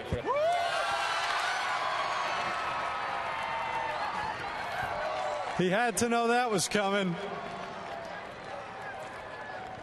Ruben, as you clean yourself up with this jersey right here, for you as well, this has been obviously a tough week. To come through with the game-winning RBI, how much does that mean as well? It's really good for me right now because, you know, I feel pretty good during the play, but everything happened here, so I have to keep working hard and keep the head up every time. Do you feel like this is the type of win that can turn this streak around and get you guys going on the right path? Of course, you know, after tough week for the team, after losing in the whole game, I think it's really good for the team instead start winning again. Ruben Tejada, congratulations. Thank you. Gary, back to you. All right, thanks very much, Steve. Thanks to Ruben. For every Mets win, the Mets Foundation is proud to contribute $2,500 to the Cats Women's Hospital and the Cats Institute for Women's Health. For more information, visit northshorelij.com/KIWH. This win brings the total contribution so far this season to $42,500. New York Mets baseball on SNY is brought to you by your Tri-State Cadillac dealer. Visit CadillacTristate.com to search local offers and to find a dealer near you. By Geico and by Toyota. The Toyota Time Sales event is going on now. Toyota, let's go places. Final score in 11. The Mets win it 5-4, snap a 5-game losing streak, and now head into Yankee Stadium to face the Yankees tomorrow night with Bartolo Colon on the mound. It'll be on Pix 11 starting tomorrow night at 7 o'clock. Our next SNY telecast Wednesday night when the Mets come back to Citi Field to play the Yankees. Coverage begins Wednesday night at 6 o'clock.